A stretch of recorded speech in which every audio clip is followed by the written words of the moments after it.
everybody. Steve Lewis here, Director of UGC and Video for Symphonic. I work primarily with my team, and we handle the monetization and the distribution of content to platforms like YouTube, but also including Facebook, TikTok, other new uses of audio in as opposed to the traditional, what is now traditional, music streaming world of, say, Spotify, Apple.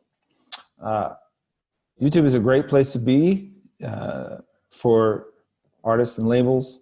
A lot of people were afraid of YouTube for a long time, thinking it was too confusing or it was too easy to get robbed, basically, of any good royalties.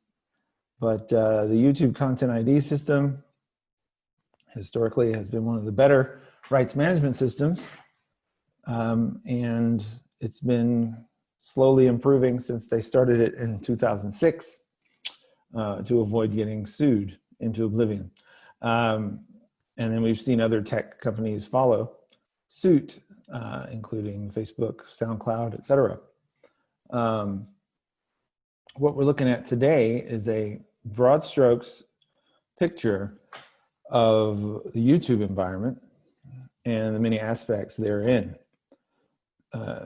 That starts today with YouTube Music, which is the new streaming, well, it's not new anymore, but it's the streaming offering designed to compete with Spotify, etc. But it's sort of hand in hand with the traditional use of YouTube. So it's a bit of a different animal from Spotify or Apple Music. YouTube really took their time. They started it in 2014, 2015 as YouTube Red, and it sort of changed its vibe from there. They really, for a long time, wanted to just squeeze a bunch of music streaming content into the traditional experience of YouTube without really going the extra mile and branding it as a as a music service. Lear Cohen came on in 2017, 2018, changed it up. They rebranded from YouTube Red to YouTube Music, which is a big improvement. They've made it a much better user experience. They've made the content we deliver a little more prominent for users, and they've grown subscribers as they've gone. We'll talk more about that in detail. The second part of our discussion today is going to be about Content ID, which is a big, scary, intimidating concept for many people, but it's really just a rights management system that allows you to implement policies on your content using audio fingerprinting or video fingerprinting if you have video assets. So we use this a whole bunch, and we encourage all of our distributed labels to take part. It's now actually included in our deal. We had it as a separate amendment for a while, but now if you want it, you can have it with Symphonic. So what we're doing with Content ID is claiming an iteration of your track anywhere that it might exist on YouTube. And that's why my department is called UGC, or User Generated Content. Lots of people are out there uploading stuff that doesn't belong to them. And rather than get litigious or shut people down, we like to make revenue. So, we implement the policy of monetize most of the time. There are options to block users or, like pre-release leaks that people don't want out there until release day. It does have functionality like that. But we find that the philosophy of blocking everything, which in the past some people took, is really outdated now, because basically with other ad-supported, freemium tiers on other platforms, someone's going to go to your content there. So really, it's a battle to get to the users, the user base. The user base of YouTube is huge. It's on par with Facebook in the 2 billion monthly active users area. So whereas Spotify, the rates might be better for a label or an artist it depends. The answer with YouTube when people talk about rates is always it depends, because of the fact that it is a ad supported model primarily. There are subscriptions now too, but ad supported stuff tends to go to the highest ad bidder and the rates improve there. So if you have a hot video, advertisers will pay more to be on that, and therefore your intellectual property will garner a higher rate. So that's why everyone says it depends. When you say, how much do I make per stream? It's frustrating, but long story short, you go get some action, you're gonna make more money. And then we're also gonna talk about some offerings from Symphonic, including channel management, which is where we invite you to join our multi-channel network, and channel optimization, which is a one-time service fee wherein we improve your channel and give you a content strategy and as well as analytics breakdown for what you can do to grow your YouTube channel. And there's lots of new features happening, like official artist channels, which is really a great improvement in that it will allow YouTube Music content to be joined with your official channel content and stitch you together into an official artist channel. And you can even bring in your Vivo channel as well if you have one. And you get a nifty little music check mark that looks like a verification badge. Others who get verified get a check mark, but they're really pushing for official artist channels to be the big thing for musicians and artists. We'll talk about that in more detail shortly. So I've got a presentation, which I'm gonna sort of go off of. Let me just pull it up here. Now, I'm gonna run off at the mouth. This is just sort of my outline. YouTube is a complex environment that people don't always understand. So I'm gonna try and make the structure top level, but I may, run off at the mouth a little bit. So forgive me if I get too verbose. This is a platform rundown for 2020. We're talking about YouTube Music Premium, YouTube Content ID, and YouTube channels, as well as those few offerings I was talking about. YouTube Music Premium is the streaming service. Now, there's a nomenclature challenge here in that we get YouTube Music is how they refer to it, as the experience of YouTube Music. YouTube Music Premium means subscribing to YouTube Music Premium, wherein you get background mode and an ad-free experience. However, users can go to the YouTube Music app and view everything that a YouTube Music Premium user would view. They're just going to see ads. So the mobile app is not limited to subscribers only, but you're going to get a lot of ads. And YouTube loves us to give you 2 ads nowadays. Don't you love that?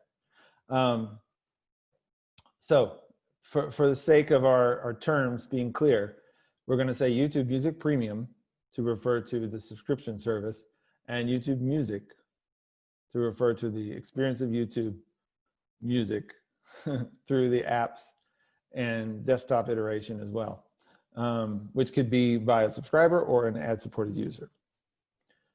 So just so there's no confusion about if I say one thing and then I say another.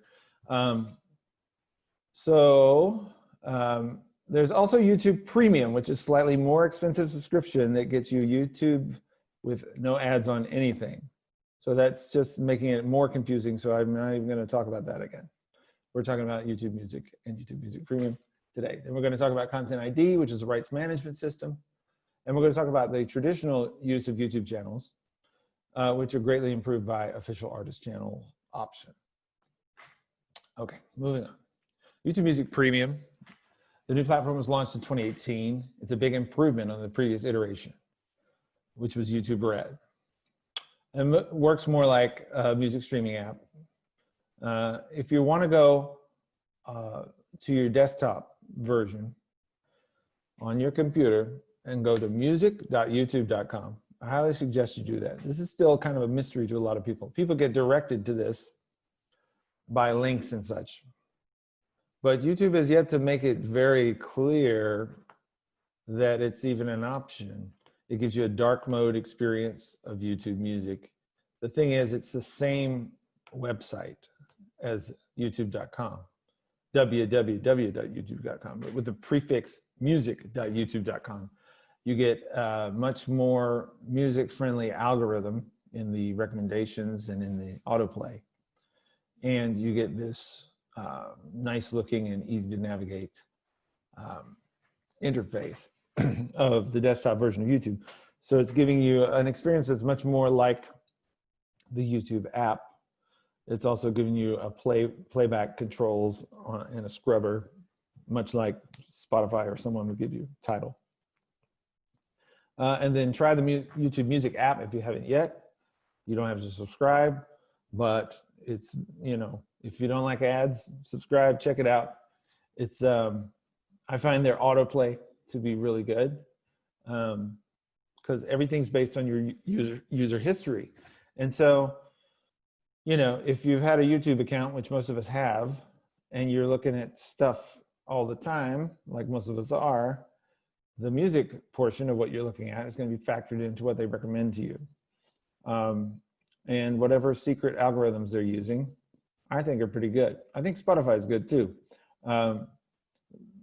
Things are moving more and more toward a lean back experience, an autoplay experience, and I think YouTube Music is doing a pretty good job at that. So now, just last year, they only had about 45 territories, but they've been doing deals in new countries, and now it's up to 95 territories for YouTube Music, and that is to say, the content we deliver as a distributor, which means your albums, will be live as art tracks, which are what we call the iterations of what we deliver to YouTube. They usually live on topic channels. You may have seen that. The topic channel can be brought into your traditional channel if your traditional channel applies for an official artist channel. Anyway, that content is now live in 95 territories. There's still some where what we deliver is not going to be seen. Now, Content ID, conversely, is available worldwide, but the territorial restrictions will apply depending on the release. So if somebody's got worldwide, and then some person out there uploads your stuff in a country that's not covered by YouTube Music, your stuff can still go up as UGC and be monetized. But eventually, probably Google, YouTube will get worldwide deals together for YouTube Music. They're on the long game, and it's, you know, they've been doing it for 5-6 years now, and they're not going to go away anytime soon. So if you take a look at these are the countries they have. A lot of big music markets. It's a good place to be for your stuff. Let's see. Okay, I think this is kind of stuff I've already said. You know, it's musically curated a little more when you experience YouTube Music at the music.youtube.com or on the app. And, you know, you'll get genre, playlists, recommendations, all kinds of stuff. So as I said, YouTube Music is indicating the music-oriented user experience of YouTube. So that could be any user, whether they are subscribed or not. Google Play Music is now deprecated, but users can keep their subscriptions and be using that same subscription to access YouTube Music Premium. There's a lot of backlash against this in that, you know, YouTube Music acted a lot like, Google Play Music acted a lot like people's iTunes replacement as a streaming alternative. And, you know, it's just those who picked Google Music when it was time to decide Spotify or Google Music. Now they're kind of out of luck. YouTube wouldn't like me to say that, but it's, you know, the functionality is there's a lot of functionality there on YouTube Music, the app, but it's hard to bring things over maybe your own uploads, your own downloads. If you had downloaded from the Google Play Store, you know, if you were a person who liked to download the, MP3s, I'm seeing a lot of complaints about how that functionality is working.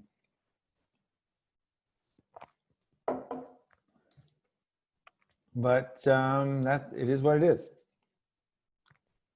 Okay.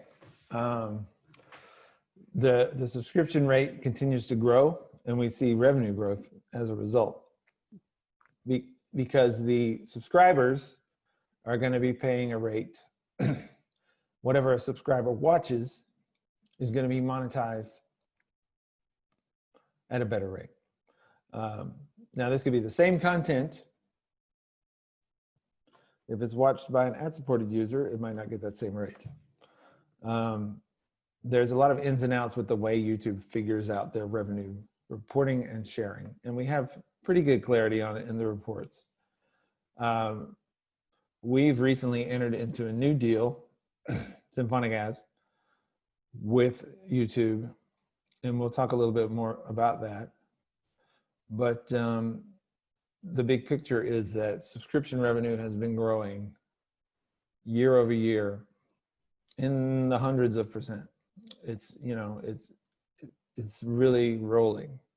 And you could argue that this is taking revenue away, the YouTube Music revenue is taking revenue away from the ad-supported, which we get as two different reports. But we're not really seeing that. We're just seeing both tiers of our revenue from YouTube go up and up. And that's what we want to see. And we at Symphonic, myself and Esteban Mora primarily, excuse me, are doing a lot of proactive work in order to make sure that our label's content is monetized as much as possible. Conflicts get cleared. Disputes get resolved. We're looking at reference files, which are the fingerprints by which Content ID finds out, you know, does the audio matching. We're reactivating those that have been made inactive. And we're dealing with literally millions of tracks. So thankfully, the Content ID system for the user who might be a distributor or an aggregator or label, it's pretty powerful. And YouTube right now is changing up their user interface from what we called Content Manager to what we now call YouTube Studio.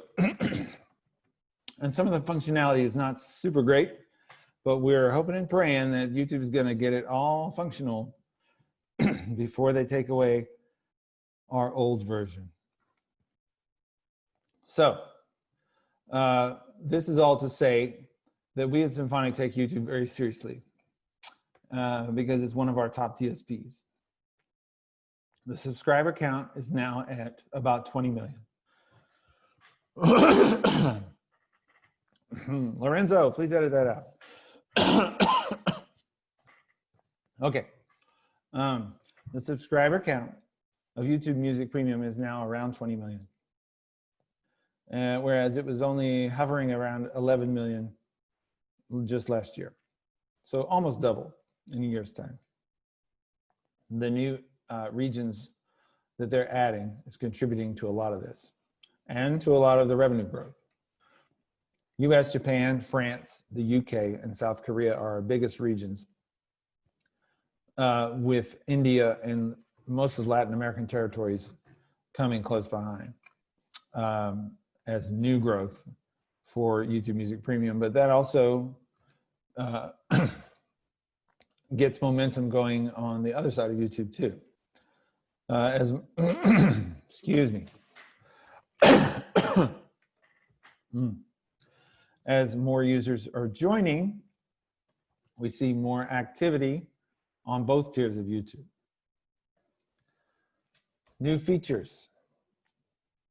This is not necessarily part of YouTube Music. YouTube Music Premium, let me say. This is a great feature called Official Artist Channels.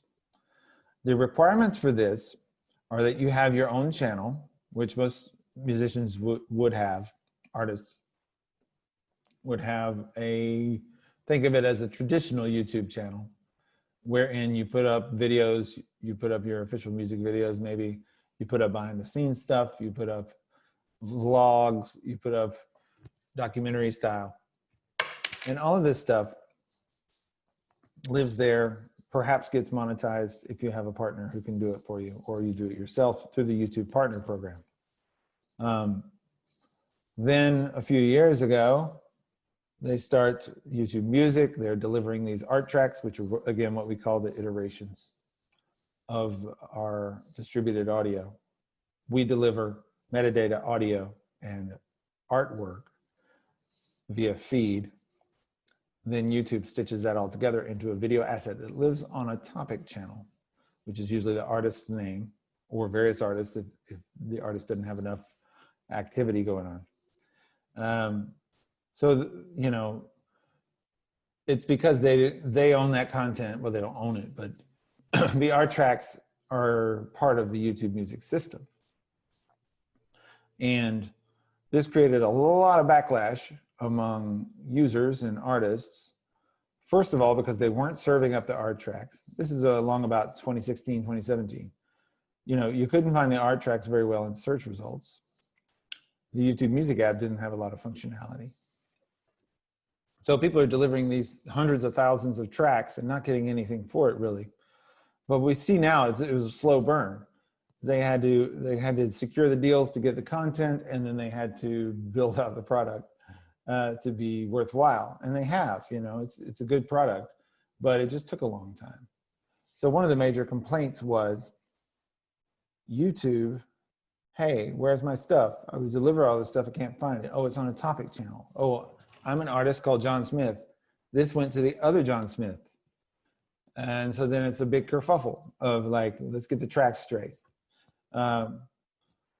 So slowly but surely, and through the customer support, client support of YouTube, which is actually pretty robust, we've been able to, you know, get people's tracks in the right place. But still, it was on a topic channel, which was kind of hidden, hard to find. So in the last year or two, they've offered official artist channels, wherein a distributor and an aggregator or a label like us would go on behalf of a client, make an inquiry or a request for an official artist channel. Now this entails you got to have a topic channel with a couple of videos on it, art tracks. You got to have your own channel with a couple of videos on it. If you got that, you can get one, but you have to be an artist. You cannot be a label. This is frustrating for many people because a lot of labels, you know, want to put all their artist stuff on one central channel. I wish I had good news for those who want to do this kind of thing to their label channel. Some labels are not even artist-centric, but they're more catalog-centric. You know, we deal with a lot of those too. So it would be great if they would apply this functionality to a label channel, but it looks like that's not the way they're going. So here we see Eamon Tobin's channel. And this is an old screenshot. I should have taken a new screenshot. He's now got 23,000 subscribers in the last year, up from 15,000. So what we have is, you see the little music check mark, you can see next to the name, all the official music videos. And if I were to scroll down, I'm not gonna leave the PowerPoint, but scrolling down, we would see albums section. So we have sections here on the artist page, official artist page. You see a section called albums. That's all your YouTube music content. So that's a great thing to have. And then you can finally look at YouTube and say, I'm going to direct my marketing dollars to get people to my YouTube page. And they're going to see my albums. They're going to see my behind the scenes and, you know, typical YouTube stuff. And that's going to get them what they need. So, you know, we love official artist channels. We think it's a great thing for marketing for artists. So I would encourage you to apply for them if you don't already have one. And there's a link we can provide if you're a Symphonic client, we're happy to apply on your behalf for no fee. The downside is it's taking right now anywhere from 3 to 4 months for them to combine the thing because their queue is so thick right now at YouTube. But it does get done, you know, so it's like the sooner the better, and it just takes a while to get everything sorted. Again, we wish they would do it for labels, but it seems to me that that's probably a non-starter. They call it owned and operated. They want you to have an owned and operated channel. And not that labeled channels aren't owned and operated, but that's the YouTube's lingo to say, meaning an artist channel, whereas they're the owner of the sound recordings. YouTube music features. Standard artist channels. So this is if you were not on your official artist channel. This content might be feeding what's on your official artist channel from the back end. But if I'm on YouTube Music, see here in the corner, it says YouTube Music, and this would be the artist channel within YouTube Music, and it's a nice layout. So think of this as the equivalent of the Spotify artist page.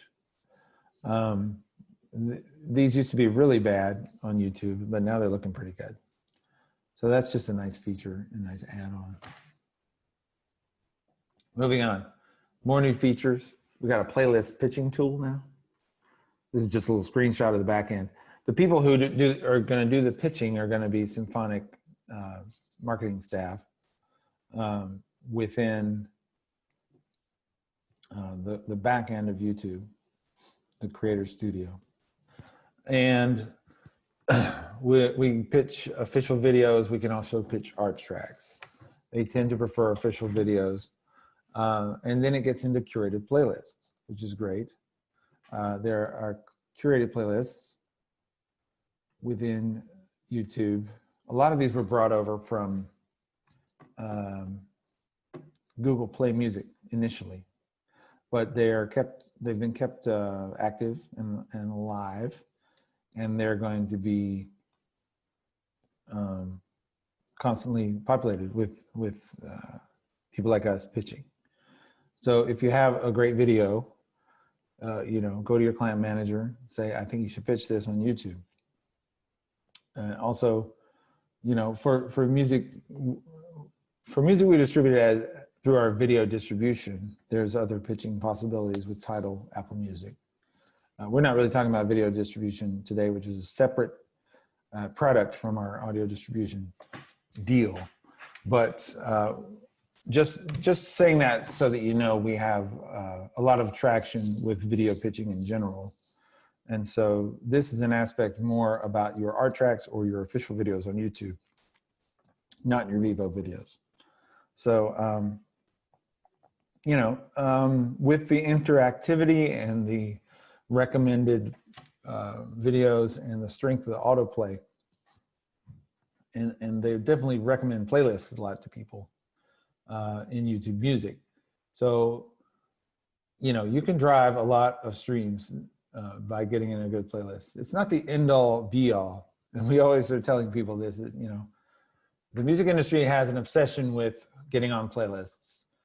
The fact of the matter is there's too many playlists, and you can work really hard to get on playlists, and it doesn't always do anything for you because, you know, you get on a playlist. So that's one of 10,000 playlists today. So I would encourage you to build fans rather than thinking a playlist is going to be a secret sauce to get you a lot of action. This is just an aside for me, not necessarily to do with YouTube, but like, you know, your Spotify monthly listeners, much better indicator and followers as well of really making something happen than, say, getting on a playlist and getting, you know, thousands of views on sort of what may wind up being a fluke. Because you know how much attention people pay to what they're doing. It's not much, especially, you know, I mean, don't let me get started on marketing because it's not my expertise, but a lot of people are working very hard sometimes to get things that aren't really the right direction you should go with your marketing. So just to say, playlists are not everything. However, there are curated playlists on YouTube Music. So it's worth pitching when you have something really good. Okay, taking a little breath here.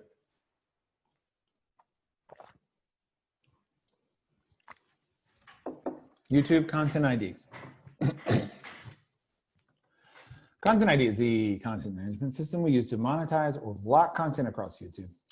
And this can apply to any content, which could be own channel content, art tracks, or user-generated content. And that's confusing for people because we deliver the art tracks as part of YouTube Music. However, the back end, the thing that claims them, the thing that understands them as intellectual property is still Content ID. So it's a rights management system that covers all these many options on the back end. But when we say Content ID in terms of your deal, or as in Symphonic Distribution's Content ID offering, that is to say, we take your releases and we deliver them as audio sound recording assets, you know, metadata and audio, which equals a sound recording asset to YouTube for specifically the fingerprinting of the uses of that content anywhere on YouTube. So, you know, cat videos, your own videos, wherever it gets used, it gets claimed. And if we don't want to claim on it, we can whitelist things. We can whitelist a channel. We can release an individual claim. Say things are for promotional purposes. We might release a claim that has been automatically generated. Or if you have partners who are sharing your music and have the right to do so, we're happy to release on behalf of our clients, you know. But we get some third parties asking, hey, release this. And we have to say, who are you? And they're like, oh, I'm just a guy who uploaded this. And say, no, we're monetizing this on behalf of our clients. So, you know, that's what's up with claiming. And there's a lot of stuff out there.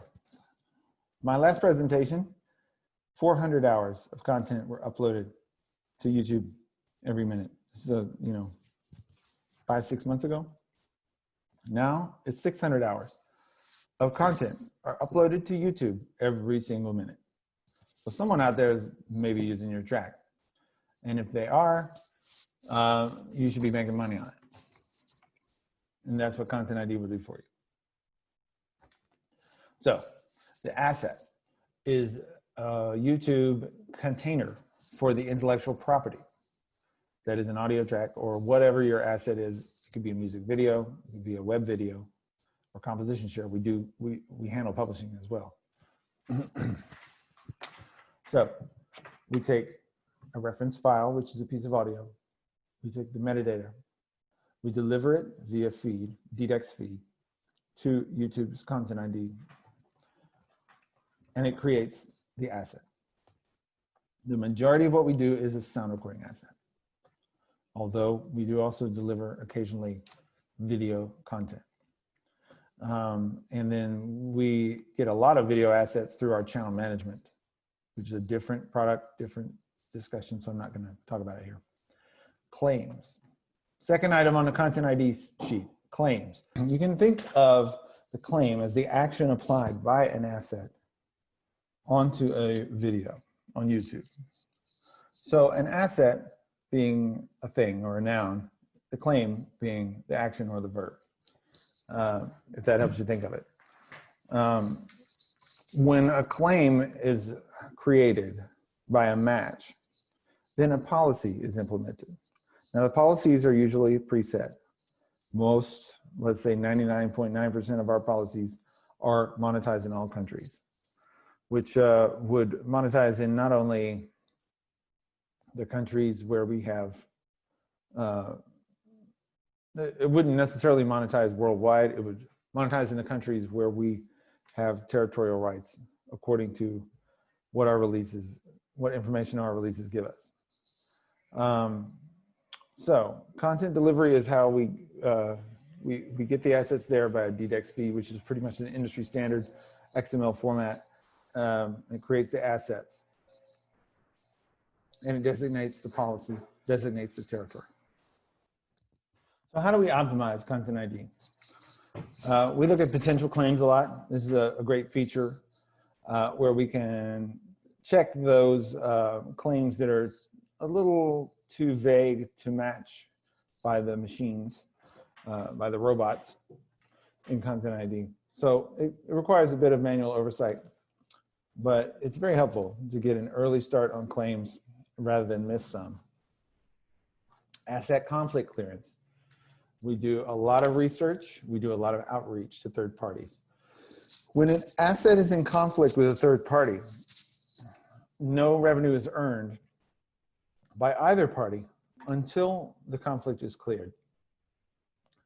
Revenue is earned by YouTube, so they don't hold up anything, and it's held in escrow by them. So we get a lot of conflicts with other parties, and we're always mitigating those. That's a big part of our day-to-day, myself and Esteban. And what we do is proactively reach out to the third parties. Now, the music industry is such that with licensing being what it is, many people can have the rights to distribute many sound recordings, or the same sound recording. Many people can have the rights to distribute the same sound recording, and that's all above board. Historically, it has been. Many greatest hits compilations bought in gas stations and stuff like that. However, what the technology companies want is for there only to be one iteration of everything. And rather than decide that, which we wouldn't want them to anyway, they insist that we sort it out amongst ourselves. So a lot of companies who have the rights to digitally distribute are going to have to compromise, or they're going to have to yield if somebody has a better claim to the content than they do. For example, if somebody's a master owner, they have the rights to YouTube. There could be many iterations of people who have licenses from whatever release, but that has less priority than the owner or the master when it comes to monetization on YouTube. There's many people who do proprietary remasters to clear out the pops and hisses of things. Those are ineligible. There are a lot of things that are ineligible, and lack of exclusivity is one of the things that can make something ineligible. So we have to go back and forth with paperwork, you know, contracts and stuff, showing third parties, hey, we have the rights and here's why, and they release it, or we release it if they're right. And it's a big heavy lifting operation, but that's what you get when you join a content manager, content ID relationship like Symphonic or one of our peers, because when you're doing it on your own as a YouTube partner, you may be able to monetize, but with conflicts, you won't have the same. If you have a conflict from third party, you will go through a dispute process, which is just a queue that can take a long time. So, you know, the advantage to being with someone like Symphonic is that when conflicts arise, we have the contacts, we have the ongoing conflict clearance, so we can get things done, actually. Disputed claims, moving on. These are, you know, users often get really mad about claims. And the YouTube system is wrong a lot in its claims. So we have to do manual oversight of disputed claims, and we release as necessary. Reference overlaps. This also stems from the problem we have of many parties having the same sound recording. So if things match, that creates a reference overlap. It's the same audio. Even if it's a slightly different mix or a slightly different you know, remaster, or it could have a sporadic overlap if it's like, say, a remix where they use the beat from something. So that's a big task too that we do with heavy lifting and a lot of manual oversight. And we think we do a great job, but it never ends. You know, the minute you upload new stuff to the YouTube system, there's going to be more conflicts, more reference overlaps. So it's a lot like pruning the garden. And we take a very proactive approach to it, or else it'll get overgrown with weeds. Whitelisting is another thing we can do. We can accommodate channels. We can accommodate an artist channel if they just want to use Content ID to monitor other people's uses of their music. You know, a lot of times promotional content, clients find it distasteful to have an ad in front of what is essentially an ad if it's a promotional video. So, you know, the promotional videos can get tagged or can get matched and claimed. You know, if they're using the audio, the system doesn't really think about what the use is. It just listens for the audio and matches it. So that's what's going on with that. Whitelisting, I would also add to that release of claims. It's something we do. All right, moving on from Content ID, which is a big, dense subject, but just know that Content ID is very lucrative. It's what we see the most revenue from right now, as opposed to the subscription service. However, subscription service is very much growing fast. YouTube channels. Now, everybody knows YouTube channels, or it's a home for your video content. It can be a hub for your marketing activities. People have gotten famous on their YouTube channels. People have made millions of dollars. A big part of it is growing subscribers. You know, the traditional YouTube channel for musicians has gotten better, I would say, because of the official artist channel. So if you're an artist, a recording artist, I would suggest trying to get an official artist channel. There's a lot of best practices. We have some best practices documents we can use, we can share with you. You know, regular uploads, resharing, being social about it. It is a social medium, YouTube. You know, there's a lot of interactivity and engagement you can engage in. So, you know, comments. Sometimes the YouTube comments section is like hell on earth, but also it can be very wholesome and uplifting, and it, you know, you can mix it up with your commenters. It makes them more engaged. It can make them into fans. You know, we can skip monetization, I say here in the third bullet point, if it's something you don't want on your own channel. However, a lot of people will see, you know, most of the action on their own channel, the revenue action. Making playlists, always a good idea. Playlisting can allow you to use any content. That is to say, you got some of your tracks, you mix in some of your favorite artists' tracks. You share the playlist on all your socials. Say, this is my, you know, afternoon drive playlist. You know, piggyback on the popularity of some huge artists and get your stuff out there too. That's one of the nice things about playlists and YouTube. You use anything. Same with Spotify. Channel setup and design is great. One of the nice things about the official artist channel is that, like, it kind of shoves your channel into this ideal design or layout. You know, you want to have a good banner artwork, though. Those are some graphic design requisites. You want to do thumbnails on your videos. It's very important. Share your related channels. Have your links to your socials. A lot of people suggest having a channel trailer at the tippy top of your channel, saying like, hey, here's my channel. Here's what we do. You can expect new videos every other Tuesday. Bada bing, bada boom, 30 seconds. Please subscribe and click the bell. Call to action. So that's your call to action at the top. And that has been proved to be very instrumental in gaining subscribers.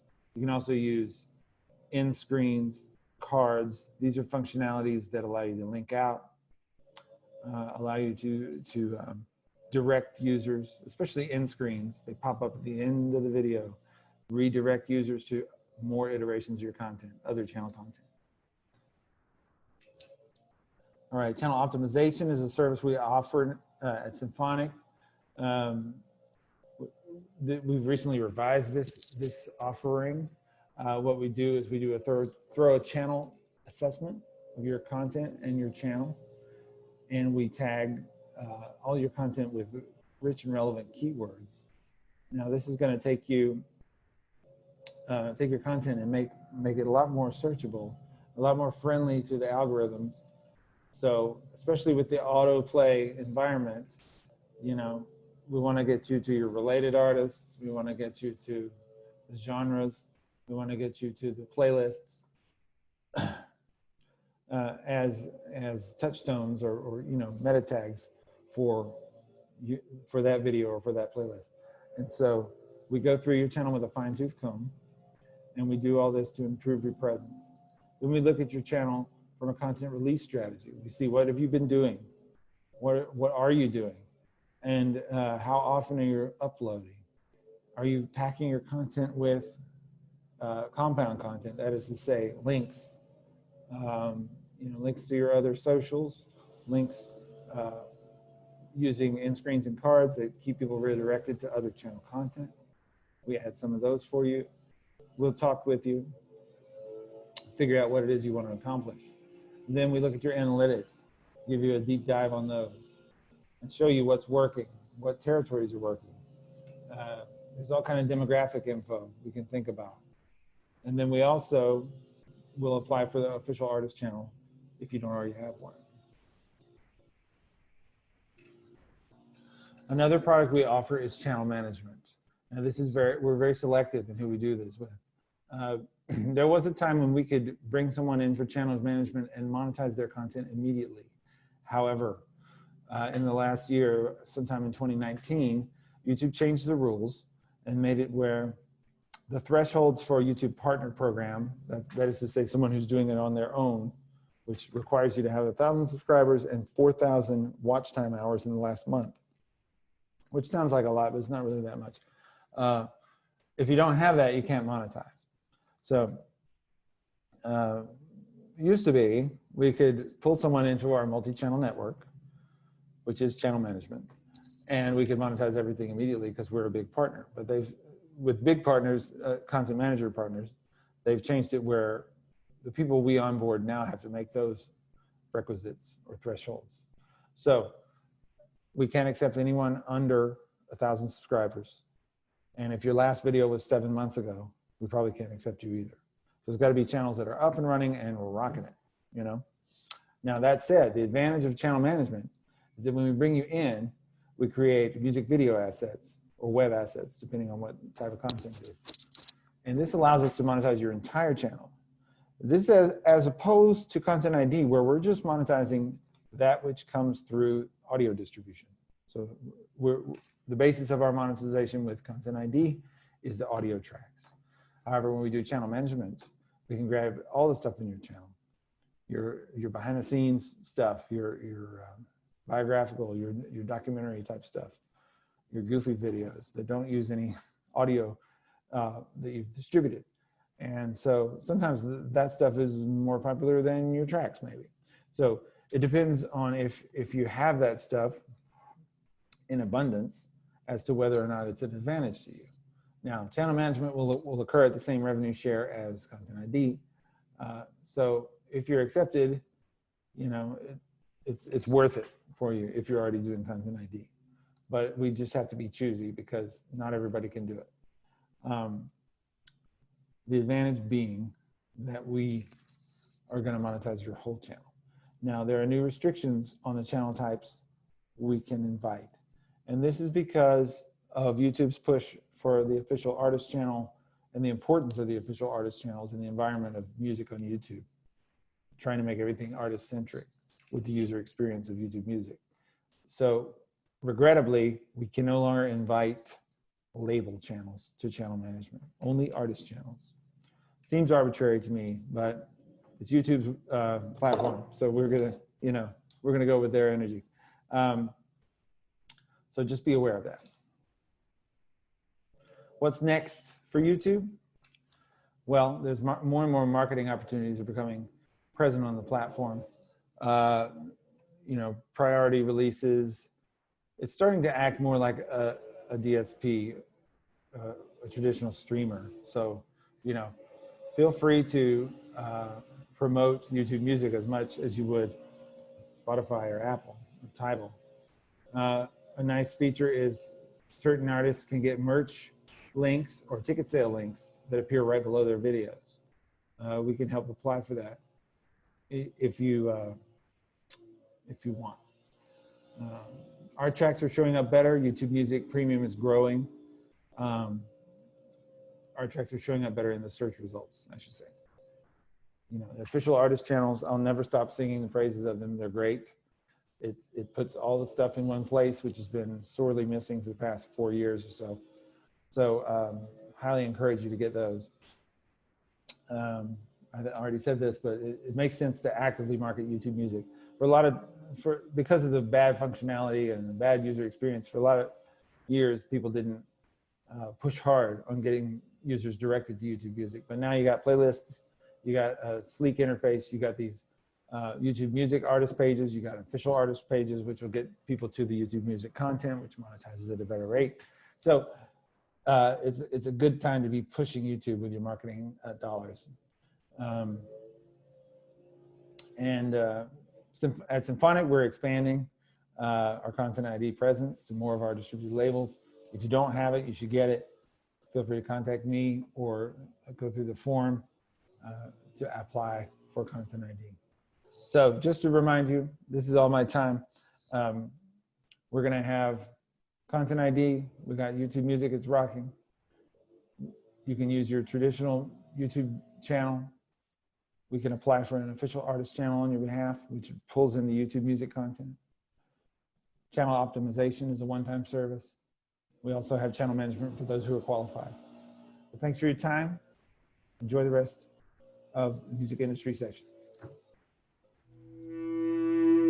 I sort of live like I'm on tour at all times, even when I'm home. I'm always ready to set up and my gear's always in my car, find spaces that allow me to practice on my own.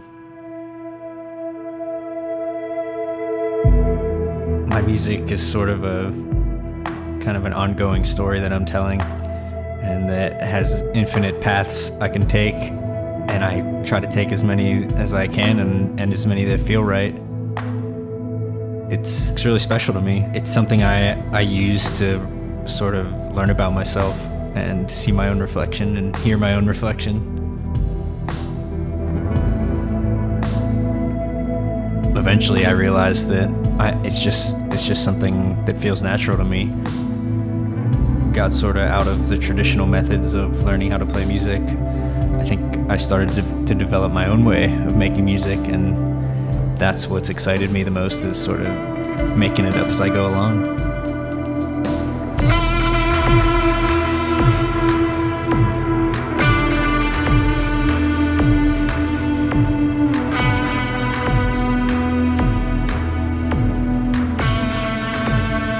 I have a big pedal board, and it sort of feels like I'm in the middle of a little spaceship that I built. A lot of it is all sort of electronics of different kinds, and all these things I've picked up along the way, and they all kind of have their own story, every piece of it. So at any given time, what my setup looks like is just a result of my journey, and it's constantly changing, and I feel at home in there.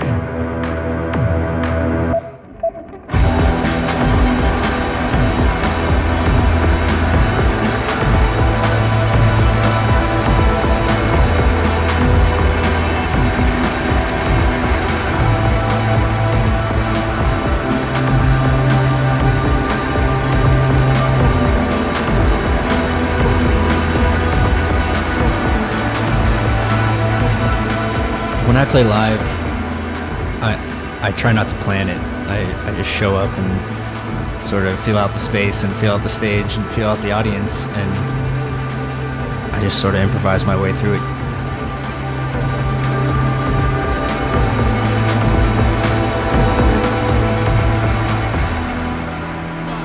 I think it's something that just sort of happens naturally, and it's something I fell into, and it's something I love to do. I think I make music because I have to.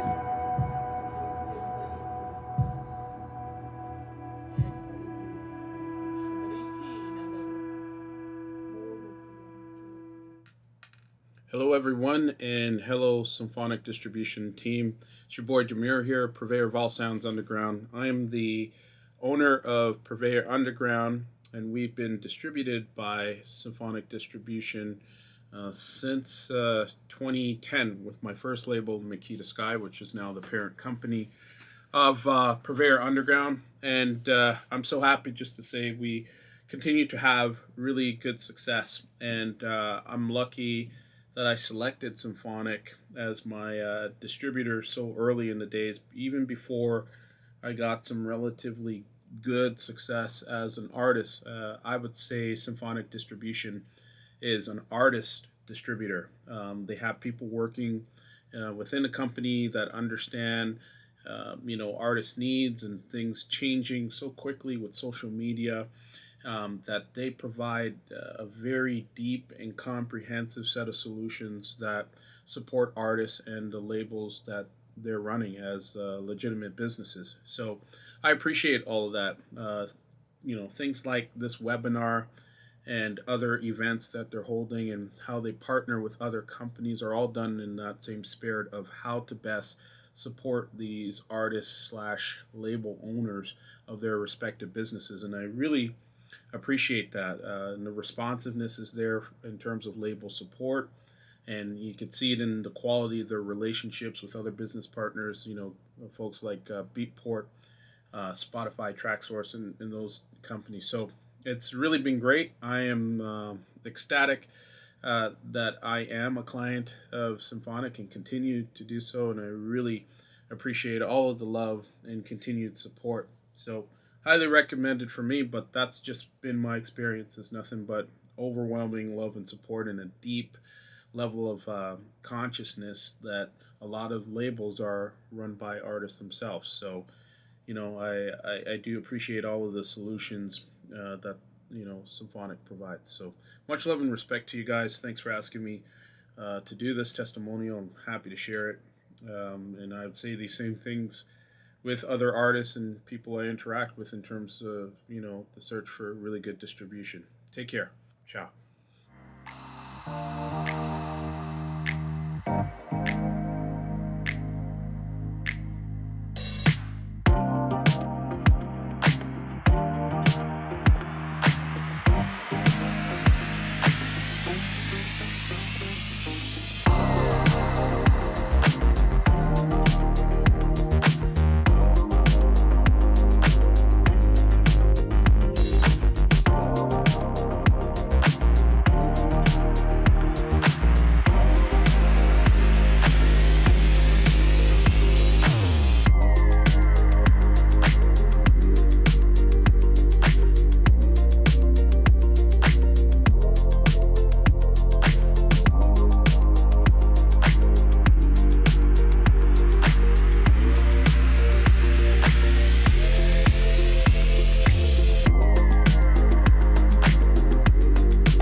everyone. I want to welcome you to our Publishing During the Pandemic panel. I'm Randall Foster. I am Vice President of Business Development and GM of the Nashville operation at Symphonic.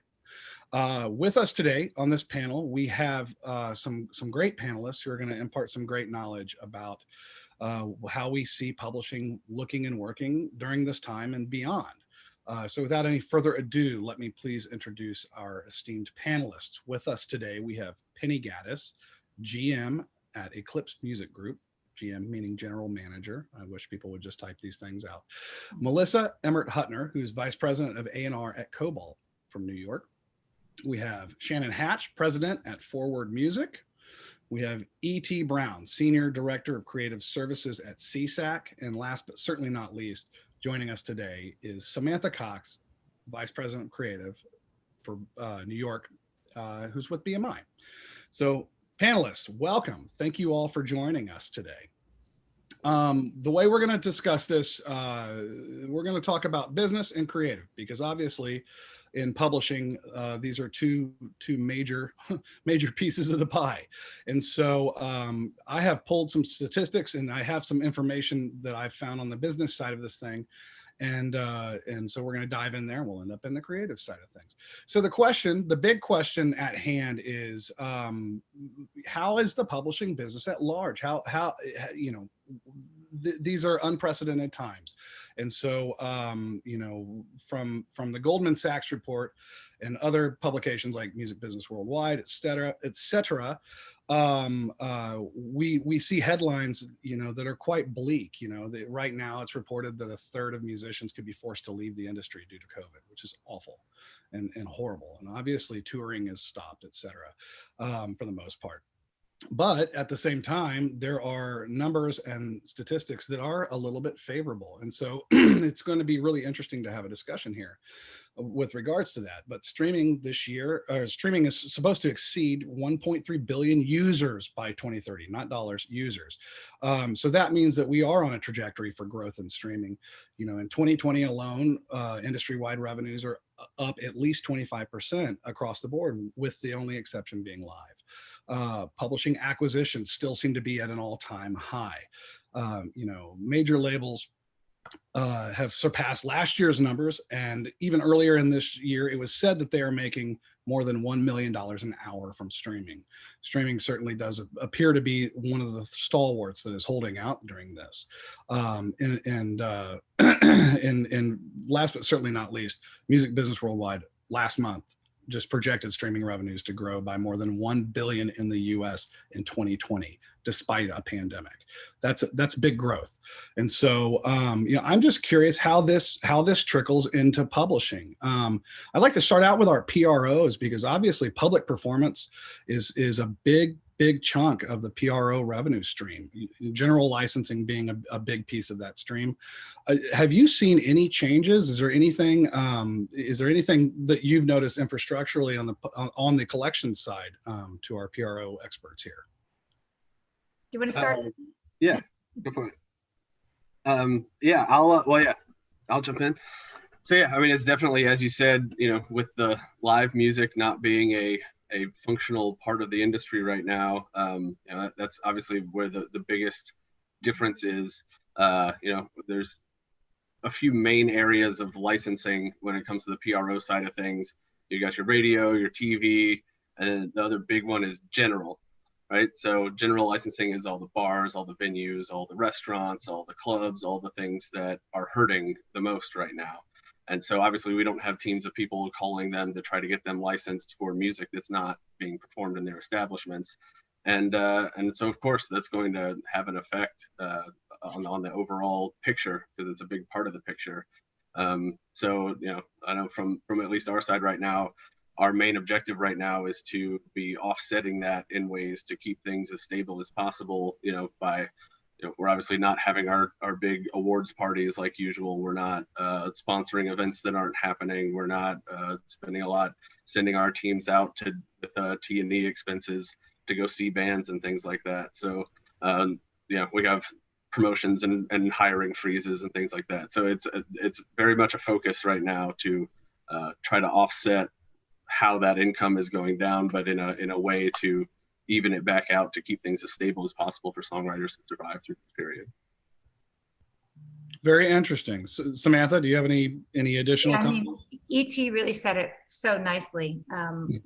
We are clearly not generating as much money in general licensing like we have in past years, right? But I think the real positive thing is we're looking at other streams of revenue though too, and trying to figure out how we can collect on these new ways that through live streaming, right? And we're looking at all these different new ways that people are adapting to not be able to play live, and we're going, hey, how can we license these new things, right? And I'm not in licensing, so I'm not an expert in this, but I do know from our licensing department that those are the types of things that we're doing. And of course, we're cutting back, just like ET said, when it comes to our award shows, traveling, any expenses. Basically, we've cut them all.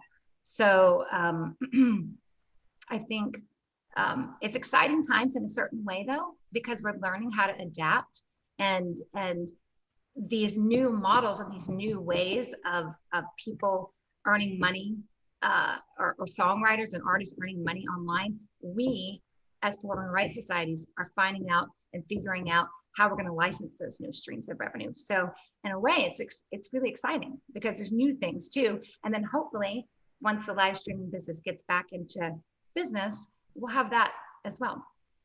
I've said all along, I feel like is awful as the lack of live concerts and things has been to the industry. I feel like long term, talking 10 years down the road, I think the growth and development that occurs during this time, and really the creativity that happens with these creations of new revenue centers and things. I mean, you know, TikTok was happening before this, but man, has it blown up. You know, there are other technologies blowing up, coming on board currently. And I think that, you know, if we can hang on through this, I think that it's going to be positive down the road. Now, I know I don't have any sync experts on this panel, and I firmly, coming from that space, you know, have paid a lot of attention to sync. And I know from speaking with John Mizrahi, who runs Bodega Sync, which is our sync company, that, you know, during the beginning of the summer when Hollywood shut down, it was really kind of dire times for that line of revenue. And obviously with publishing, sync is a big piece of the pie. You know, have any of you noticed that personally? You know, his comments to me were that during the summer that when TV sync fell off, it seemed that the ad business kind of came up, and you know, there seemed to be more interest and more briefs pivoting to that side. Have any of you seen or heard any of this? 100%. Part of Forward is based in LA and relies a lot on the TV and film industry. And so we have a division that has over 35 talent clients. Mm-hmm. And we watched those, you know, the TV shows that were in production and the films that were happening completely stop, which was part of what we modeled Forward Publishing for, you know, to create music for those places. So it's been interesting, but we did see a lot more, like you said, ads, and positive messaging in ads, which, you know, is good for the soul and good for everybody. But yeah, it has changed drastically. I see a lot of it picking back up, but with the production of TV and film, they're doing it a little bit differently than they were before. Smaller crews, smaller sets, social distancing of groups of people to be able to do that. And I believe probably we'll see a lot more animation in the future too. Yeah, absolutely. I know a number of music supervisors who've left LA completely because their work has gone completely virtual, and they've been able to continue to exist in that space. Obviously, revenues from syncs and or from streaming are always months in arrears with the PROs. But have you all seen any indicators at all at this point, or is it too early to tell, Samantha, ET? For me, I think it's too early to tell at this point. But I mean, it's clearly going to be affected, you know, somewhat, right? I mean, just by what's happening as what Shannon just said. So. Right now, I don't see anything, but I could see it coming down the line. Yeah, well, the TV side seems to has been pretty stable. I mean, there's stuff still being aired on television, so there's still royalties being generated. Obviously, as far as new blood into that world has gotten a little bit harder, but that again, that seems to be picking up lately. I've heard from a lot of people who are putting together online sync camps, and we just had the Nashville Film Festival went virtual this year, and it was pretty successful as far as attendance and participation. So that world seems to be figuring out how to keep clicking.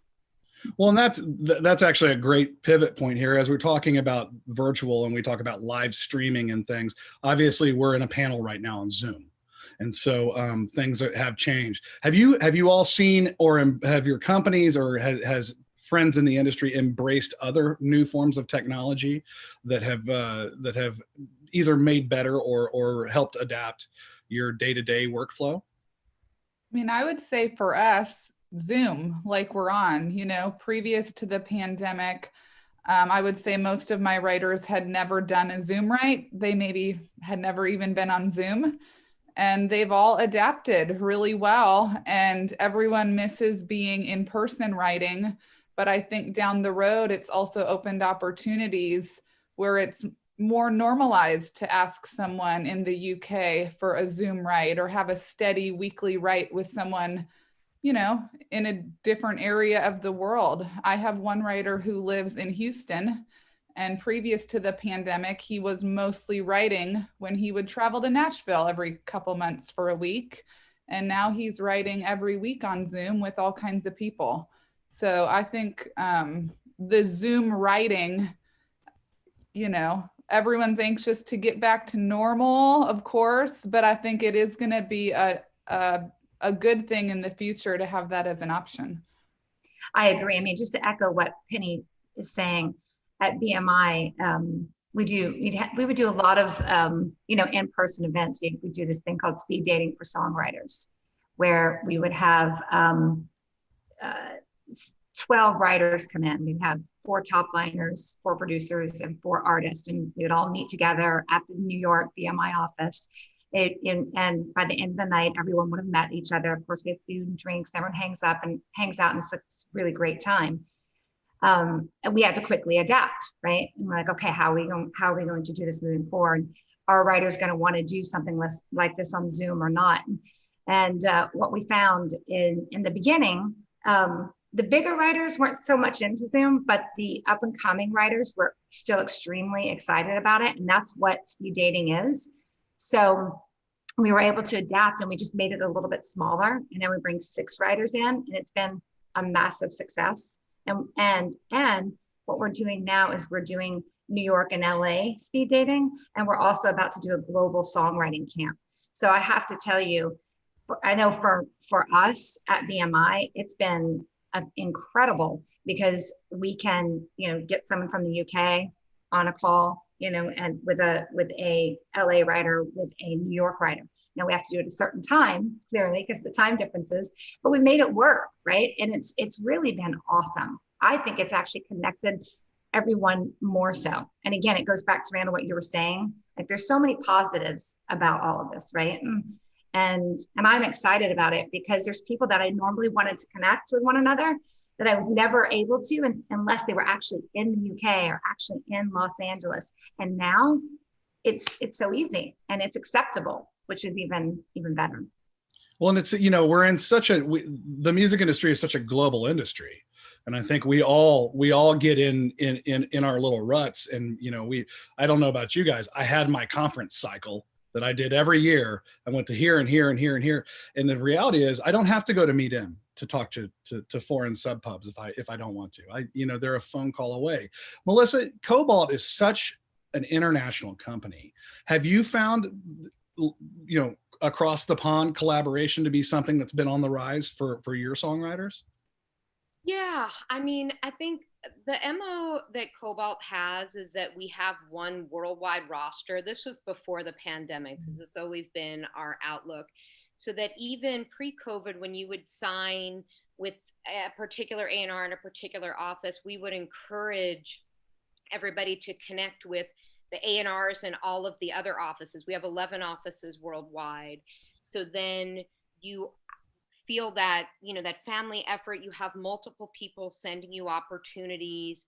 So that was sort of the pre-COVID outlook. And I think now even more so, because of everything that, Samantha was stating and Penny was stating, it's just sort of the same kind of thing, that now that people don't have to travel and, base it around touring schedules, we can put different artists and writers in with, artists and writers, creatives in other cities around the world. I think it's weird. It's been this, it's been sort of the silver lining, I think, of this whole crazy pandemic, is that there has been sort of this like emergence of even more creativity, and with everybody being on somewhat equal playing fields now, with accessibility, and as long as they're comfortable with Zoom or writing online. And for us, not everybody is. We have some people that aren't, and we do have some people that are starting to do in-person sessions safely.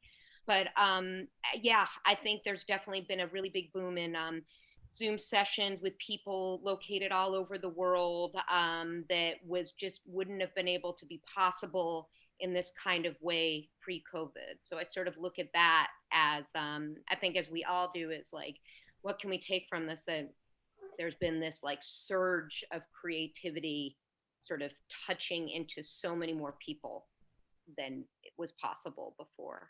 Well, and I think it's awesome that your company thought globally before they needed to think globally. Yeah, Because that's a big way that I think that it's something that is very important to everybody at our company, especially our founder, and everybody there is just that team effort. And it really does, it always brings a lot of additional opportunities to the clients, but now even more so. And I think even for us on the staff side, we would keep up with all of the other offices a lot, because we do work together a lot, and sometimes we do deals together if it makes sense for signing that particular client. But I feel like now we're all communicating even more than we were before, because of this, which has been great too. So there's been a lot of positives that have sort of come out of this crazy time on the creative end, for sure. That's awesome. Outside of co-writes, I'm curious, as creatives, and I'm talking to the three publishers in the room here. Well, actually, the PROs do this as well. When you're looking to sign talent, the old Nashville walk down the street with your guitar in your hand, knocking on all the doors thing doesn't work anymore. Well, I mean, it didn't work anyways, not for the last couple of years, but there used to be a real way that creatives and creators would court each other for publishing deals. And have you seen changes to that? I mean, aside from the lack of face-to-face, are the rules of engagement still the same as what they used to be? Or has everything been turned on its ear? Well, I think it's harder to court. The dating process between publisher and writer is definitely a lot more difficult. I'm new to publishing, but not new to songwriters at all. But getting to know someone, and Penny, I think everybody can attest to this, seeing them even live as a songwriter is so important to me, because it is a large part of how they operate and how they handle other people. And that's something that I've really missed, is being able to go out and see the songwriters play the shows. Zoom, while it is extremely effective, it is less personal, as we all know. And so there is a bit of that lacking as well. That getting to know the person genuinely. And with anything I have done in the music business, I create in addition to my family. So bringing in people this way is a little bit more difficult than when you're sitting there in front of somebody or watching them play and interacting with the crowd. So yeah, it has been challenging for sure, but overall, we've signed probably five writers during the pandemic, writer producers, and I see that they're working together a lot, as well as with the pockets of writers that they are familiar and comfortable with. But I'm also getting larger percentages of copyrights, because a lot of people are sitting doing it solo or creating so much of it and then bringing another person in on it. So that's been really great. I would say, to echo what Shannon said, it is hard from a signing standpoint because you do want to see people play. And the old fashioned way, which I think is still the way, is, getting to know someone. I look at a signing, I'm probably going to work with you for 3 or 4 years. So I really want to know you. And it is hard to do that over Zoom. But we still have some signings in the works still. So it hasn't really slowed us down necessarily. I think that for me, we have seen a lot of people get record deals from TikTok during this time. And so I am more in tune than I was before to really paying attention to what's going on the digital platforms.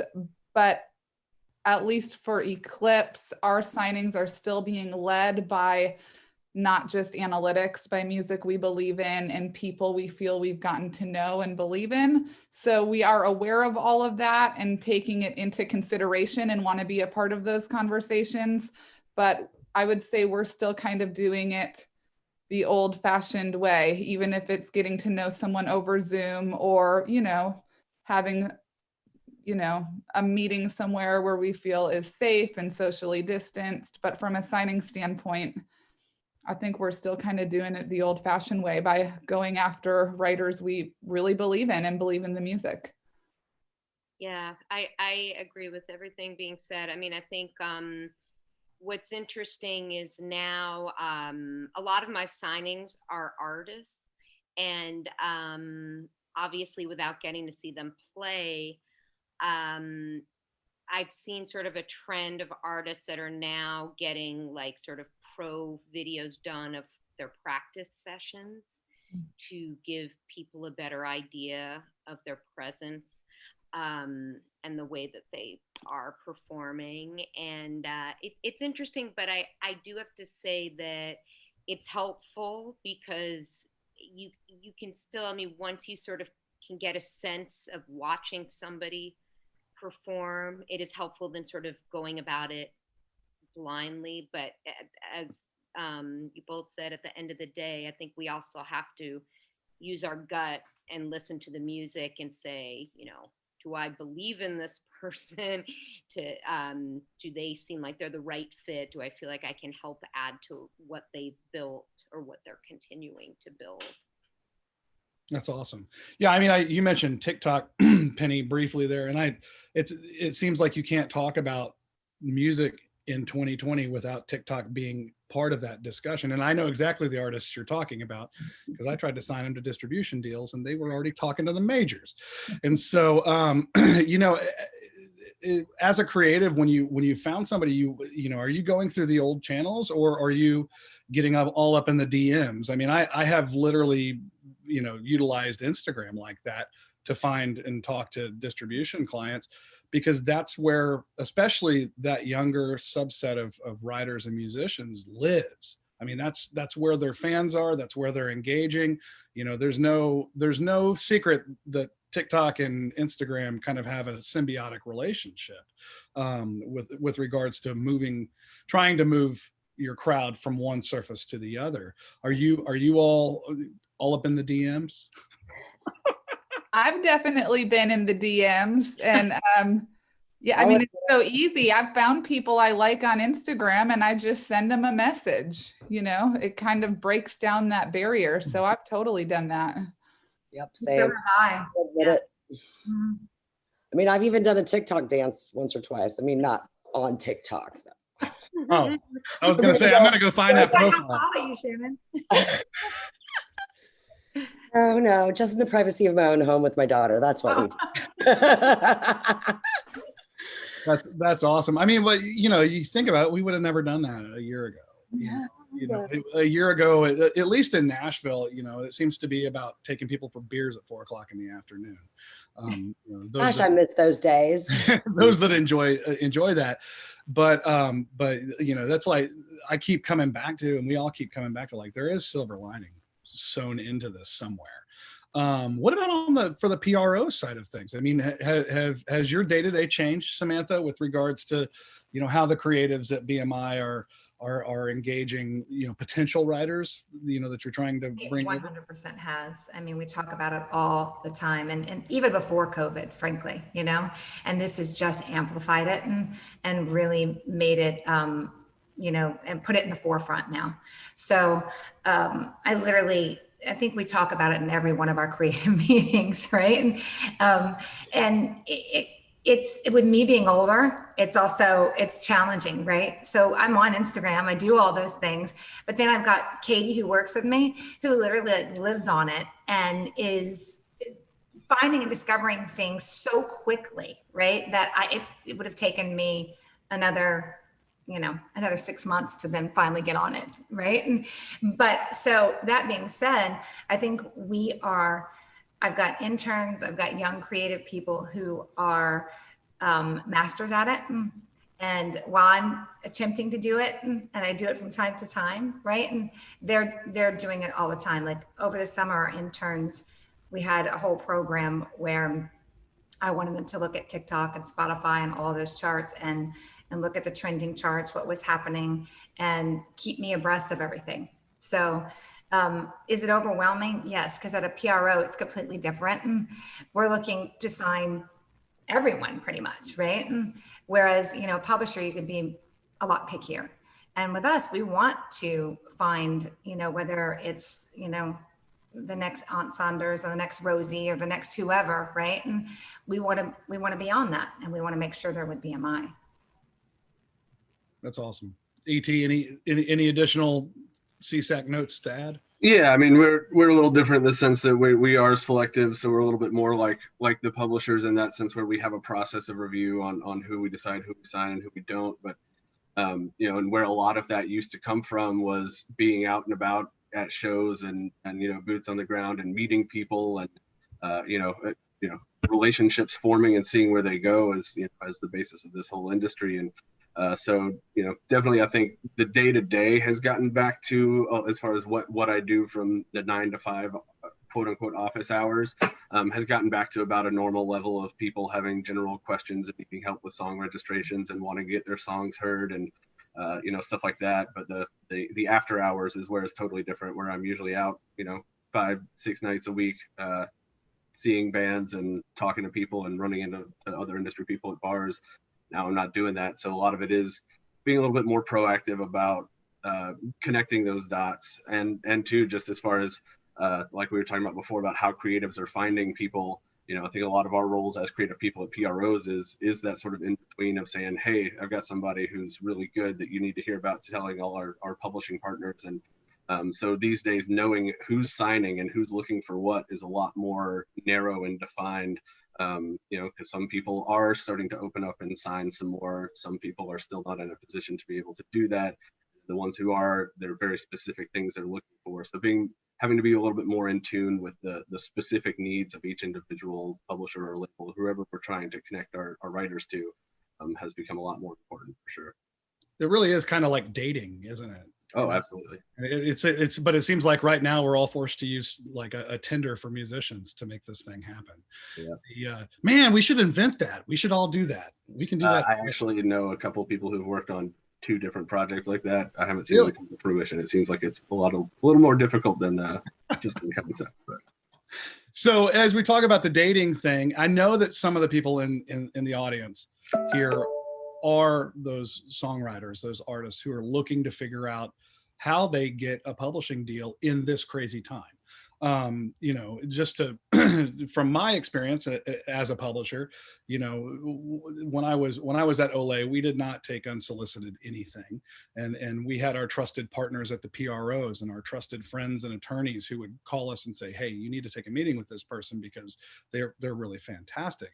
Is that still the order of operations? Is that still the way artists go about this? Or have the technologies opened the door a little bit more to some, non-traditional means of outreach to get that publishing meeting? I think it's everything. I think it's sort of all of the above nowadays. I know, speaking for myself, and I think with most of my colleagues, we still will get tipped off from contacts from a lot of our clients. Actually will tell us about people that they've connected with or that they really think are great that are looking. That still is like a big percentage of what we all are tuned into. But I think also it's just sort of like what Samantha was saying, you're probably like more in tune with just what is happening online in general on different charts, things that are trending, and it's sort of exploring all of that a little bit more. I feel like honestly, at the end of the day, the best advice for anybody is just keep doing what you're doing, keep writing songs, keep putting stuff out there. I mean, nowadays, there's so much content, but people want that. People are home for the most part. They don't have a lot of stuff to do, so they are consuming music more. So keep building your fan base, put content out there. And I think like when you're doing that, the music does get heard, get connected, get pushed on. I still believe that the organic way is usually the way that things happen most of the time, at least in my experience, or those seem to be more of the lasting ways to connect and get a publishing deal, even in COVID times. I would say too, for me, I mean, if you're a writer out there listening, it is great to have something come from BMI or come from a co-writer. If I get an email from someone that was sent from someone I know, you know, I'm more likely to open it because we do get a lot of unsolicited material. And to echo what Melissa says, I think the organic way is the best way, but I also get that it's hard right now because often the organic way was being out and about at a show and running into someone. But I would also encourage writers, if you feel like your music is really great and you're ready for a publishing deal, you know, it might catch my attention more if someone emails me and says, hey, congrats to Eclipse. I just saw you guys had this new release and I've been following what you're doing. And I've got, you know, X amount of followers on TikTok or Instagram, and, you know, give me kind of a reason to look at it and open. Just an email of look at me, I'm awesome, give me a publishing deal. You know, that I'm probably not as likely to want to dig into that. If you show that you've done your research and you genuinely are familiar with our company and you've been working hard and have created some momentum on your own, then, you know, I think there's more of a chance in this Zoom email sort of only time for someone to click. The other thing is, I think with, you know, in LinkedIn is not a new technology, but pretty much all of us are on there. And I would think that finding a mutual contact to help connect those dots is a valuable thing, even now.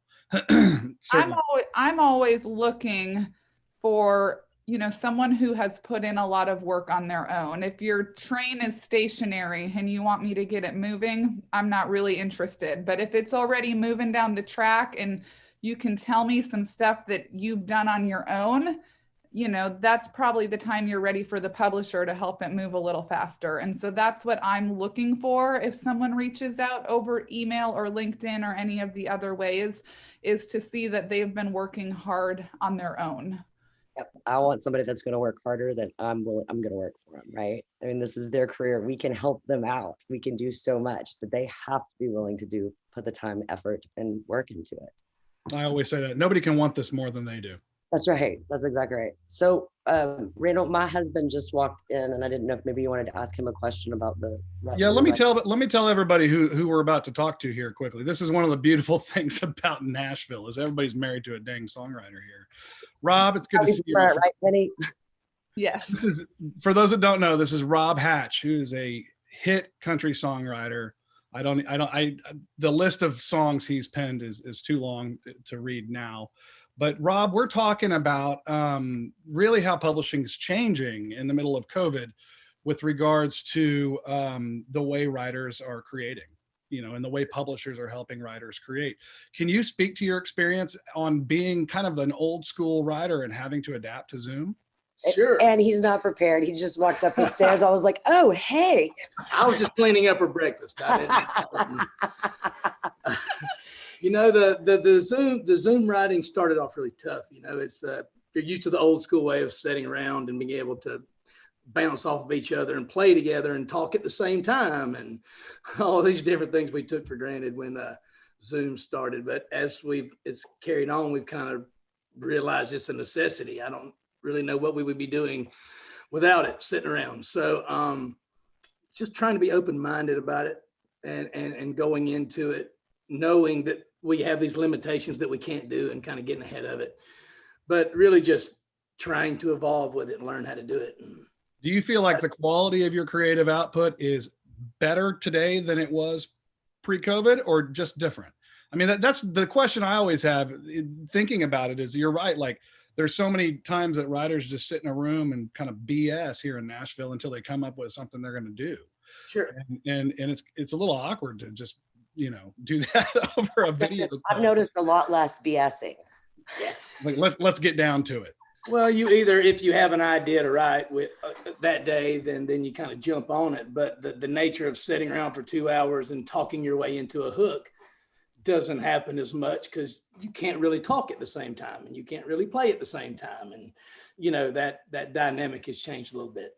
So it makes you do a little more prep work ahead of time. Actually, you go into writes with ideas and plans, and how about this? And, you know what you have to deal with. So it'll be interesting to see if that prep work continues once things are back to normal. Sure. Awesome. Well, Rob, thanks for joining us here briefly. Appreciate you, friend. Sorry to put you on the spot, hon. Hey, Melissa, he's a Cobalt writer as well. So he's Cobalt and a CSAC writer. Yeah, and it's all so incestuous here. All part of the panel. Don't awesome. Love it when a plan comes together.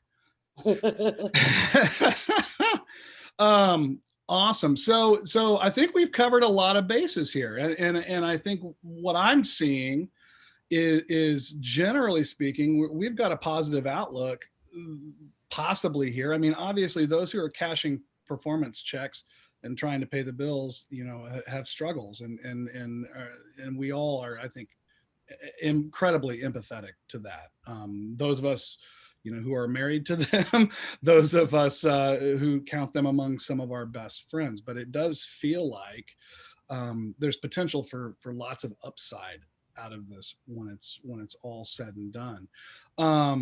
We've talked about the technology and how we're using that to discover new talent. Can we talk a little bit about, you know, your most important metrics beyond the song? I know everybody says it's all about the song. It's got to be about the art. But what, just for the audience, so that as these writers are trying to do the work, Penny, as you said so eloquently, how do we, you know, how do we evaluate the work outside of the song, and what do you think they should be paying attention to as writers and performers?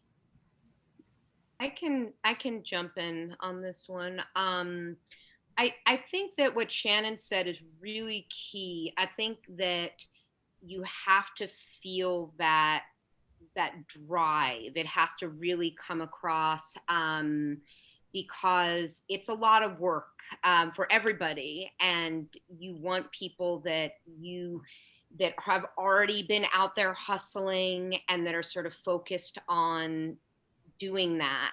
And I think that even if you hear somebody and maybe it's not quite the exact time for them to have a pub deal, you can see what they're doing. You see they have that in them where they are just gonna keep working at it until it happens, and they're not gonna stop. And that is so appealing, that in itself. And on the opposite, when you meet someone that's very accomplished and doesn't have that and is sort of just like, you know, they're looking at signing a deal with a publisher and like, that's going to take care of everything, and they almost take a step back. That's very unappealing. And I think you can pick up on that pretty quickly. But I think outside of that drive, which is so important, I think I personally look for people that are sort of aware of what is resonating today. The song structure, you know, if they're writing songs that are completely different than, you know, what is resonating on the radio, what's resonating on TikTok, what's resonating on all these different platforms. That's going to be a very different kind of artist to work with, a very different kind of campaign and plan you're going to have. And maybe that's not the right fit at the moment. But I think that I always look for someone that is sort of aware of what's happening, tuned into that, and you know, has sort of studied that, has studied what's charting, what's resonating, and so they can either take that into their art or they're making a conscious decision that they're not going to. But it's sort of that is clear, and they're clear with that too. My team, I've got 2 guys that work for me out in LA, and we've, during all of this, what our first and primary thing we're looking for is Swiss Army knives. And it's kind of been, you know, what we all look for, but, you know, that's been our MO from the beginning, to find those writers, artists, producers that can do it all, that can create and turn it around right then and there. And talented, of course, ones that are good at it. But, you know, that's what our big deal has been, you know, finding the people that can make it from start to finish by themselves. And it's been interesting to see how people, even top liners, for example, and how they're adapting, learning how to use Pro Tools, learning, you know, honing new crafts during this, because out of necessity. Mm-hmm. I would say too, in addition to that, which is kind of what Melissa said too, in addition to listening to the music and liking the music, I'm looking at their work ethic. And I also, whether it's an artist or a writer, tend to gravitate towards someone who has a point of view. I mean, especially as an artist, someone who knows who they are or is on their way to really knowing who they are, and has a point of view. And from a writer perspective, you know, obviously someone who's strictly a writer is leaning into what the artist wants to say. But I think the writers I gravitate towards also bring their own sort of unique ingredient to every writing session. And that's something that I'm looking at. So I'm hearing it's not so much about the numbers, the statistics. It still lays deeply in the creative and in the work ethic for you guys. Yeah, I think so. I think because for all of us, no matter what company you work for, when you're signing a client, signing an artist or songwriter, no matter how long that deal is, that's still an agreement, that's still a pact that you're making, that you're both going to work as hard as possible to help elevate whatever is already going on, to help build that momentum. And yeah, it's, I think, beyond just having one great song or whatever sort of pulls you in, it's having that the rest of that sort of rounding it out that's going to make that a good working relationship for you and whoever you're signing to the company, and vice versa, whoever is looking to you as the publisher, and having that that right relationship and connection. That's so refreshing to hear, because obviously, you know, I wear multiple hats at Symphonic, but one of my hats is signing talent to distribution deals. And I hear people too often, you know, talking way more about the statistics than they are about, in the numbers, than they are about the actual songs. And, well, that makes sense in the distribution world too, though. I mean, you know, thinking about it from the number, but I mean, I'd be lying if I said that I haven't looked at it, you know. Just it's part of what I want to look at, but it's not the driving force in who I sign. So it's in the mix. That's good. So we're almost out of time here. And I'm honestly out of questions at this point.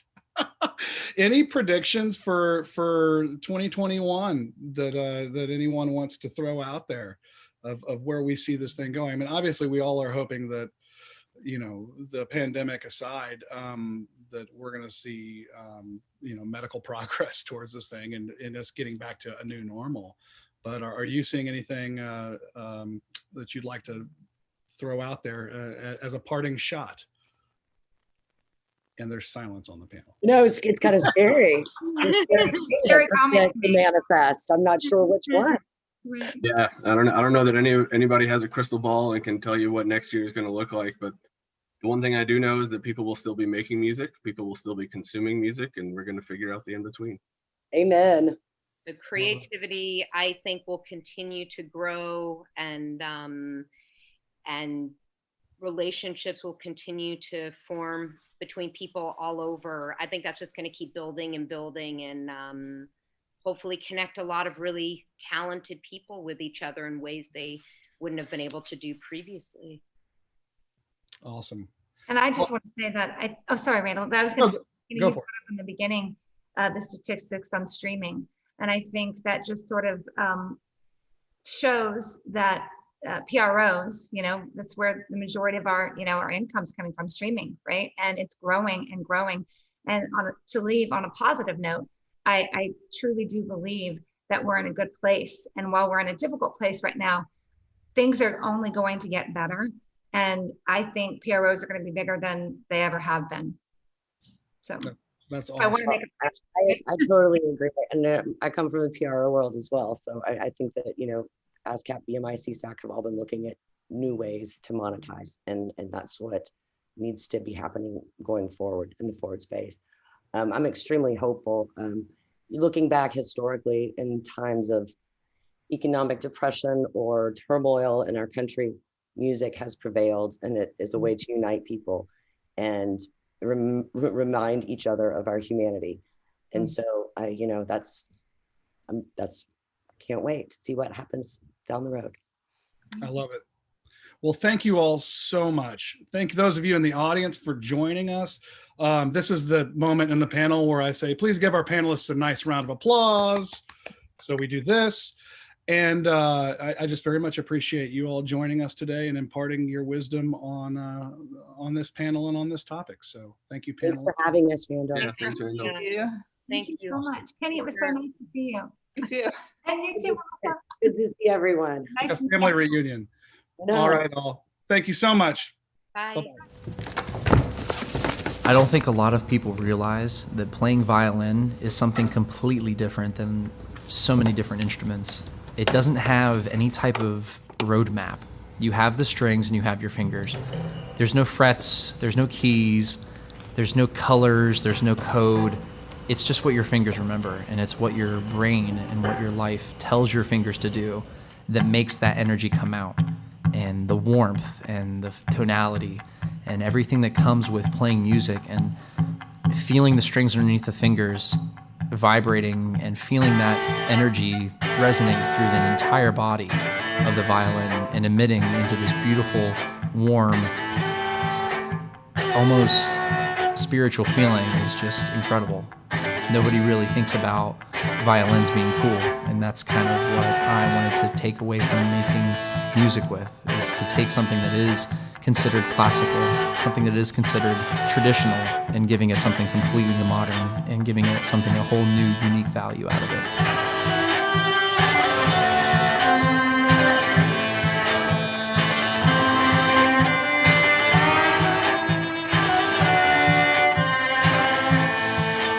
I make music because I've never had the opportunity to give myself my own soul and give myself my own type of artwork.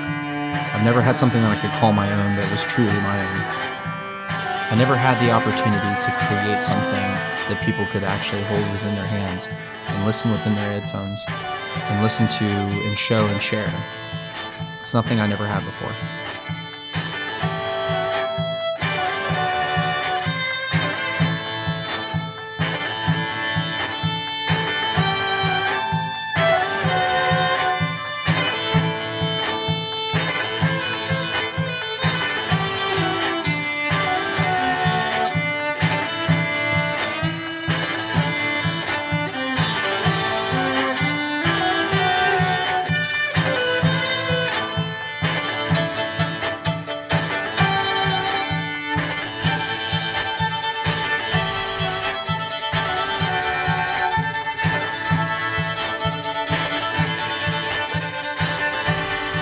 The violin gave me my own type of identity. People said, "Oh, Nick, you play music. You play violin, right?" It gave me kind of my own identity. It gave me something that made me stand out against the entire music scene, against individuals. It made me who I was, and it's made me who I am today.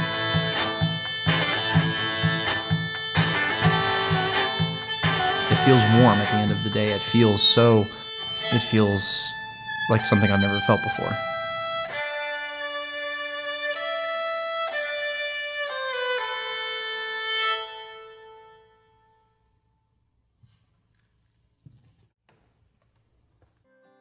Hey there, my name is Emily Rose, and I am so excited to be here today. I have been with Symphonic Distribution for a little over a year now, and I have enjoyed every minute of it.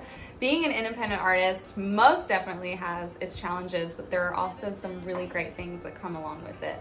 I get to have 100% creative control over my brand and my image, and most importantly, my music. I get to put out the most 100% authentic and honest music that I can create, and it's all in my own hands. And that's really empowering to be able to know that my career is completely in my hands and it's my own destiny. And I think there's something really special and something really cool to be said about that. The biggest motivator in my music career is the passion that I have for it. I think that to really 100% be able to do something, especially as challenging as the music industry is, you have got to have the passion and the drive for it. Really anything in life. If you aren't 100% doing it for the right reasons, I don't know that it'll work out for you. And I really have to truly believe that there is no such thing as no for me in this. And so my biggest motivator is myself. Really, I don't want to let myself down, and knowing that there really isn't any other option for me. If I could only go back to my younger self, I would tell myself that it is not like you see in the movies, and it is not going to be easy. But if you can stick with it and not let the no's get you down, and just remember every single day why you do this and why you love it so much, that it won't fail you, and you just have to keep pushing forward, and you can't believe the no's, and you can't let yourself get too down on all of the negatives, and just keep pushing through. Just don't give up. My Nashville team has helped me in every way imaginable. I am so honored to be a part of the Symphonic Distribution team. I think that they work so hard to make things happen for us. There's something really special to be said to have a distribution company that is really invested in you, that supports you. They go to shows. They just make sure that everything runs smoothly with all the releases. And I just feel like they really have my back, and they have my best interests at heart. And I love Symphonic, and I just can't wait to see what the next few years bring for us. Thank you guys for hanging out with me today. I hope you all are having so much fun learning all of the great things about the music business. Thank you, Symphonic, for having me, and we'll see you all next time.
My music is a product of exploration.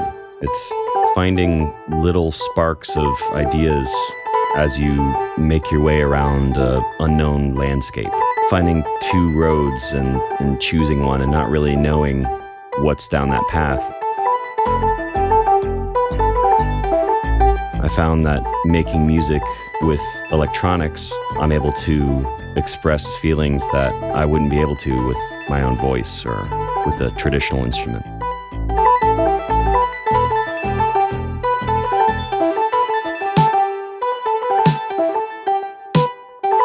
I feel like my music is exploring the possibilities of human creativity.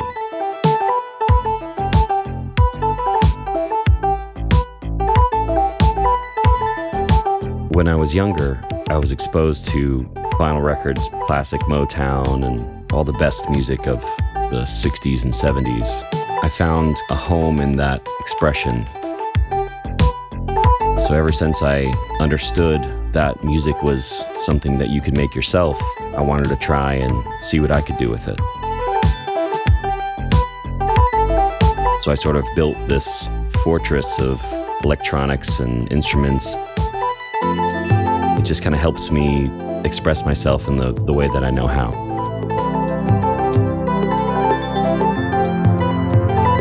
For me, the music is almost more about the sonics than it is about where the sound came from.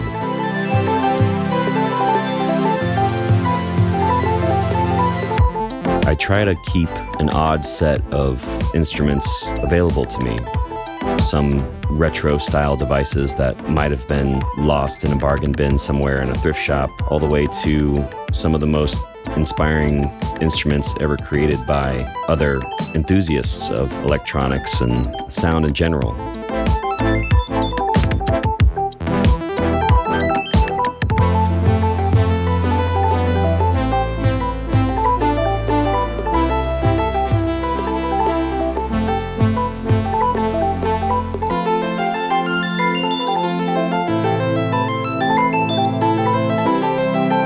I would hope that anyone that would hear the sounds that I make would come out of that experience sort of questioning their own knowledge about what is possible with sound, and hopefully they feel the way that I felt when I was making it. The feeling one gets when walking through an art gallery and seeing a piece of art.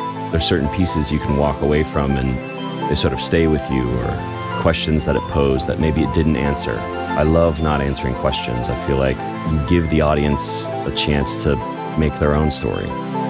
And I think that's the most important part.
ultimate in high fidelity music listening within the reach of everyone. The tape is now completely rewound, ready for play. All in thrilling new sound.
bienvenido todo el mundo al virtual Music Industry Sessions 2020. Ese es el primer panel de este evento que hacemos virtualmente, normal. Lo hacemos en persona, lo hemos hecho en Colombia, lo hemos hecho aquí en los Estados Unidos y también en Puerto Rico.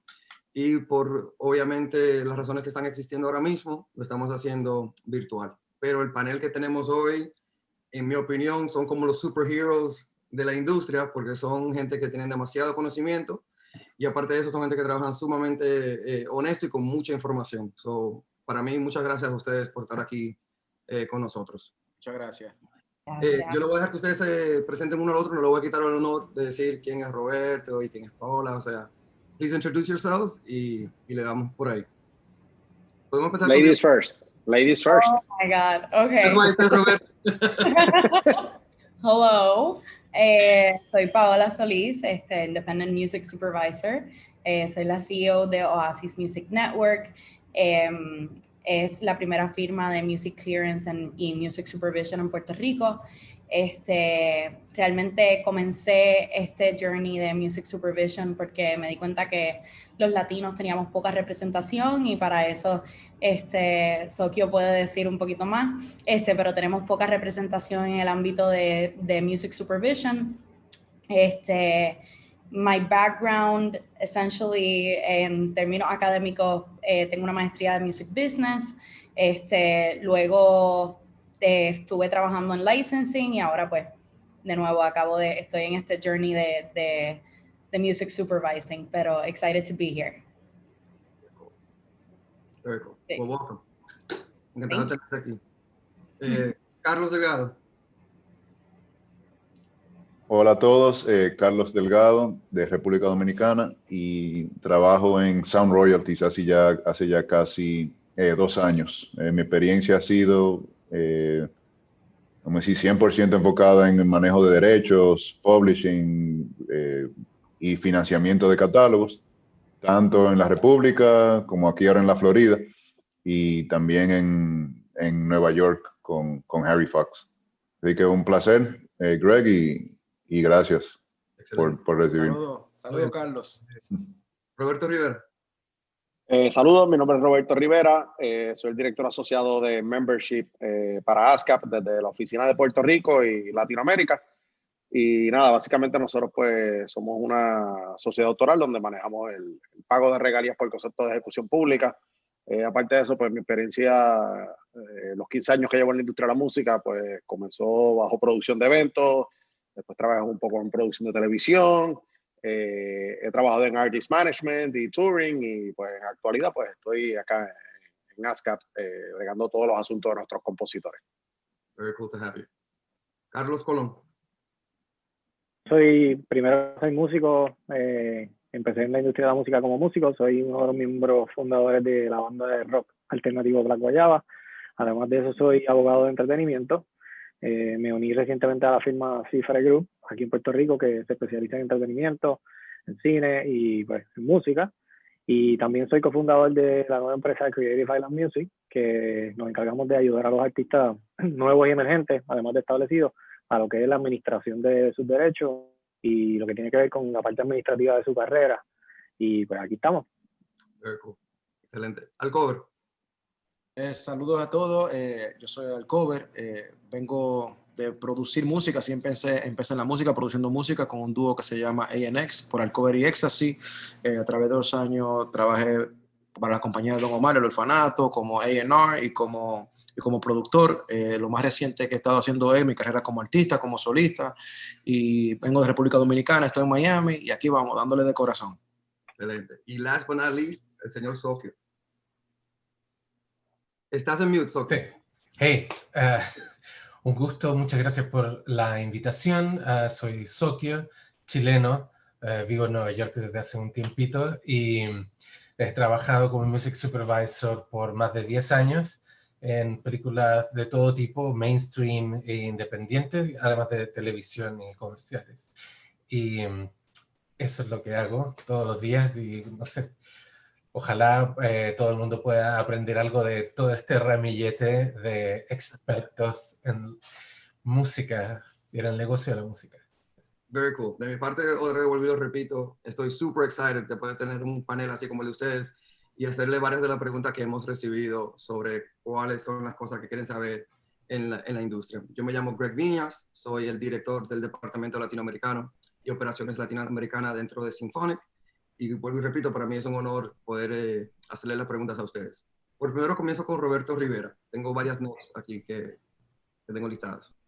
Primero es que te quiero preguntar, ¿qué hacen los PROs? ¿Cuál es la diferencia entre ASCAP y una editora? ¿Y cuál es el propósito principal de las sociedades autorales? Sé que es un triple punch de pregunta, pero a todos atados. Pues mira, ASCAP, como les dije, es una sociedad autoral. En inglés se le conoce como un Performing Rights Organization, que es un PRO. Y nuestro rol principal y único es colectar las regalías por concepto de ejecución pública. Ejecución pública es cuando una canción suena en la radio, suena en televisión, en Pandora, Spotify, YouTube, Apple Music, you name it, cualquier outlet de streaming, la tocan en vivo en un show. Esos son ejecuciones públicas, los public performances. Y ASCAP se encarga de pagarle las regalías a los compositores, a sus socios compositores y a sus editoras. Nosotros dividimos el pago mitad al compositor y mitad a la editora. Siempre pasa que la gente confunde y piensa que ASCAP es la editora, el publisher. Y eso no es correcto. Básicamente nosotros tenemos miembros compositores y miembros editoras. ASCAP solamente se encarga, como dije, de regalías de ejecución pública. Ya lo que son, por ejemplo, las regalías mecánicas, eso se encarga la editora, el publisher. Lo que son los sync licenses, también lo trabaja la editora. La colección de los neighboring rights, también la editora. O sea que ASCAP básicamente lo que se encarga es de pagar las regalías a los compositores y a las editoras. Excelente. Tenía otro punch que te tiraron aquí. Diga usted. ASCAP o algún otro PRO registra mis derechos de mis canciones en el US Copyright Office. ¿O? No, eso también es la otra confusión que existe. ASCAP no protege los derechos de autor. BMI, que es nuestra competencia, tampoco te protege los derechos de autor. CSAC, nadie. Quien único en la jurisdicción federal, y aquí si me equivoco el licenciado Colón me puede corregir, quien único provee ese derecho donde uno puede proteger una obra legalmente, que se le conoce como el copyright, es la librería del Congreso del gobierno federal, Library of Congress, y eso pueden ir directamente a copyright.gov, y ahí someten toda la documentación para proteger sus obras legalmente y obtener el copyright. Excelente. Simplemente el que tú registres una canción en ASCAP no significa que la estás protegiendo legalmente. Son dos procesos completamente apartes, pero iguales de importantes. Allá para protegerte legalmente y acá en ASCAP para poder cobrar tu regalía. Entendido. En tu opinión, yo siendo un artista nuevo, un productor nuevo, ¿qué tiempo debería yo esperar para registrarme con ASCAP? ¿Lo debería hacer de una vez? ¿Espero tener mi primer hit? En tu opinión, en tu recomendación, ¿cómo lo harías? No tienes que esperar a tener una canción grabada. Lo puedes hacer en cualquier momento. Obviamente, idealmente antes que lances cualquier tipo de canción que tú hayas escrito, para que pues tengas el tiempo para documentar las obras, hacer el registro, pero no hay un time frame establecido. Pero pues tampoco hagas el release de una canción y a los 2 años digas, oh, guess what? Nunca me inscribí en ASCAP, voy a ir a inscribirme para cobrar mi regalía, porque entonces quizás vas a perder dinero porque pues, hay un cierto tiempo para poder cobrar esos performances. Pero en cualquier momento, nuestro policy es un open door policy, o cualquier persona que sea compositor se puede ir a nuestro website y se puede hacer miembro. Very cool. Yo como fanático de la música, no soy músico, no soy productor, nunca entendía qué eran los derechos de un master, quién tenía control de eso, ni nada. Como consumidor, yo simplemente escuchaba música y me imaginaba que el dueño de esa canción era el que cantaba, ¿sí? Pero no necesariamente es así, ¿ok? So, mi pregunta es, los masters, ¿qué es un master y quién tiene los derechos de dicho master? Ok, un master es la grabación. Y una cosa es la composición y otra cosa es el master. Por ejemplo, si ahora mismo yo, vamos a ponerle Living la Vida Loca. Living la Vida Loca de Ricky Martin, que todo el mundo la conoce. El compositor, uno de los compositores de la canción es, por ejemplo, Robbie Draco Rosa. Y esa canción, el dueño de la composición es Robbie Draco Rosa. pero la canción, el sonido, tiene un dueño que en ese caso pues es el label, la disquera. Imagino que en aquel momento él todavía estaba con Sony. Sony es el dueño de ese master. Vamos a ponerle que ahora yo con ustedes formamos una banda aquí y decidimos grabar Living la Vida Loca versión merengue. ¿Cuál sería el nombre de la banda? No sé todavía. Los merengueros de Ricky Martin. Ya, Pues eso es un máster que nuestra disquera o quien sea quien pagó por la grabación va a ser dueño de ese máster. Pero la composición, quien sigue siendo el dueño es Robbie Draco Rosa, porque la letra no cambió. La letra sigue siendo de Robbie Draco Rosa. Y tanto él y su editora es quien va a administrar esa composición. Pero ya el máster, nosotros hacemos lo que queramos con él y no tiene nada que ver con el máster que le pertenece a Sony. Básicamente esa es la diferencia. Una cosa es la composición y otra cosa es la grabación, que es lo que se le conoce como el master recording. Excelente. Sí, déjame aportar un poquito a lo que dijo Robert. Es importante que los músicos entiendan, porque eso es una de las confusiones más grandes, que es el master y que es la composición. Entonces, ahí donde se crea pues un master, se crea una composición, hay obras, lo que le llamamos dos obras. Está la obra de la composición y la obra del master. Cada una de esas obras tiene un copyright diferente. Tienes el copyright del master, que tiene unos derechos de autor, y tienes el copyright de la composición, que tiene otros derechos de autor. Esos dos derechos de autor pues básicamente se intercalan en esa grabación particular. Es como un matrimonio que sigue para toda la vida. Tú tienes que pedirle permiso al dueño de la composición y también le tienes que pedir permiso al dueño del máster cuando vas a tratar de usar esas dos cosas que están juntas. Pero en el caso de la composición sola, si tú quieres utilizarla para otra cosa que no sea ese máster, pues solamente le pides permiso al dueño de la composición. Así que cuando uno va a hacer una grabación que ya tiene una composición incluida, tienes que pensar que tienes dos obras ahí que están trabajando juntas. Así que probablemente hay dos dueños a quien tienes que contactar. Igual cuando tú escribes una canción y tú mismo la grabas, tienes que también estar presente que tú como autor, que eres el que lo hiciste todo, eres el autor de la composición y el autor del máster. Así que tú tienes dos propiedades que son tuyas. Excelente, muy buen dato. Perfecto. ¿Qué tipo de regalías cobra ASCAP? Los public performances, regalías de ejecución pública. Okay. Ya todos los otros regalías, las mecánicas, eso quien lo maneja pues es la editora. Y nosotros básicamente nos encargamos del public performance doméstico e internacional. O sea, tenemos acuerdos recíprocos con todas las sociedades autorales a nivel global. Por ejemplo, vamos a ponerle que un compositor de ASCAP, su música suena en Argentina. La sociedad de Argentina, en este caso SADAIC, tiene un acuerdo con ASCAP donde ellos van a colectar las regalías de esas ejecuciones públicas en ese territorio. Y ese dinero ellos se lo pasan a ASCAP y ASCAP se lo pasa al compositor. Y de la misma manera, pues funciona a la inversa. Si un compositor que es miembro de la sociedad de Argentina, de SADAIC, si su música suena en Estados Unidos, que es el territorio de ASCAP, Estados Unidos o Puerto Rico, nosotros le pasamos el dinero a SADAIC y SADAIC le hace llegar el dinero al compositor. Pero todo lo que manejamos es regalías por concepto de ejecución pública. Entendido. Y por último, ¿cuánto tiempo debería uno esperar para recibir este tipo de regalías? Ok, usualmente nosotros pagamos entre 2 a 3 quarters en atraso, y digo atraso entre comillas, explicando. Ahora mismo nosotros estuvimos en octubre nuestra distribución de los performances que ocurrieron en el primer quarter del 2020. Por eso digo en atraso. O sea que pues no es que tu canción sonó hoy y la semana que viene te enviamos un cheque porque la canción sonó. Usualmente entre 6 a 9 meses. Ya lo que son la parte internacional, cada sociedad autoral internacional trabaja bajo pues, sus standards. Hay algunas que pagan cada 6 meses, otras pagan al año, pero usualmente we round it up como la parte internacional la vienes viendo un año después. So most likely, nuestra próxima distribución de compositores, que es ahora en el mes de noviembre, most likely los compositores están viendo muchos de los performances de finales del año pasado en cada territorio. Muchas gracias, Robert. Mi próxima pregunta es para ti, Paola.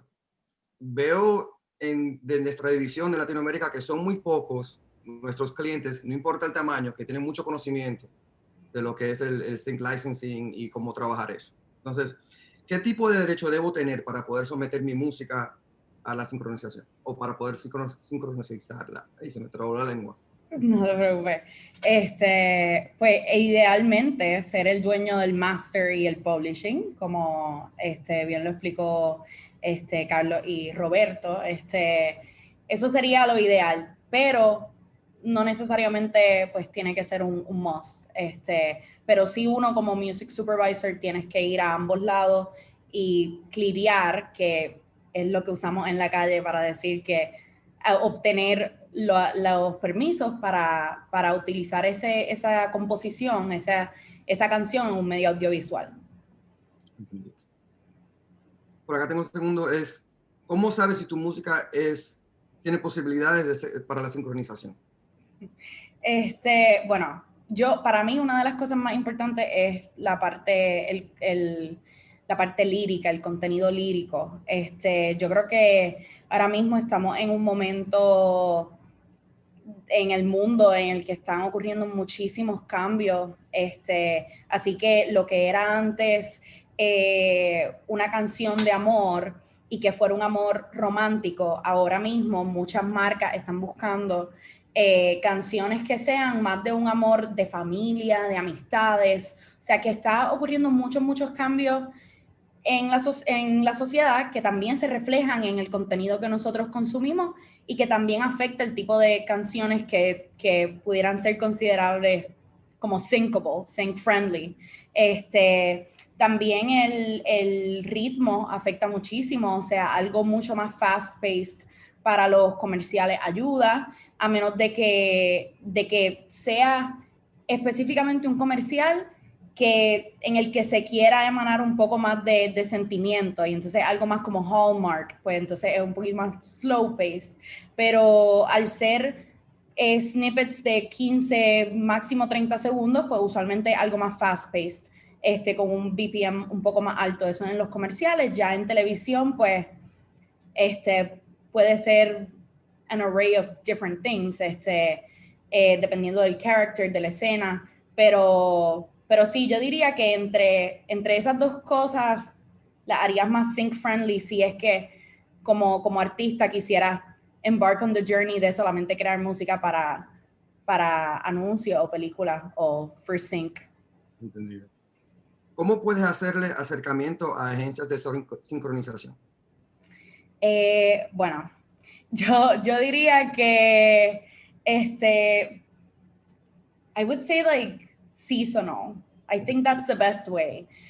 Personalmente para mí, yo no sé si Sokio quisiera también añadir un poquito a esto, pero yo diría que seasonal, o sea, decir, mira, esto es lo que tengo para Navidades, esto es lo que tengo como para Thanksgiving, para Halloween, o sea, y siempre tener en consideración que también, yo creo que lo vamos a hablar un poquito en una de las próximas preguntas, pero que ese lyrical content del que hablé anteriormente, por ejemplo, Navidades, o sea, aquí en Puerto Rico nosotros tenemos las Navidades más largas del mundo, y lo celebramos en grande, pero ¿qué pasa? Que it's Christmas en inglés.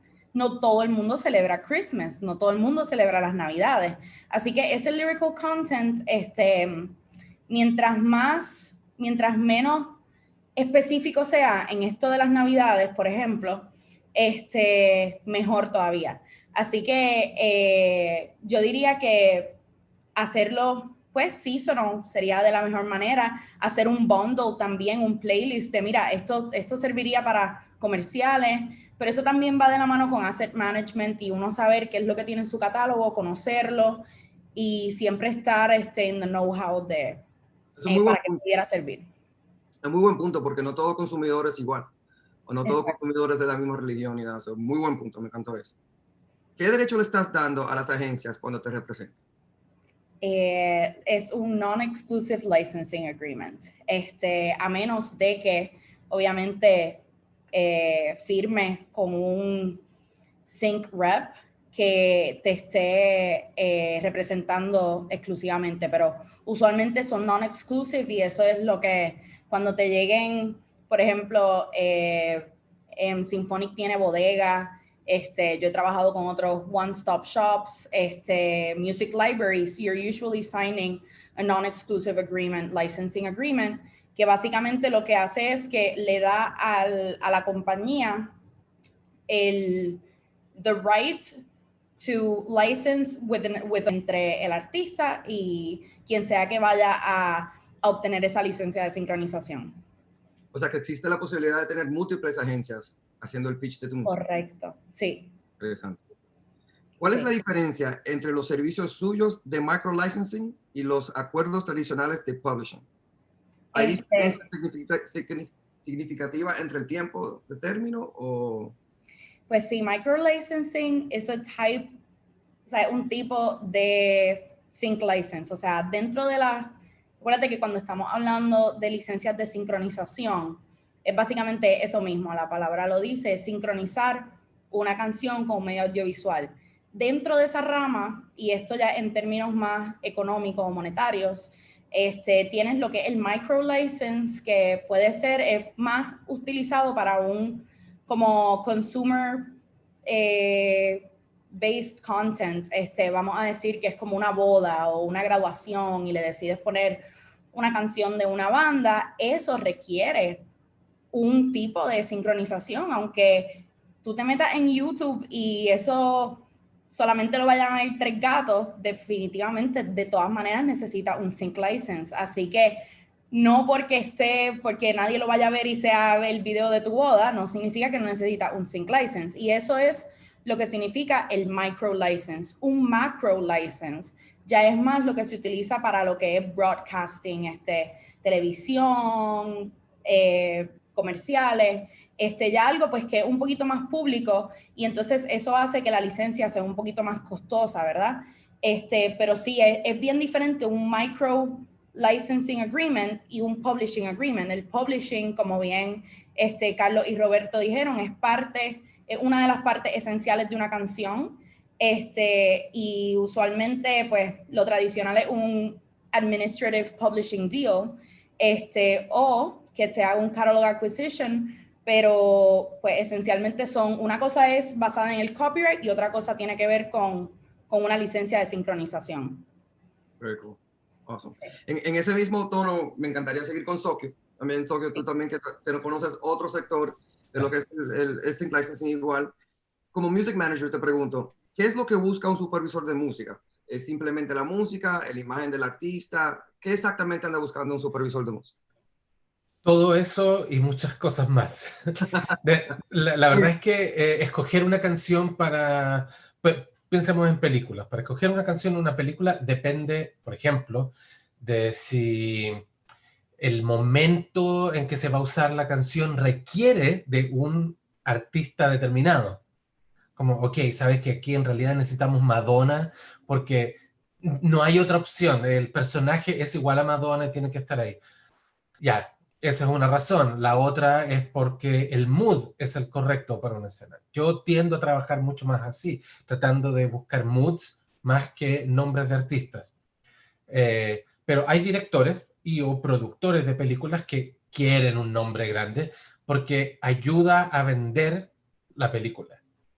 Es súper loco. De hecho, si tú puedes tener cualquier cantante durante la película, pero si al final colocas Welcome to the Jungle, va a ser un hitazo. Inmediatamente hay productores que van a querer poner dinero en la película.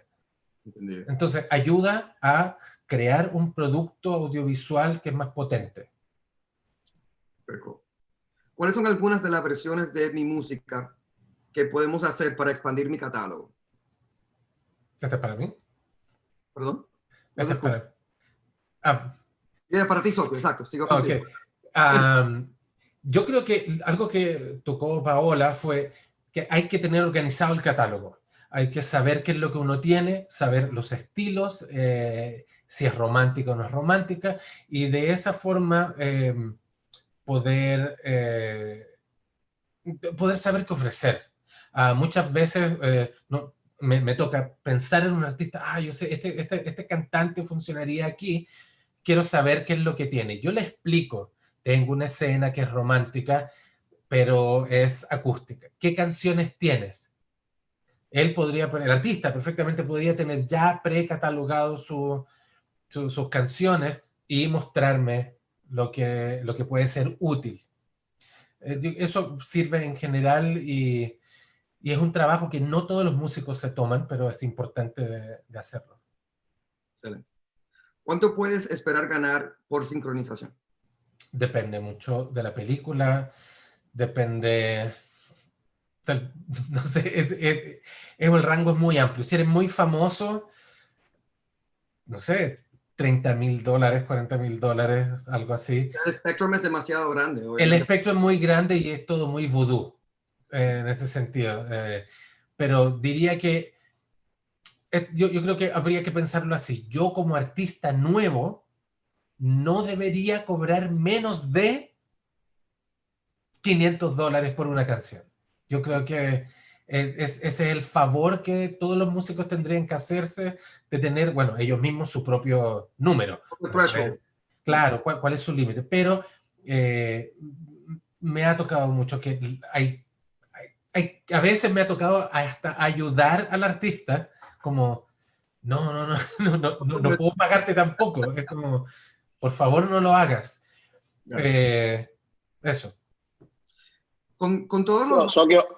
Disculpa, Sokio, quizás aclarar que, por ejemplo, cuando menciona los 30,000 o los 500, también obviamente si hay más de uno o dos compositores, pues eso se divide. Claro, En los porcentajes.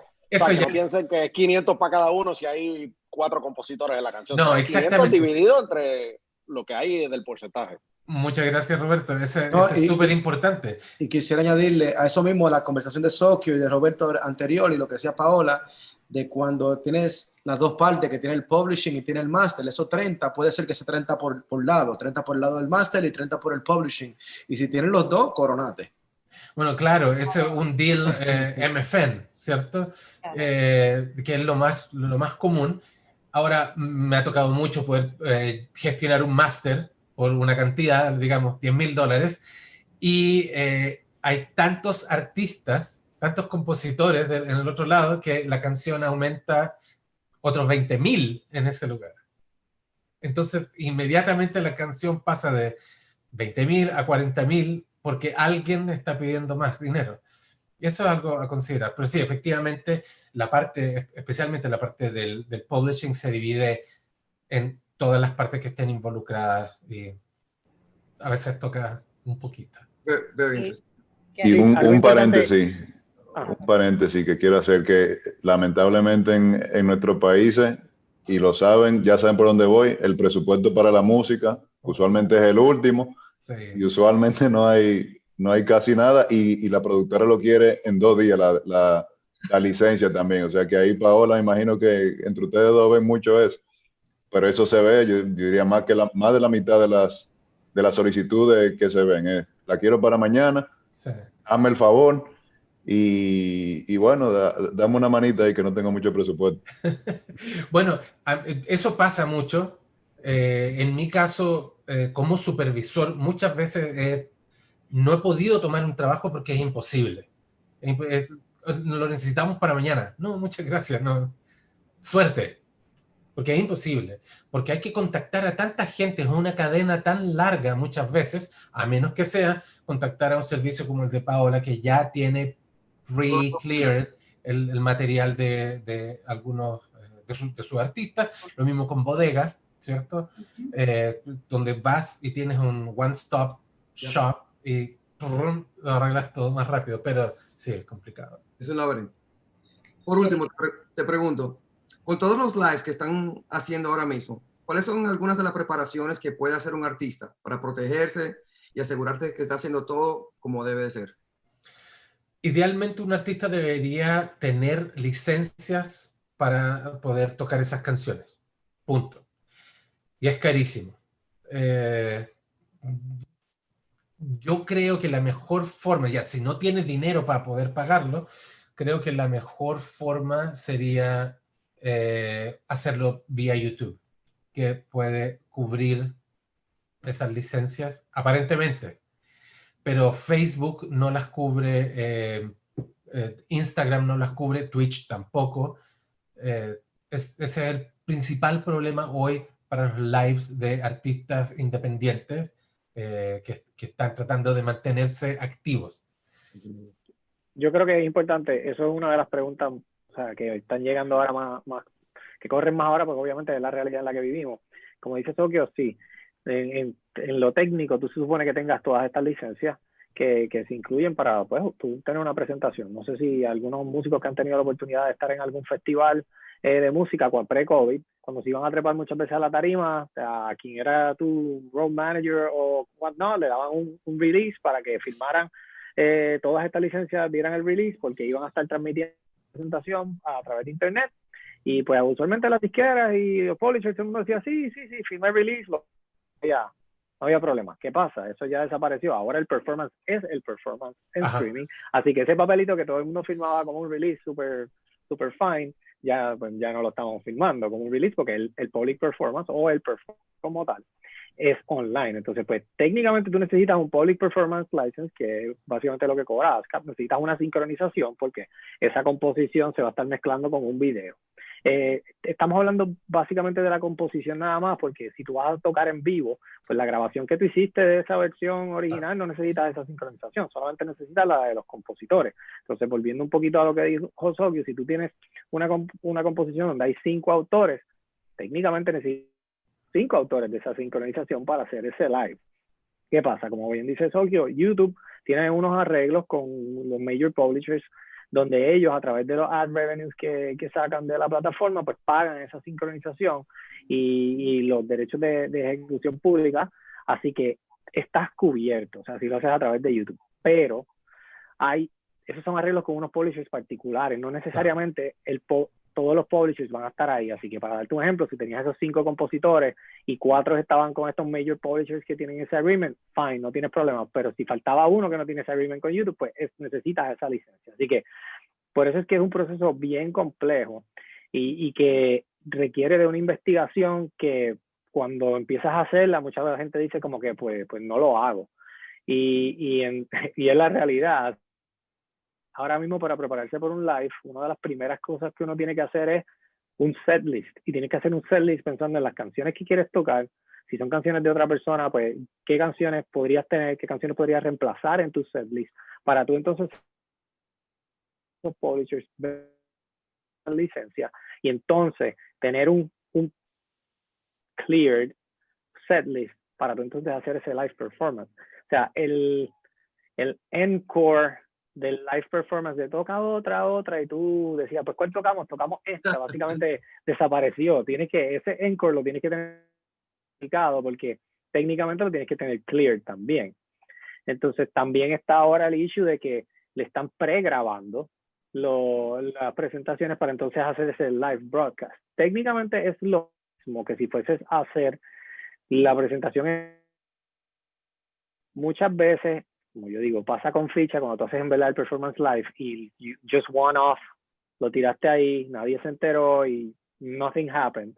Pero una vez la presentación se queda en vivo para un VOD o para que tu canal lo siga retransmitiendo, pues puedes tener el issue de que tengas algún claim en tu presentación que tengas que atender con la plataforma. Así que es un gray area ahora mismo. Los publishers, la industria en general está scrambling a ver cómo vamos a resolver ese problema, porque se ha convertido en definitivamente un revenue stream que es sustancial ahora mismo para sostener a la industria de la música. Así que lo van a tener que resolver a la manera más rápida que la industria reorganiza. That's a very good point. Very good point. Te pregunto a ti mismo también, Carlos Colón, ¿cuáles son algunas de las medidas que puedo tomar para proteger los derechos de tu música? Ok. Aquí hay las medidas tradicionales, creo que Robert lo mencionó ahorita, que es registrar tus composiciones. Como bien dijo Robert, registrar tus canciones en ASCAP no te protege, no las registras en el Copyright Office. Depende del arreglo que tú tengas con tu publisher, el publisher puede ir a registrar las canciones. Inclusive en la mayoría de los contratos de publishing, tú le estás dando lo que sea un power of attorney a tu publisher para que vaya y haga esa gestión. La Biblioteca del Congreso protege los derechos patrimoniales, es el término legal, pero los derechos del dinero, de las canciones y de las composiciones. Al registrarlos ahí, tú estás protegiendo esos derechos. Importante saber cuáles son esos derechos, porque cuando por encima te vas a dar qué es lo que se protege. Los derechos de autor protegen la reproducción de una obra, la distribución de una obra, la ejecución pública, que ahí entra Robert a cobrar esos derechos, la exposición pública, que es como que un medio parecido a la ejecución pública en la música, pero la mejor manera de verlo es si es una pintura que no es una canción, pues exponerla. Pero si tú tienes un video musical y lo vas a poner, pues estás exponiéndolo a la misma vez que se está ejecutando la obra públicamente. Eso es como que bueno. También tiene la creación de obras derivadas, que es, yo tengo mi canción y quiero hacer una obra derivada de esa, pues vamos a hacer la versión en español, o la versión en inglés, o vamos a hacer una versión con 3 versos diferentes, y entonces tienes como que tienes la obra principal y una obra derivada. Ese derecho tú lo tienes si tienes que dar un pedazo. Si yo tengo una canción en español y alguien viene y coge mi canción y le hace un translation, técnicamente me tiene que llamar a pedirme permiso para crear esa obra derivada. Y otra ejecución pública a través de medios digitales para sound recordings, que pues básicamente lo mismo que ya hablamos. Esos derechos se protegen legalmente a través de la Biblioteca del Congreso en los Estados Unidos particularmente. ¿Qué pasa? Algo que me gusta explicar a los músicos es que el derecho del copyright no nace cuando tú registras la canción allí. El derecho del copyright nace cuando tú creas la obra y la fijas en lo que se llama un medio tangible de expresión.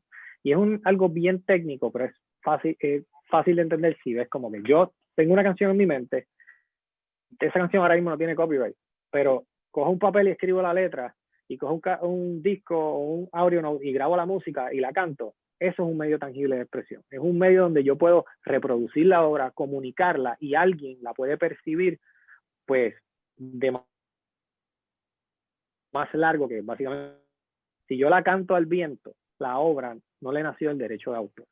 Ese derecho de obra ocurre eso cuando se fija en ese medio, pero las protecciones legales reales las tienes cuando registras la obra, y la protección legal real la tienes cuando registras la obra. ¿Por qué? Porque si tú tienes que demandar a alguien por un copyright infringement, tienes que tener la obra registrada para poder llegar a radicar esa demanda, que tiene que ser en el Tribunal Federal en los Estados Unidos. Como autor. La protección de copyright, tú tienes el derecho de copyright. En verdad, la protección legal completa no la tienes hasta que tienes la obra registrada, porque si tienes que ir a enforce tus rights, tiene que estar registrada. Así que siempre es recomendable que tanto el máster como las composiciones se registren en la Biblioteca del Congreso. Importante también que entiendan que además de los derechos patrimoniales de la música, existen los derechos morales de autor. Los derechos morales de autor son a la atribución, que sepan que tú eres el autor, atribución, retracto, que de momento yo digo, diablo, me arrepiento toda la vida de haber hecho esa canción y ya no quiero que conozcan que yo soy el autor de esa canción, bórrenle mi nombre. Acceso, que en el caso de la música no es muy aplicable, pero por ejemplo, si eres un pintor y haces un cuadro y alguien te lo compra, te tienen que dar el acceso al cuadro, pues si tienes que ir, qué sé yo, a tomarle una foto o algo como. Se me olvidan, los de morales se me van de vez. Pero en me efecto, gusta porque me ha contestado varias preguntas juntas sin que yo tener que hacértelas, porque vas ahí. It's cool information, very cool information. Esos morales de autor usualmente se protegen por leyes estatales. O sea, una alusión a 2 de los derechos morales de autor, particularmente la atribución, que se sepa que tú eres el autor, pero en efecto los derechos morales, que no son derechos patrimoniales como tal, se protegen por leyes estatales. En el caso de Puerto Rico hay una ley de derechos morales de autor, y esos derechos tú los vas y los registras en el Departamento de Estado de Puerto Rico. Muchos de los otros estados en Estados Unidos tienen leyes similares de derechos morales de autor, y en sus respectivos registros de derechos de autor, entonces estatalmente los protegen. Ahora, eso es lo legal. No puede hacer para proteger los derechos de su música, organizarse. ¿Por qué? Porque una de las mejores maneras de tú proteger los derechos de tu música es tener las cosas documentadas. Por ejemplo, cuando tú escribes canciones con alguien, se firma lo que comúnmente se conoce como un split sheet, ese es el nombre, pero la gente lo conoce como el split sheet. El split sheet no es otra cosa que un contrato o un acuerdo entre esas personas que escribieron esa canción para en cuánto se van a dividir los %. ¿Qué pasa? Tú estás protegiendo tu derecho al tener ese split sheet, porque si no lo tienes y pasan 10 años y la canción de momento explota, y tú fuiste que hiciste el 80% de la canción y no firmaste ese split sheet, ¿tú piensas que el que escribió la canción contigo va a venir 10 años después que ahora explotó a decirte, no, eso nos vamos mitad y mitad? Así que técnicamente tener esa documentación al día ya empieza a proteger tu música. Lo mismo pasa con los músicos independientes particularmente, van al estudio, está todo súper cool, grabamos, cerveza, la pasamos brutal, y estuvo ahí el productor, estuvo el ingeniero, estuvo el que hizo la mezcla, estuvo el que hizo la pista, y no hacen la documentación necesaria, con un producer agreement, con los work for hires necesarios para aquellas personas que trabajaron en la producción, para cederle esos derechos, que es lo que usualmente se hace, a quien está pagando por el máster, que en el caso de los artistas independientes es el artista. Pues, ¿qué pasa? Todo el mundo somos muy buenos amigos, sale la canción, explota, tiene 800 millones de streams, y entonces la vas a licenciar. Viene una disquera que quiere cogerte como artista, y cuando te dicen, pásame toda la documentación de este máster para yo clearearlo, tú le dices, pues, ¿qué te necesito? Ah, pues déjame ver el producer agreement, déjame ver the work for hires de todo el mundo que trabajó, etcétera, etcétera, etcétera.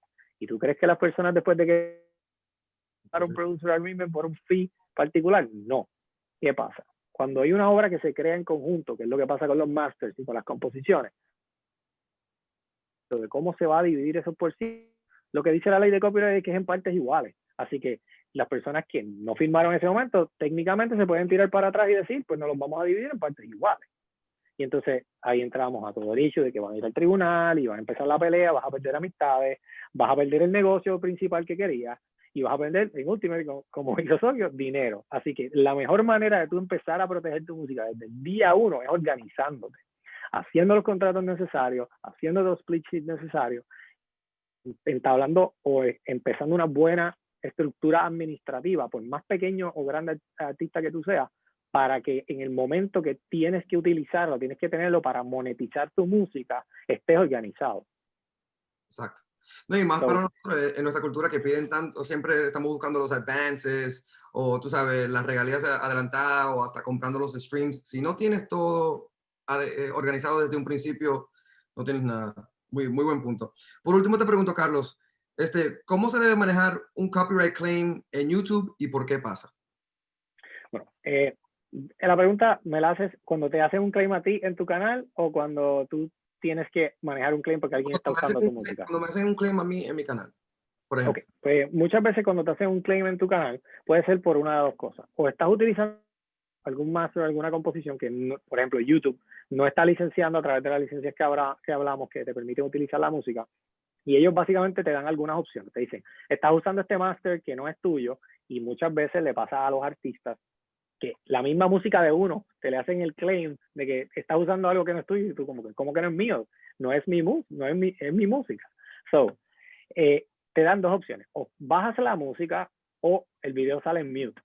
So, o cambia la música o el video sale en mute. ¿Cómo se maneja esto? De dos maneras. Usualmente cuando uno le asigna derechos de su música a una entidad, ya sea un publisher o ya sea un label, es bueno que tú los llames y les dejes saber, mira, mi canal de YouTube es este.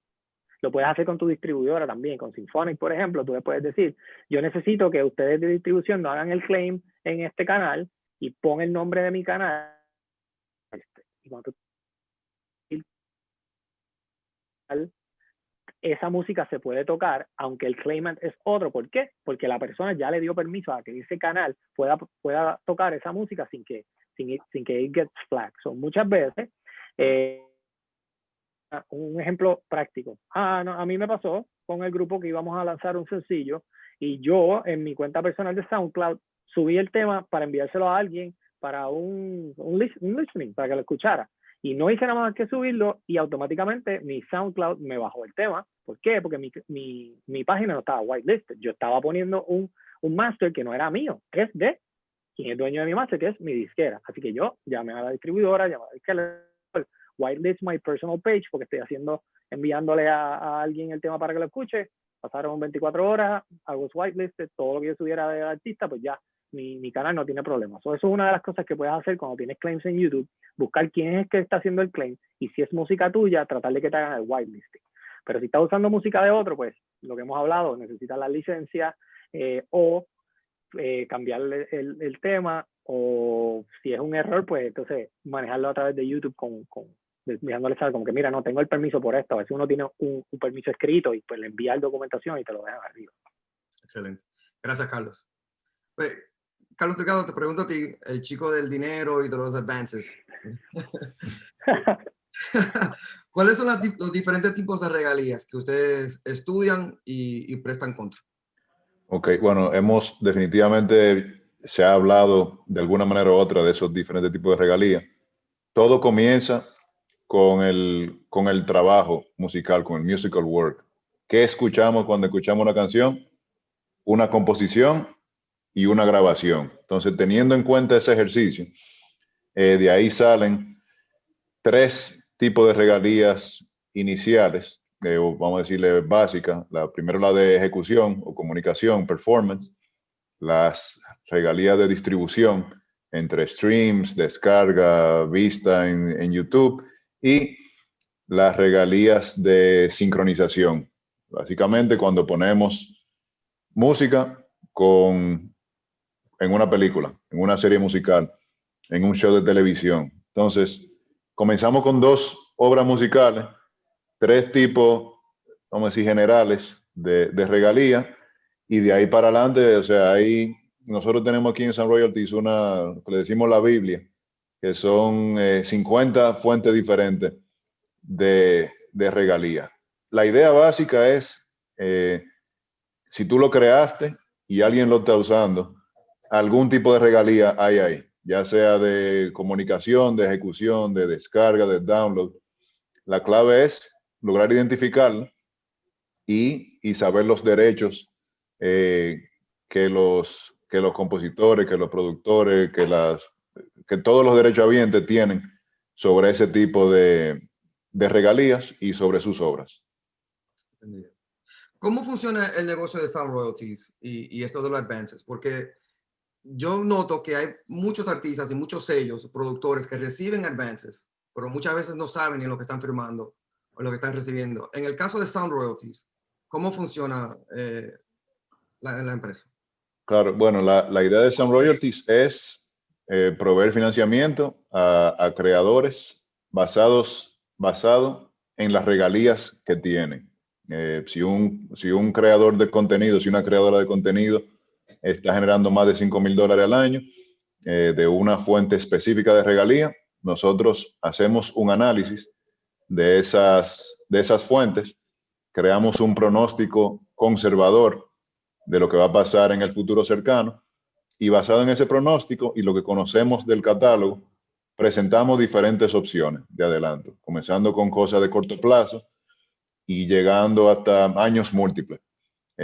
Todo dependiendo, obviamente, de lo que el artista esté buscando y de la fuente de ingreso. Entonces, la clave de nosotros, diferente a otra fuente de adelanto en la industria de la música, es que en ningún momento nosotros estamos tomando los copyrights de los compositores. O sea, no es que te adelantamos a cambio de un porcentaje de ser dueño de tus composiciones, o de un porcentaje de tus grabaciones, o de un porcentaje de tus créditos como productora, sino que adelantamos una cantidad y el plan es cobrar más a través de los años.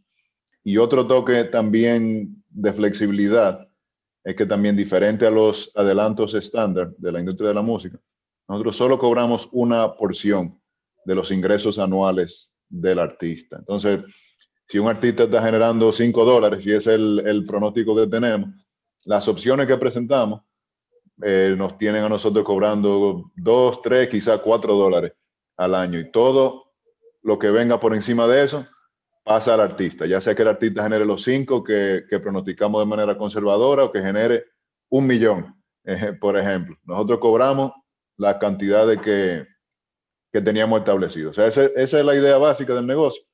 Y cada acuerdo es diferente. O sea, donde se pone buena la conversación es cuando le decimos a Greg, por ejemplo: Greg, analizamos tu estado de cuenta de Symphonic.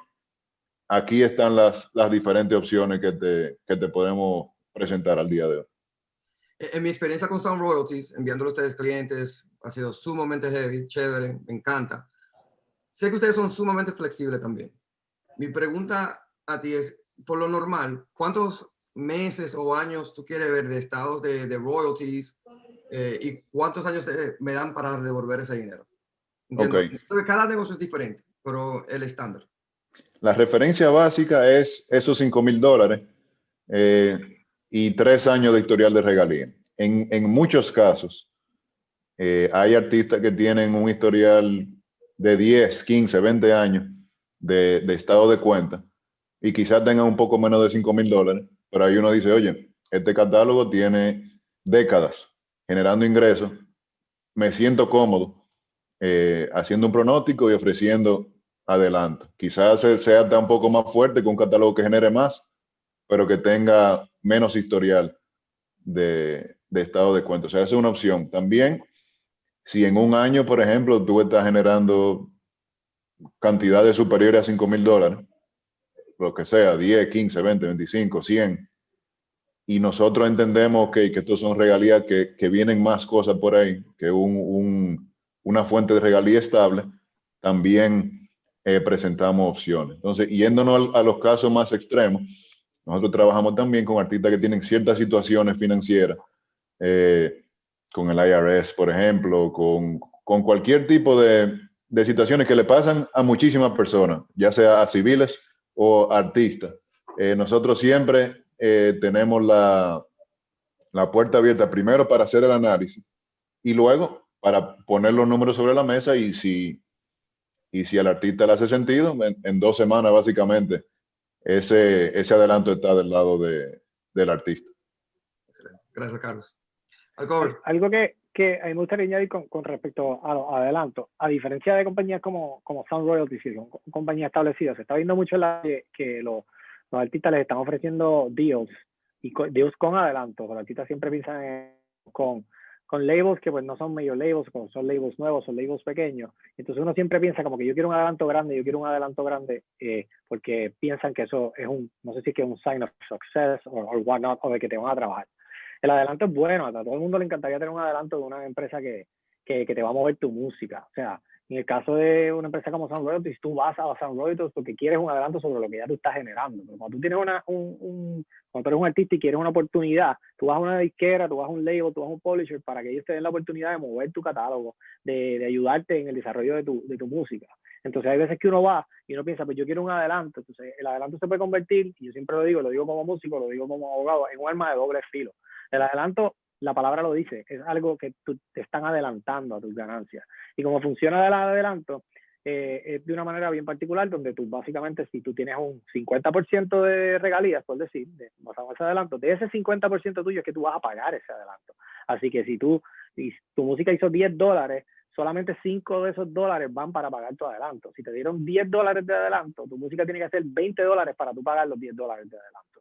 Entonces, cuando tú haces esa matemática, te das cuenta que un adelanto muy grande a veces, si entras en una empresa que no te trabaja, se está convirtiendo en unas esposas. Te estás esposando a esa compañía, porque muchas veces es difícil salirte de un contrato o negociar una salida de un contrato cuando ¿qué tienes que hacer? Repagar un adelanto.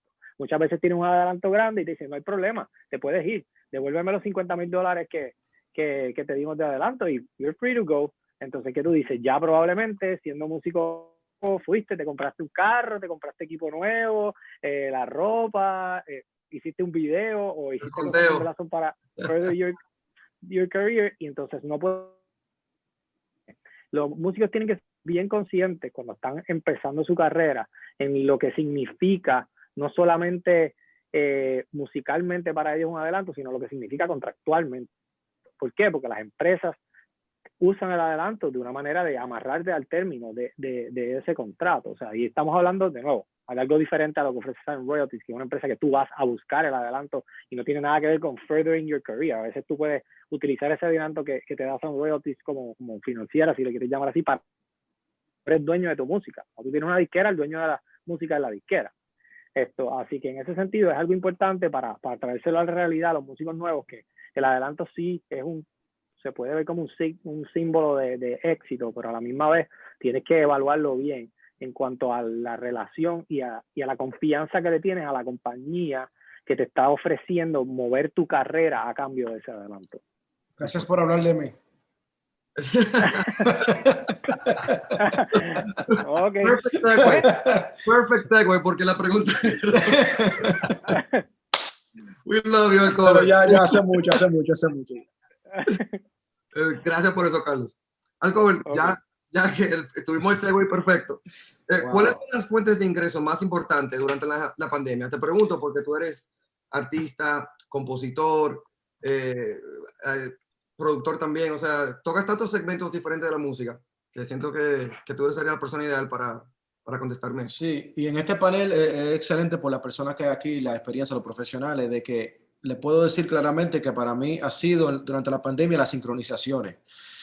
Sucede que yo le diría a cualquier talento nuevo, artista, compositor, creador, que aunque esté con una editora, debe tener una buena relación. Y lo que yo hice con la editora donde yo firmé hace mucho tiempo, que me uní al equipo de sincronización y le pedí a ellos que me añadieran a los email blasts que ellos hacen internamente en la compañía, porque tengo compositores, tengo productores. Entonces, en vez de que a mí me llegaran los requests para las sincronizaciones de música latina, que me decían, estamos buscando esta música para algo latino con esta vibra o este mood. Ya a mí me llegan todos los emails. Durante la pandemia, como ya teníamos más tiempo, estábamos en casa, yo tengo mi setup en casa, yo me meto a esos emails y veo algo que yo o tengo o que puedo hacer en el momento. Me dicen, tenemos un request para mañana, queremos 1 minuto de sincronización para Black Panther. Y eso yo lo hice inmediatamente y lo mandé y lo colocamos. Entonces, para mí, ese ha sido un gran ingreso durante la pandemia. Very cool, very cool. ¿Qué nuevo? Yo hablo contigo casi todos los días. Sí. Y me encanta hablar contigo porque tú piensas super left field, you know? ¿Qué nuevas tendencias tú estás viendo en la música latina al momento? En la música latina, en el momento, mira, cuando estaban los tiempos de Don Omar, Tego, digo los tiempos porque ellos hacían canciones y rehacían canciones viejas, pero rehacían canciones, vamos a decir, latinas, como decir Don Omar, Tego, que hizo Mi chinita linda tiene, chiquiticoloso. Don Omar vino con la de otra, o sea, hacían mucho esas canciones. Todavía hoy en día lo vemos con la nueva generación que hay de músicos y artistas, pero lo están haciendo con música americana, más que la latina vieja, porque ya estamos en esa etapa donde estamos americanizados. Entonces, los chamaquitos que se criaron, que nacieron en los 90, que en los 2000 estaban escuchando esta música americana, como lo último que hizo Yankee con Anuel, que es la canción de Cisco, de Tom Song, y muchas otras canciones de Anuel, que están adoptando mucha música americana. Así que yo estoy viendo esa nueva generación de latinoamericanos que han crecido aquí en Estados Unidos como yo, que estamos usando esas canciones viejas, clásicas, pero nuestra memoria o lo que nos conecta a esa nostalgia de música vieja ya son las americanas. No son muchos productores tampoco que duran así tanto tiempo como tú, que siguen dando hit tras hit tras hit y transcenden cómo va cambiando la música. So, felicidades por ese lado también. Te pregunto, ¿cuáles son algunas de las maneras con las que tú has podido desarrollar algunos mercados o entrar a algunos mercados que tú no pensabas que iba a ser tan posible? ¿Qué herramientas o qué ideas tú has usado para poder entrar a esos mercados? A mí me ha funcionado mucho a través de los años trabajar con marcas de tecnologías, porque las marcas de tecnología no tienen un lenguaje. Por ejemplo, cuando estaban hablando ahorita de que en Puerto Rico se celebra la Navidad, que es más larga, pero aquí no todo el mundo celebra Christmas, ¿qué pasa? Es lo mismo que tú promover un mofongo. Goya se inventó un mofongo. Ya tú sabes que te va a ir a algo más latino, con una orientación latina, pero yo he trabajado con compañía telefónica, por ejemplo, una compañía de teléfono, donde yo hice una canción con un artista de Bangladesh. Pero hicimos la misma versión de la misma canción, la misma melodía con un artista de México.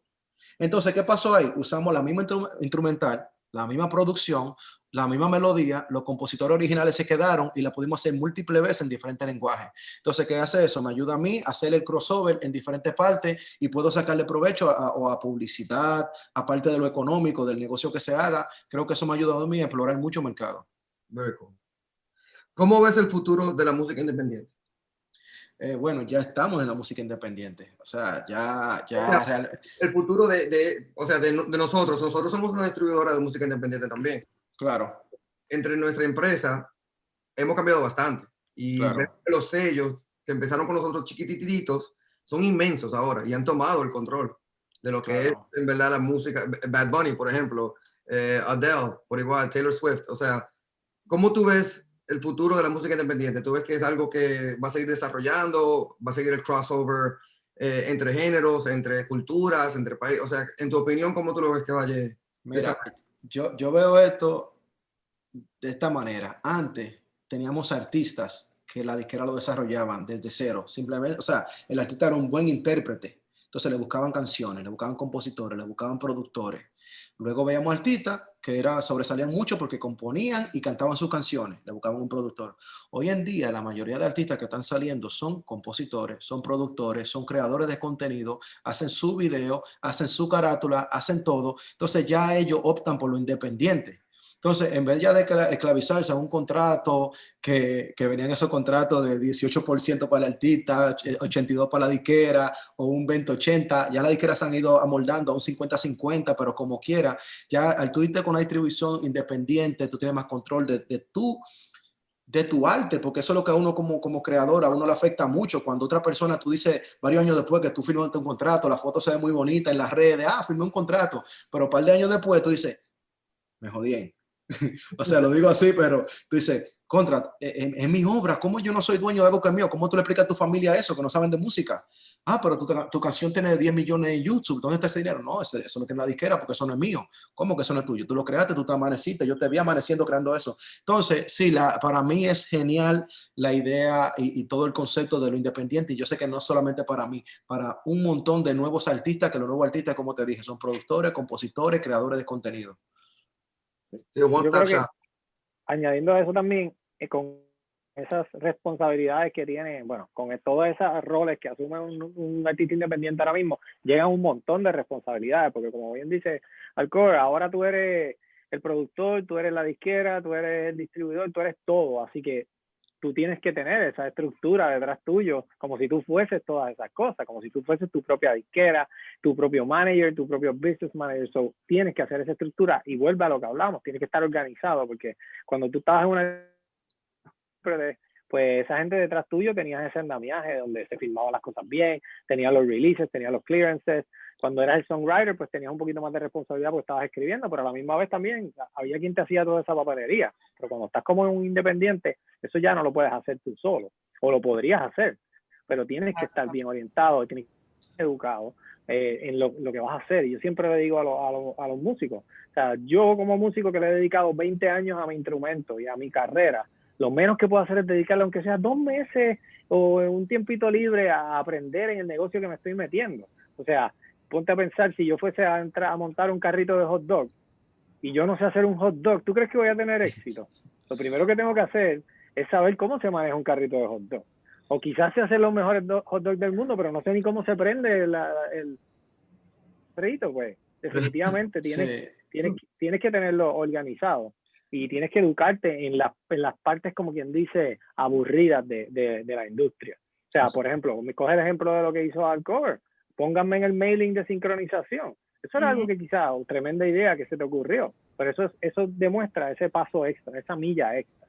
Esto que tú tienes que dar como un artista independiente, como un compositor independiente, para tener éxito. Y también manejar las expectativas. Eso es una de las cosas más importantes que yo creo que nosotros como profesionales en la industria tenemos que tratar de educar a los nuevos artistas a saber cuáles son las expectativas de dinero en streaming, cuáles son las expectativas de dinero en publishing. Esas son las cosas bien importantes, porque el artista independiente tiene que saber que no se puede medir en la misma vara del artista que está en una multinacional. Claro. El artista multinacional ya tiene esa estructura que tú no tienes. Esa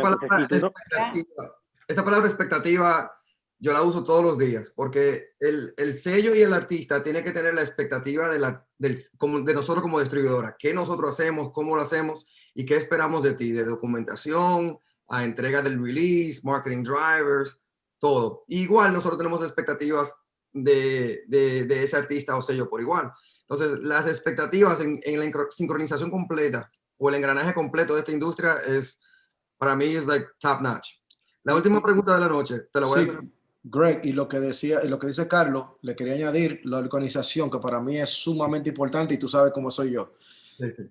De que nosotros, como creadores y todo eso, la mitad de veces tenemos que improvisar en cualquier situación. Lo más importante es estar organizado para que cuando nos toque improvisar tengamos menos cosas que preocuparnos. Porque si tenemos un alboroto y nos toca improvisar todos los días, estamos feos. Y es más fácil improvisar si tú tienes la mente organizada. Claro. Quiero agregar una cosa que yo creo que acá Paola también podría aportar, y es algo que tocó al cover, su habilidad de poder estar on top of everything y crear canciones que son necesarias para mañana, ¿verdad? Pero también hay que invitar a los artistas que piensan que aquella balada que hicieron no sirve, porque ellos hacen reggaetón súper pesado, esa balada sirve, esa balada es parte de su catálogo, la tienen que registrar, la tienen que enviar a un servicio como el de Paola para poder, o a bodega, para poder tratar de generar más ingresos. Hay un montón de música que como artista tú puedes crear y que va a servir probablemente, ya sea para una película, un comercial o cualquier otra oportunidad de sync que exista. Eso, hagan su catálogo. Yo quería añadir dos cositas a eso que dijo Sokio. Uno, estamos volviendo a los retro. Los retro está súper cool ahora, los 80s, o sea, y lo vemos con Stranger Things. Hay muchos shows que ahora mismo son bien music-centered, que son retro, o sea, lo que están buscando es that retro sound, que aunque tú lo hayas producido ahora y a lo mejor fue algo que hiciste con los panas así de Club 77 y como que súper experimental, pero a lo mejor sirve. O sea, que nunca, don't diminish your own catalog tampoco. Como bien dijo Sokio, o sea, puede haber un espacio para eso que hiciste, que es súper experimental y que lo grabaste en análogo o lo que sea, porque ahora mismo hay muchos nichos y Netflix con todo esto de la cuarentena está acquiring so much catalog que a lo mejor una película que tú le licenciaste hace 5 años atrás for all media, the universe, in perpetuity, ahora mismo la tiene Netflix. Así que siempre, ¿verdad? Tener eso en consideración. Y quería añadir un poquito a lo que estaba hablando Alcover y Carlos sobre los artistas independientes. Yo siempre le digo a la gente, ¿realmente do you need a label or do you need a team? ¿Me entiendes? Don't shy away from the opportunity de tener un team, de tener a un abogado en tu team, de tener a una persona que conozca de asset management, y a lo mejor eso es lo que necesita un team, y entonces ir a donde Sound Royalties and you get that, ese adelanto, y ahí ya tienes todo lo que necesitas, todo lo que querías obtener de una disquera internacional. No, y que la creatividad se mantiene completamente independiente. O sea, content creators, it's all creativity, right? So, si estamos ya poniendo las restricciones de sellos grandes a esa creatividad, como que te está limitando, en mi opinión. Eso es lo que yo he visto durante los años que estoy trabajando aquí con Symphonic, y, o sea, soy sumamente fanático de la música independiente, 100%. Tú, el cover que ha conocido los dos lados, te siento ahora más cómodo en este lado de la música independiente. Es la última pregunta de la noche que te voy a hacer a ti, al cover, y I wish I had more time, you know. En esta era de streaming, ¿cuáles cree que son los pasos necesarios para un artista destacarse en eso de lo que son los streams, y cuáles son los riesgos de comprar playlists? Ok, mira, de la manera así como he venido sacando música por mucho tiempo y hablando con los DSPs, la Spotify, Apple y todo eso, obviamente si yo fuera dueño de Spotify y yo tengo empleado creando playlists para crear el tráfico y acomodar a los artistas, yo quiero que tu música entre primero en mis playlists.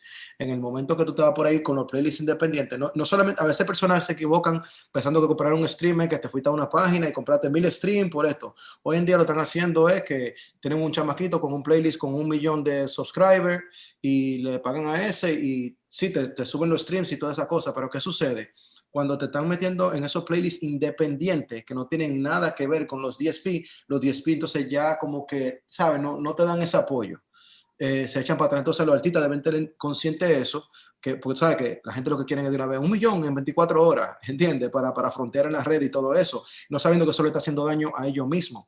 Porque esos playlists que sí son de esa compañía, ya sea de Apple, de cualquiera, sí te van a dar cariño si son ellos que tienen el contenido, por ejemplo, exclusivo, o tú no lo estás... Eso mismo, ¿sabes? Lo mismo de comprar el stream o comprar los playlists, te afecta en general en todo.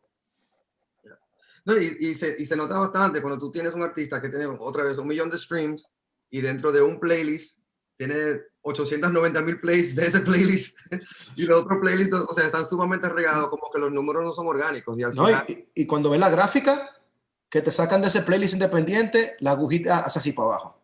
Exacto, entonces el daño es más grande. Sí. Que se está haciendo, en mi opinión. Sí, es mejor irlo creciendo y lo que sí ellos quieren ver en lo de los streaming, que referente a la primera pregunta, es el crecimiento, que todo el tiempo vaya en ascenso. Y yo eso lo vine a entender fue no hace tanto con ustedes allá en Symphonic, de que como yo empecé a ver los charts míos desde mayo, por ejemplo, empecé a sacar música en mayo y yo veo es con constante crecimiento, no que saque una canción, me desaparecí. No, salió una canción, luego a los 2 meses, al mes y medio. Entonces cada una va elevando más el monthly listener y me va beneficiando mucho porque cuando no le da seguimiento a cualquier DSP, mira cómo va el cover, mira cómo va este artista, ellos ven que sí, que hay constancia, que eso también es muy, muy importante para ellos. It's respecting the process. Yeah. The process. I say that all the time. I wish I had more time. Sinceramente, como fanático de la música, en mi posición aquí con Symphonic, trabajando con tantos territorios dentro de Latinoamérica, yo quisiera poder tener esta conversación todos los días y sacar contenido nuevo para que nuestros clientes, amigos, seguidores se eduquen, porque lo que ustedes tienen y lo que tenemos nosotros en nuestra mente, más ustedes, es en verdad es oro, porque muchas veces hay tantas personas con tanto talento y tantos años en la industria, no nuevos talentos nada más. Yo he hablado con artistas que tienen 15, 20, 30 años en la industria que les falta el conocimiento porque algún major nunca, o sea, hacía todo por ellos. O había alguna disquera pequeñita, que no quiero decir nombres, tal vez no le daban toda la información y no sabían que el arte que estaban creando, se estaban quedando ellos con eso. So, para mí ha sido un honor poder hablar con ustedes. Gracias por sacar un tiempo de su día para poder ayudar a nuestra cultura y quisiera que se vuelva a repetir sumamente pronto. Otra vez. Muchas gracias. Claro. Muchísimas gracias a todos. Gracias a ustedes por invitarnos. Vemos. Muchas gracias. Contacto. Se me cuidan. Bendiciones. Vale. Bendiciones.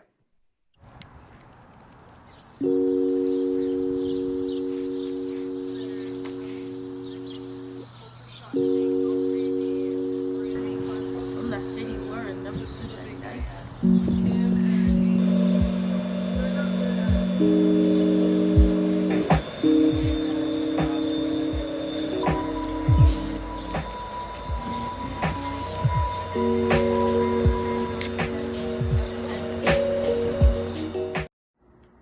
Hola, soy Andrea Cruz, cantautora, artista y compositora puertorriqueña. En el 2014 comencé con un proyecto musical llamado Amapola. Con él pude presentarme en distintas tarimas en Puerto Rico.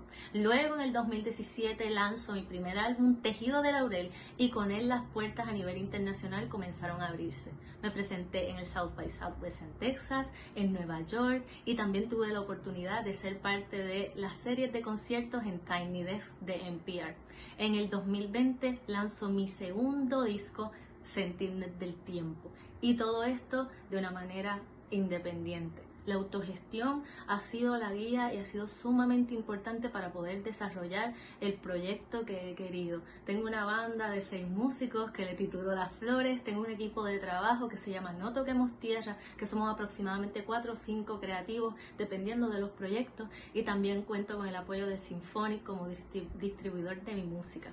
Ser artista independiente tiene muchísimos retos, entre ellos siempre está conseguir el capital suficiente para poder mantener la calidad del proyecto. A mi juicio eso es primordial, pero también tiene otras dichas y virtudes, y entre ellas poder proteger la expresión artística, poder realmente estar acompañada de la gente que tú quieres en esos proyectos, pero sobre todo compartir digna y justamente la música. Entendemos que es importante exponernos, entiendo también que es importante llegar a otros mercados, a otros espacios, pero también entiendo que la música merece un cuidado y una atención especial, que el artista independiente sabe muy bien lo que quiere, cómo lo quiere y tiene también el tiempo para desarrollarlo. Así que realmente este camino lo hemos trazado con mucho esfuerzo, rodeándome de personas que realmente le den valor, validez al proyecto y que en sí mismo y en su naturaleza encuentran su grandeza.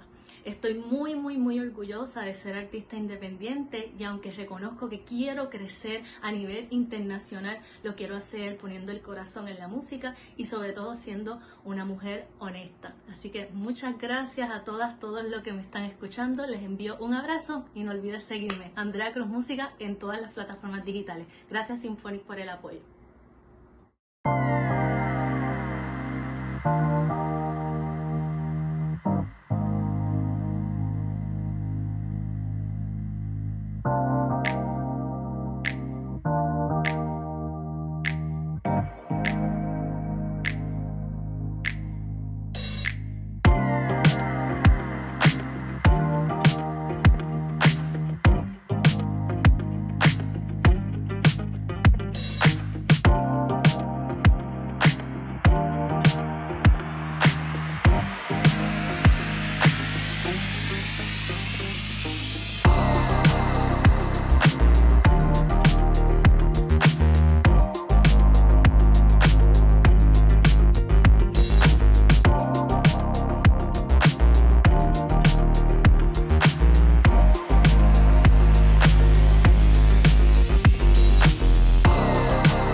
It's awesome to be with you all today. Today we're going to be talking about financing of your music business. We've got a slew of awesome topics with some really awesome people.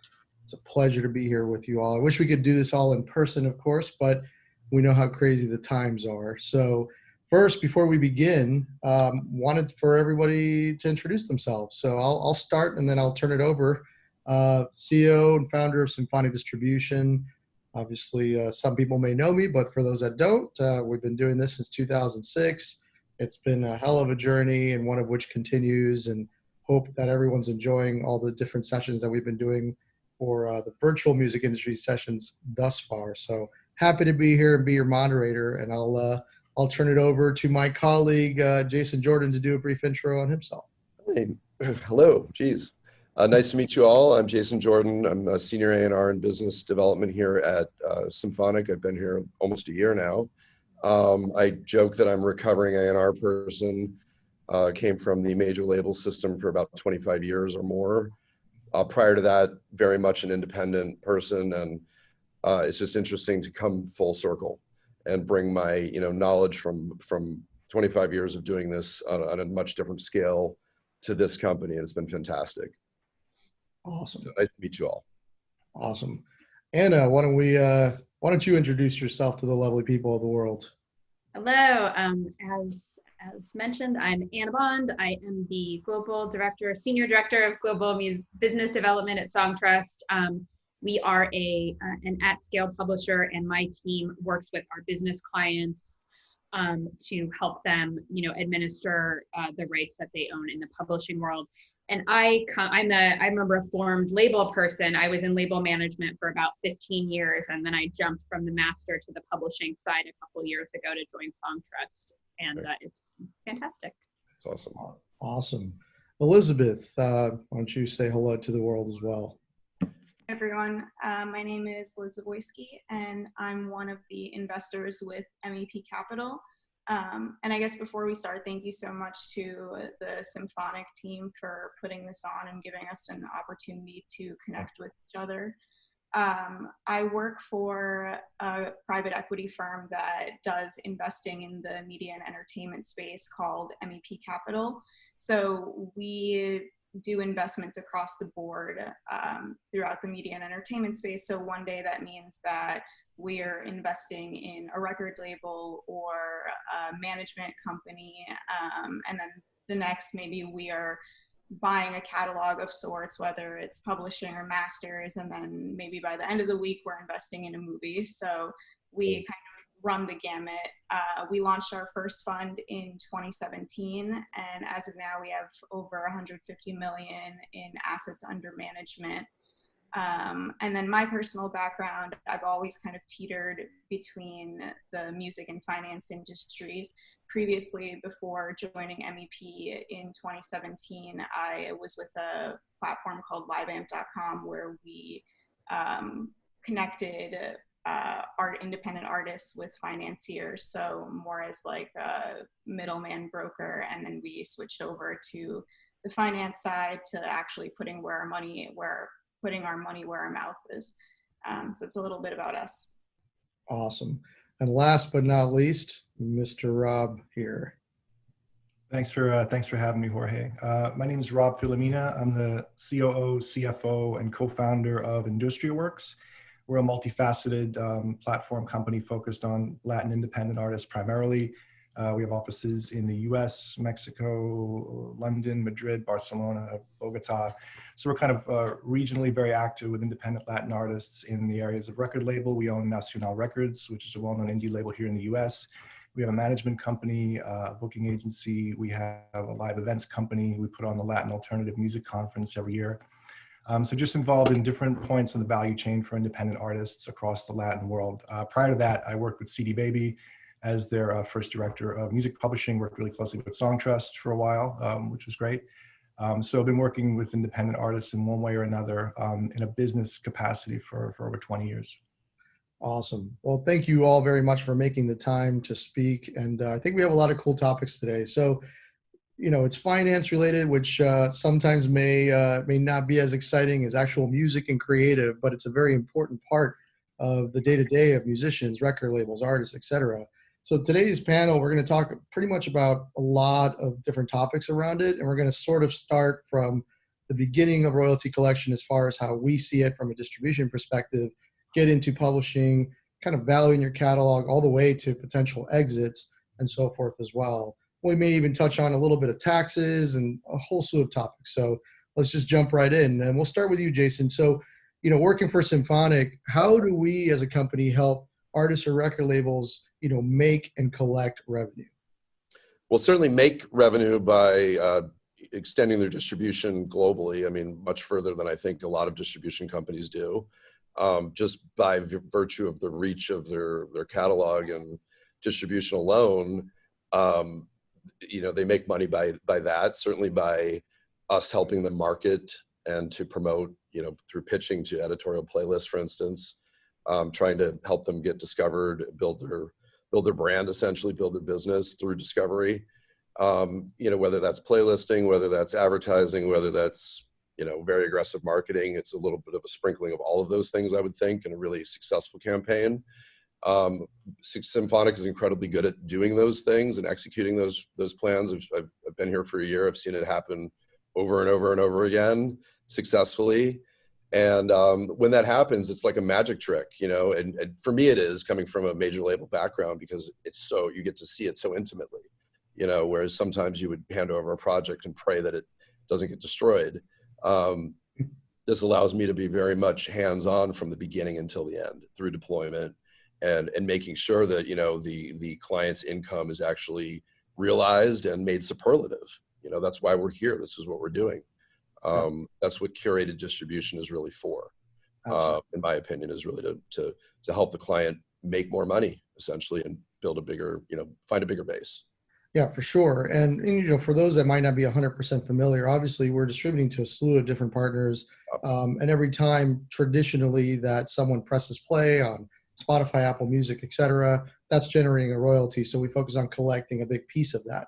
But there's other parts of royalty collection. So Anna, where does then Song Trust come into play in terms of the actual royalty collection pie? How does Song Trust help anybody, so to speak? Yeah, absolutely. I mean, if you're doing all this good work, like Jason described, making sure that you're getting those streams, you're getting those YouTube plays, you're getting downloads, you're selling physical product, you're doing the marketing work, you're collecting on the master side through your distributor, Symphonic in this case, but you need to make sure that as a songwriter, you're also monetizing on the publishing side, which covers the composition. So any original songs that songwriters are writing and putting out there, whether they're performing them or whether someone else is, you've got to get those registered with performing rights organizations, like in the US, ASCAP and BMI, with mechanical rights organizations and collective management organizations, which do a little bit of both, as well as making sure you're confirming all that stuff with DSPs, with YouTube directly. And what Song Trust does is we work on this publishing administration specifically to make sure that we are collecting all of those micro pennies for songwriters. Right. Awesome. So, Amazing Rob, dollars, though. They really do.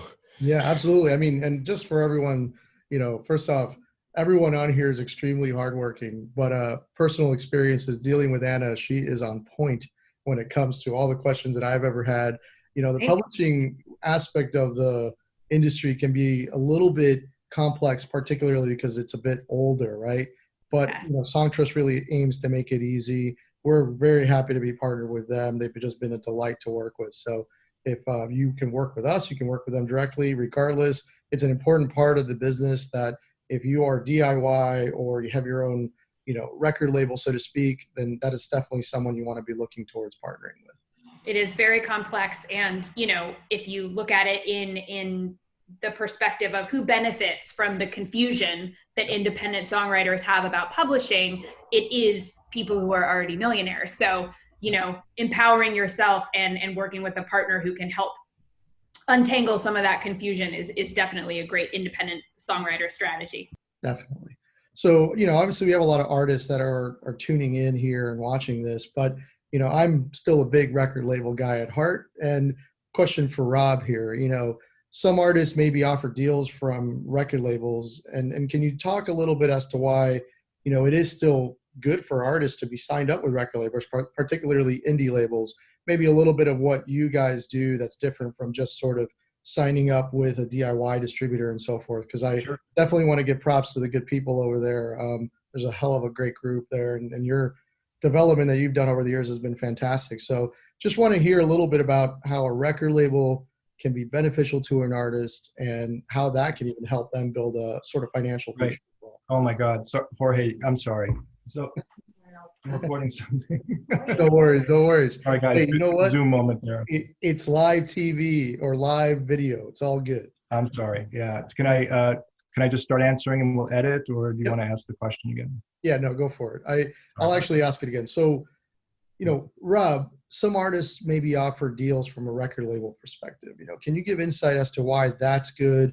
And, working with record labels, how can it benefit them in the future? And in general, like, what are your thoughts just about record labels in general? Because there's obviously a lot of artists nowadays just working directly with distributors and so forth. So can you give a little bit of sort of the record label perspective on this? Yeah, it's a great time to be an independent artist right now. I think you have a spectrum of options that you've never had before. And record labels have to adjust in kind to answer the needs of artists that have more options and have more of an ability to reach their audiences and develop a fan base than they've ever had before. We tend to see two different types of artists. One is the independent artist that has the ability to grow their own fan base and keep in close contact with them, even monetize that fan base in ways that are very direct and don't require a lot of third-party interaction. And then there's the artists that maybe haven't found their audience yet. Maybe their audience is far away and they can't reach them. They're not within arm's reach, or they can benefit from big media coverage or things that, there are certain artists that just need that more. And that's where a label can come in, because a label has a team. And the way I like to think of it is, the label's role has changed. We all know that. I think I heard somebody at BMG say that they're a services company now, more so than the old sort of ownership model where the labels had tons and tons of leverage. They think they're there to serve the artist. I actually would take it a step further and say we look at relationships with artists as a business partnership. And all of the things that you look for in business partners are the things that you should look for in a label and in an artist that you might want to work with. Are they good people? Are they trustworthy? Do you have complementary skills? Do you do things well that they don't do well? Can you both grow as a result of the partnership? So those things become part of the calculation into how we address working with new artists. And that involves transparency in both directions. We open up our books to them, they open up their books to us. We talk about what's possible. It's much less about the old sort of A&R says, well, we're going to pick a hit and then just throw money into it and then things happen or they don't. And the artist doesn't really have a lot of leverage. For us, it's really cooperative. So that's what we've tried to cultivate here. And I think that the right label team, as far as an artist's long-term development, there is an added value to a label team working your releases. I think the single most determinant factor of your sort of long-term financial success of your recorded music is having a good release, right? Because certainly now in the streaming world, your recordings become an annuity that can pay you theoretically forever. So much way beyond outside of a typical release cycle. We've got music that we released 10 years ago on mood playlists that's generating more streams now than they ever have. And it's because they had that good release. So a label can be, if you think of it like gardening, a label can add that mulch to the soil that makes your plants grow stronger so that they have more longevity. So I do think there's value to it, but it is about finding the right match. There are artists that come to us and they've got a handle on their audience, they got a handle on their business, they're making money, and they want to work with us. And we actually say to them, guys, there's nothing we can do. Like, you guys are doing great. You know, we'd rather stay fans than to try and insert ourselves into your business when we can't add value. So I think it really is about a back and forth dialogue so that you can figure out what the value is of the business partnership. Yeah, definitely. And, you know, let's get into an interesting subject that is beginning to be more sort of talked about. And this will definitely involve everybody in the group here, because I love everybody's insight. But we'll start with you, Liz. You know, MEP obviously being a large fund, you know, you're in an interesting stage because you may be looking for catalogs or, you know, projects that are kind of potentially, you know, for exit. But what else does MEP does in terms of advances, and how does that kind of look like, and potentially what do you look for? And then later I want to ask a little bit about, you know, the right time for when artists are able to get advances and just opinions on that. We'll start with you, Liz. Sure. So I think of us as being on both sides of the spectrum. So like I mentioned earlier, we can be purely a financial buyer for an artist that has a catalog that they're looking to sell, but we can also help in being a cultivator. And the way that we do that is by partnering with folks that are either distribution companies or independent labels. And maybe you as an artist don't even necessarily know that we are there because we're a financial company. So maybe we're very forthright with our relationship with you, or maybe we're just a silent partner where our capital was the capital that either provided funds for the marketing of your new album, or our capital was the capital that provided an advance to you as an artist if you wanted to take one. So I think that the way that we look at things is we see like a true economic value in the music industry, and we want to be the financial help that gets artists on their path, whether at whichever stage they are in their career. We typically usually work with artists that have at least some level of a track record of economic history, but we're not a major label. So we typically, as an investor, will cap our returns.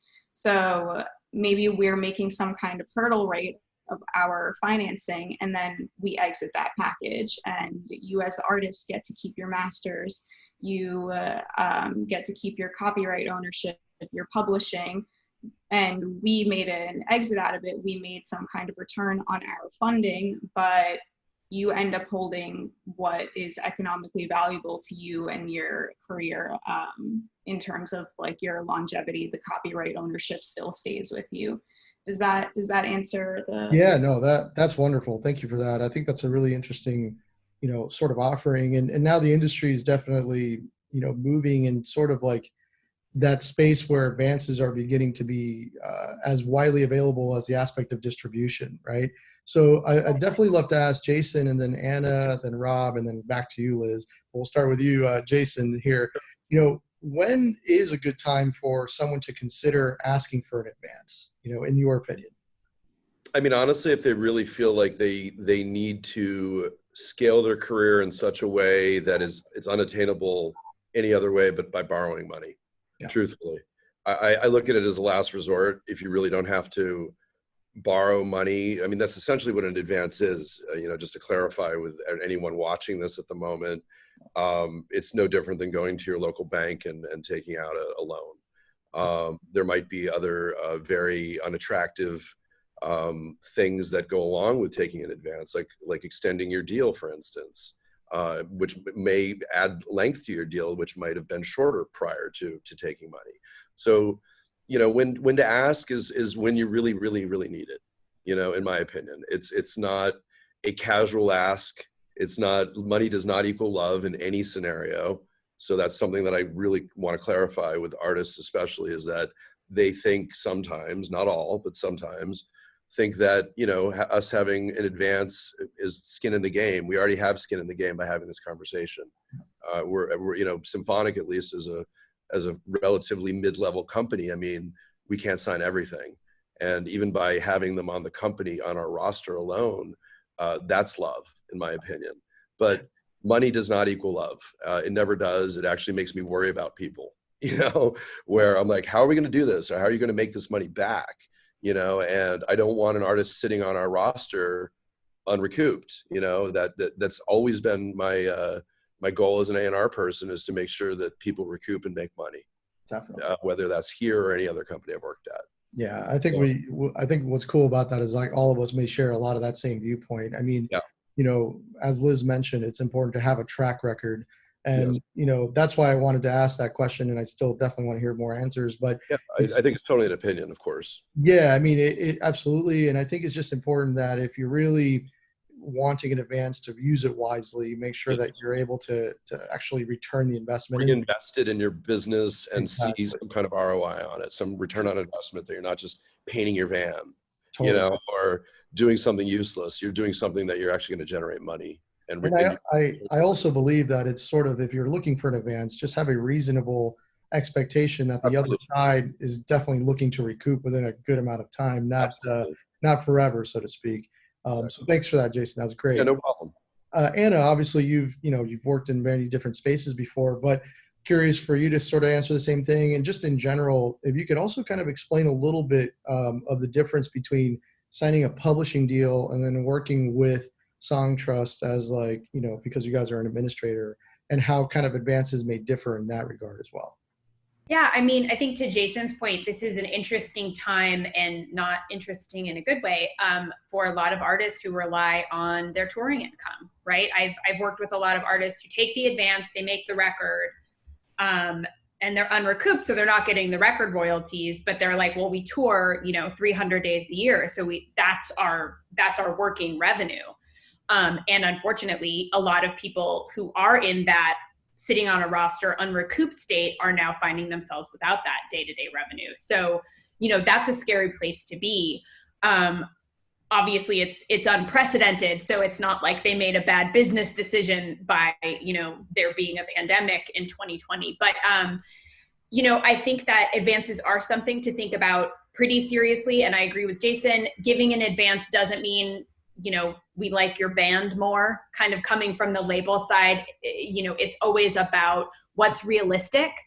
And, you know, if it's a competitive marketplace, if there's other people out there trying to sign this band, then yeah, that's going to come into play as well. But it's also something to consider. And I've absolutely had the experience of being in a conversation with an artist who didn't go for the biggest advance or the lowest rate.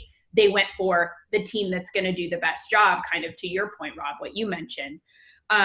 So from the publishing side, you know, a traditional publishing deal has some things in common with a traditional label deal. You're signing with a publisher. They're going to do a certain amount of creative work. You know, generally they're pitching for syncs. They might be pitching your songs to big artists to do covers. They're also going to be handling the administration work, either themselves in-house or with a partner like Song Trust. We do handle back office for a lot of boutique publishers. And, you know, that's all kind of part of the package. There's often an advance involved. And, you know, the term will be 5 years, 10 years, a couple years. It really depends. But because of that advance, obviously, they're going to have to make sure they're able to recoup it within that term, you know, in addition to syncs with, you know, the admin fee that makes sense, looking at the track record, looking at what projections are. And, you know, again, there is that need to recoup in order to move on if you decide that, or, you know, to take back creative control and ownership over your compositions if you do go with a traditional publisher. What Song Trust does, we don't do advances. Typically, you know, we have a short term, a relatively low rate, and we do offer global administration to everyone. You can just sign up at songtrust.com. A songwriter coming in through .com will just pay a $100 registration fee. That's one time. It's a 12-month term. It's a 15% deal. And basically the $100 is just there because if we do all this work to set up your catalog and you have 100 streams total, we've still done the work, but there's no revenue for us to earn. So that's kind of our fail safe. but we're able to keep things so simple and so artist friendly because we're not talking about advances, and because we're offering, you know, this administration only. We're not doing the creative, which is a very hands-on and, you know, personnel intensive process. You know, we're not leveraging relationships to get Beyonce to cover your song. You know, you and your teams, your manager, your label, your marketing team, whoever you want to work with is doing that for you. And we're just making sure those back-end collections of your publishing royalties from streams, from radio, from broadcast TV, from everywhere are being processed and collected as effectively as possible. Yeah, awesome. You know, Rob, definitely want to get your perspective from a label side, and you've worn, you know, you're wearing the hat of a COO, CFO. You know, what are you sort of seeing kind of like artists asking for, of course, without mentioning names, but, you know, are you seeing that a lot of newer artists are really interested in advances and not so much royalties? And just in general, love to get your opinions on kind of this whole topic. Yeah, well, and I mentioned earlier that it's a great time to be an independent artist. One of the reasons, and I think to contextualize this, one of the reasons we're talking about advances in this conversation is because the independent sector has seen a lot of capital flow into it over the last 5 years or so. So there's more money available. So it's very much a seller's market. So we have artists from all across the spectrum, including, you know, new developing artists, where advances are a conversation starter for them, because they're talking to their, let's say they're from Chile, they're talking to their, you know, local distributors and they're offering money. They're talking to regional distributors, they're offering money, and they, oh, label, oh, what are you guys offering? So, you know, artists have a spectrum of options right now, and cash has become, it's become the primary touch point with which they associate value. And I think that's problematic personally, because I don't know that I think artists look at advances as some kind of a validation, more so than as a way of contributing to the long-term health of their personal business, right? Like getting signed to, it used to be getting signed to a major label was a major goal for a lot of artists just because they wanted to, and then they get into deals and they realize, well, this is not so great. I think money up front is a validation. And I think what I try to do is work with the artists to figure out what do they actually need to run their business. A lot of artists take advances and they just use it as personal working capital, which is tough because it doesn't last. And in many deals, that's the last money you'll see. So it really is hard, and it really takes kind of a foresight that is really challenging for artists, especially ones who are, you know, as Anna was saying, who are now living without their live touring money, to make decisions based on the long-term health of their business as an artist. So we're seeing advance requests as part of the norm.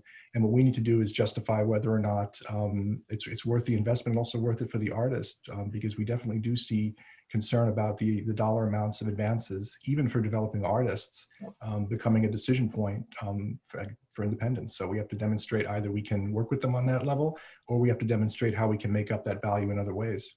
Definitely. Yeah, no, I mean, I share a lot of the same viewpoints, you know, from a label perspective, especially being that, you know, we work with artists and record labels as well. And typically our philosophy on it is always looking for that track record as well, as Liz mentioned, and ensuring that there are at least some sort of revenues that you can sort of forecast recoupment. So going back to Liz, you know, I'd love to kind of get an insight over what you guys look for from a due diligence perspective, or what are some best practices. And if anybody else wants to comment, you'll be able to feel free to jump in. I mean, I just wanted to kind of like make everyone aware of the fact that just because you make music, you don't get an advance. And just because your Spotify monthly listeners maybe have just skyrocketed, that doesn't mean that it's going to be a good investment for anyone that's issuing it. So Liz, you know, you're looking at types of deals that are, you know, for full catalog purchases or just for advances. What would you recommend that someone come to the table with? And just in general, anything else you'd like to add to this topic? Yeah, I think that first and foremost, what we look with when we're considering partnering with someone is who the team is. So whether that's just an independent artist, but they're extremely on top of their stuff, they have an accountant that's working with them, their records are really clean, everything is as it should be recorded. That's definitely something that we're looking for. Or is it a manager that's incredibly on top of the artists that they work with? And then second, I think that we look for longevity. So like Jorge said, if it's someone where your Spotify streams were over here last month and then they just skyrocketed up to here, that's probably not the deal that we're doing. We're doing a deal that has longevity, and maybe it hasn't grown that much, but it's moving at a flat, maybe it's growing, but it's moving in a sustainable pace where you can keep that growth up. So as an investment firm, we don't do deals where the artist isn't going to recoup, because if the artist doesn't recoup, we ultimately don't make money. We want to see the artist recoup, and then we also want to see them get out of our deal. And then if they need capital for something else, we want to be the people that they can go to time and time again if they need it. But yeah, I think that track record and team for us are the two most important things that we look for as an investor. Definitely. And I think for anyone watching, if you also just kind of want to know, if you're really thinking that, you have consistent earnings month to month and that you can put an advance to work, I think looking at it like a banking relationship, like Jason mentioned, while that seems a little bit cold and weird for the music industry, is important, because whenever we're interested in doing advances, we're very selective about it. And we're looking really at a few years worth of earnings records. So that way we can ensure that our investment is going to be safe. And we're typically a little bit more admittedly conservative in that regard, because we like to do deals where, everyone is happy and that we can all guarantee recoupment. But that's just something that I would definitely say is, ensure that you have your records ready, be organized, and be transparent, because it's serious business, and it can mean that, you're going to be in recoupment hell, as I like to say, for a long time. I don't know if anybody wants to add anything else on that. That's essentially where I jumped off, is that I just would hate to, as Rob had stated, that, to build on my statement that, they see an advance as value. It's my statement is money doesn't equal love is very similar. And that does scare me a little bit, only because, I think it's okay to take the advance if you know what to do with it, if you have a plan for it, if you're going to reinvest it in your business and you think you're going to actually make it back and grow from it. That's a wise time to take an advance. But I just worry about, again, changing the terms of a deal based on somebody taking money. And if they're able to get that money from a third party that isn't us, that doesn't change the terms of their deal, then I feel good about that. And I also like the idea of what Rob also said, is that sometimes, I applaud people. I'm like, your business is doing great. You don't need a record deal. Coming from the major labels, that's what I was saying for like pretty much the last 6 months I was there, which is why I knew I needed to leave. That I was meeting with people who had 100 million streams, and I'm like, you don't need a deal. I'm gonna like possibly throw water on your career. Like you need gasoline, if anything, and guaranteed gasoline. So that's really where you can go back to your distributor and probably make a very good deal. Yeah, that's the beauty of independence, and in general, the record labels, I think, that are in the independent sector, like Rob and the companies like Songtrust, these are the ones that, in my view, can really benefit, the indie, but also those majors that are obviously the major artists that are now shifting from being with majors and looking to be more independent. It's pretty solid. I wanted to touch on really briefly, just to interject something that Liz said about your data, your records being clean, your metadata, the most boring part of the music industry. But also, if you are out there, you've had some success, your metadata, that spreadsheet with your ISRCs, your ISWCs, your split information, all that stuff, like you convert that into dollar signs. If you have it, the better your data, the quicker you're able to get your money. And, particularly close to my heart as someone who works on the publishing side, but it's also important on the master side that who has points on this, everyone who's involved and participating financially. Sorry about that. All my neighbors got motorcycles during quarantine. But everyone who's participating financially, you have that information in a place and where it is. And if you have a manager or a business manager, you've seen the spreadsheet where they're keeping your data, because that is we have so many clients who have come to us, and it takes them months to get their metadata together once they realize what they need. And, you know, that's a couple of months of collections that they're getting a couple of months later. So I just wanted to touch on that point because you mentioned it, and I think that's really important, especially for independent artists to understand. It's nice to have a living document, for instance, that just you build upon, you know, that you already have a Schedule A, for instance, which is a list of all of your, maybe your, you know, in your case, your publishing assets. In our case, it's your master assets, sometimes both. But having that document that you can just add to it all the time, and then you're not panicking to gather stuff. I like people who have their businesses together. Yeah, and I think, you know, I tell folks all the time that, you know, a catalog is literally building a house, especially like if you have an artist that's going to be consistent about it. You know, metadata is a foundation of it, and you want to make sure that's accurate because any mistake there could actually cost you. But when it comes to a record label evaluating you or a fund evaluating you for a potential investment, you know, they want to be able to ensure that everything is sort of tip top before they actually make it. So these are definitely the required documents that a bank would sort of ask in our field and so forth.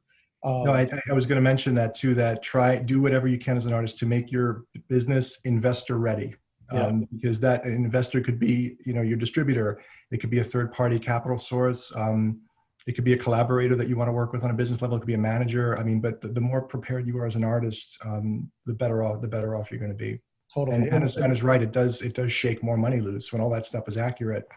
More money comes back. It just is. 100%. And I think for everyone listening too, you know, getting up to speed on metadata and why it's important, you know, certainly we could do hours worth of discussion, which may bore somebody, but, you know, the Apple style guide, which I think is incredible. Obviously it's one of the metadata standards of the entire industry, is phenomenal. You know, I think Spotify's done a great job and other DSPs as well, but I would definitely put as a takeaway from this to just study up on metadata because it obviously impacts royalty collection. And definitely wanted to talk about royalty collection. You know, in general, you know, there's many different types of royalties. Obviously, we're collecting on masters. Songtrust is collecting on composition.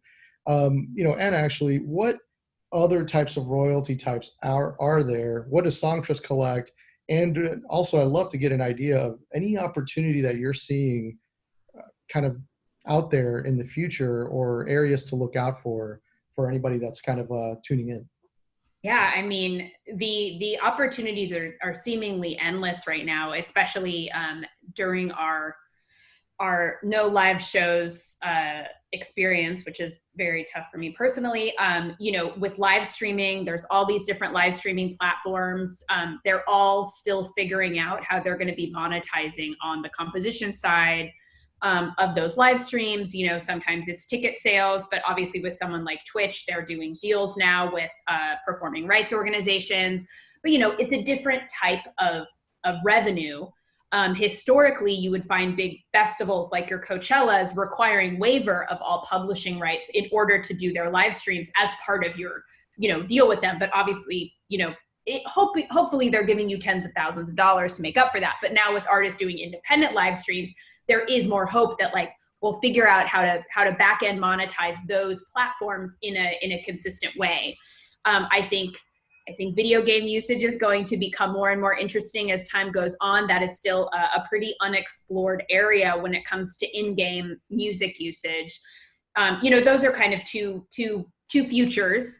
But in terms of other types of royalties that people often miss, I will say that we have a lot of folks who think, okay, well, I've got my distributor and I've got ASCAP or BMI, my performing rights organization, so I'm all set. But you're not, because any stream that you know, someone streams your song, there is both a master side earning and a composition side earning, and you actually have to sign up and register in order to be able to collect the publishing side of streaming. You can do that via a mechanical rights organization in the US. There's Harry Fox, there's Music Reports, or you can work with someone like Songtrust who's going to handle it all for you. And obviously, We won't get into the weeds, but the MLC registration is trying to take away some of that burden from songwriters and make it easier for those data to kind of be consistent across the industry, which is, you know, an effort I certainly applaud. Another type, and even more confusing, I think, to the average artist, is neighboring rights. So neighboring rights, which are not, they're in the UK and the rest of the world.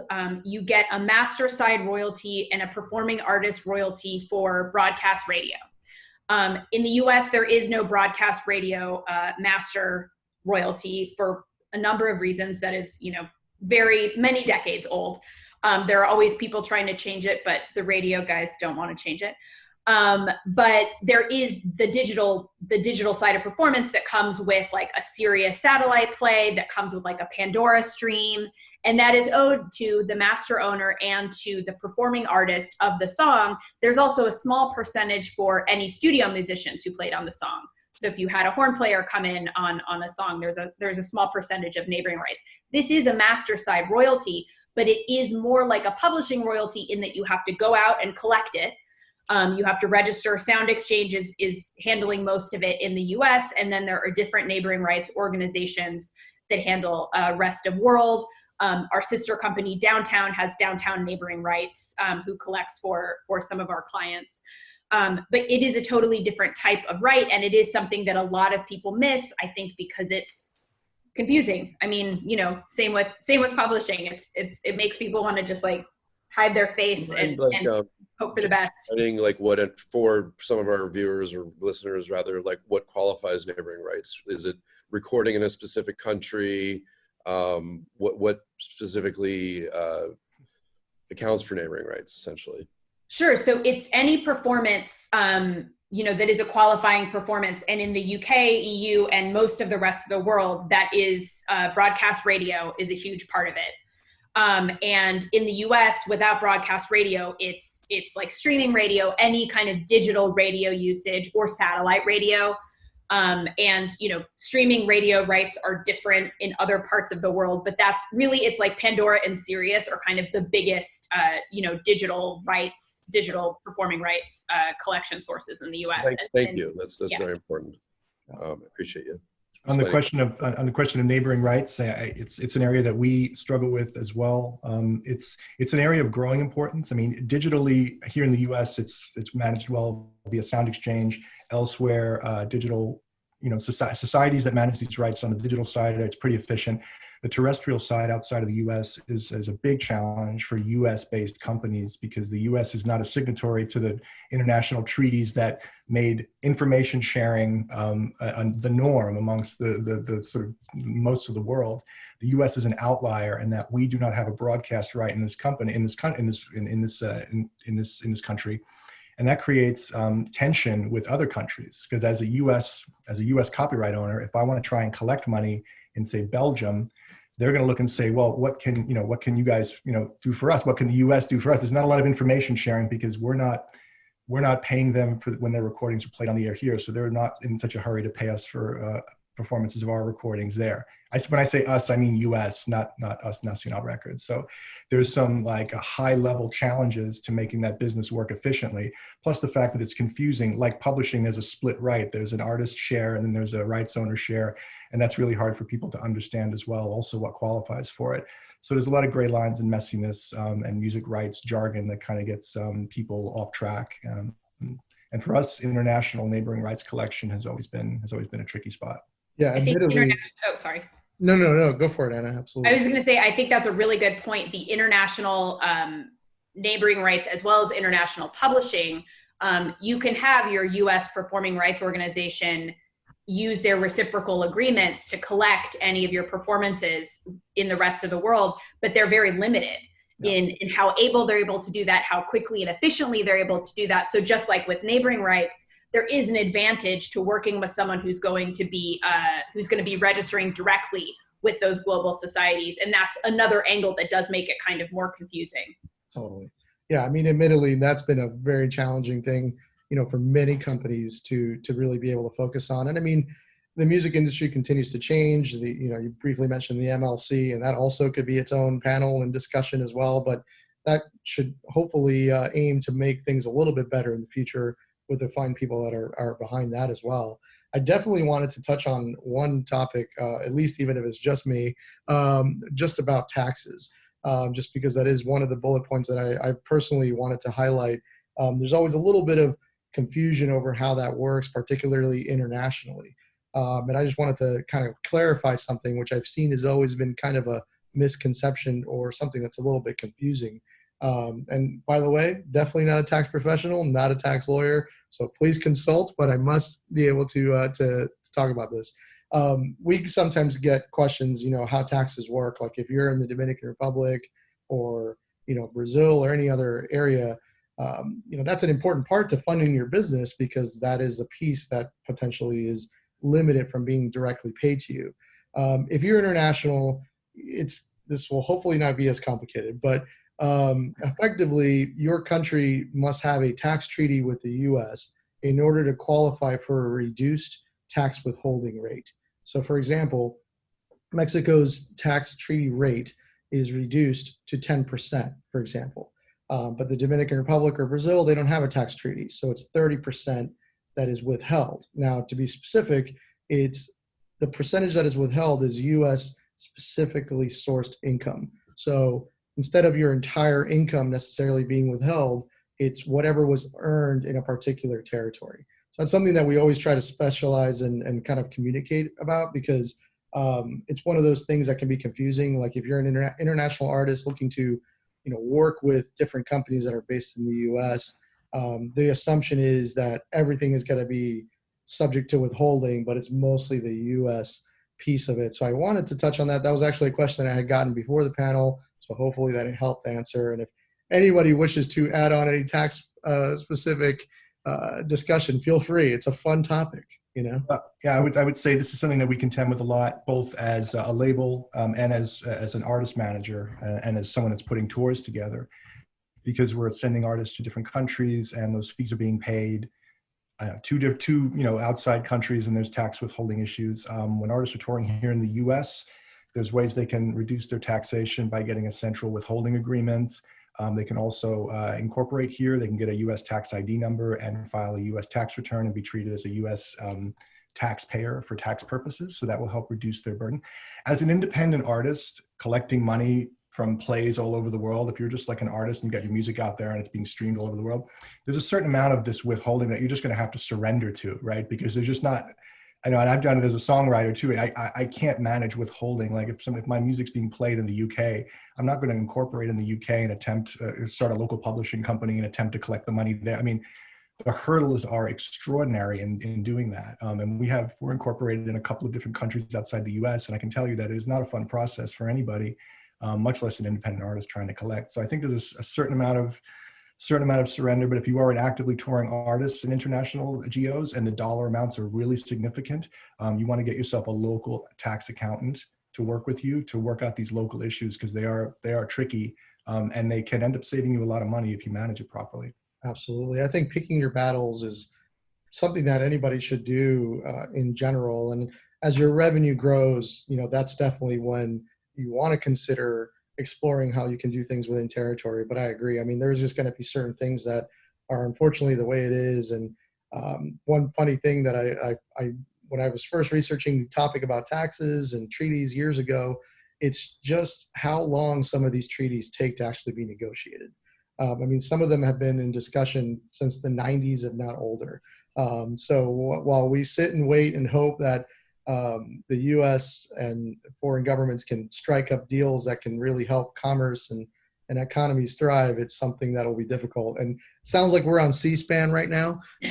So I'll definitely, switch the topic to something more fun. As we're getting towards the end of it, I would love to just hear any kind of best steps or recommendations that you would have for any artist or record label that's kind of looking to build a financial future, within the music industry. Just anything that's sort of on top of your head that you would like to discuss, and anybody can go first.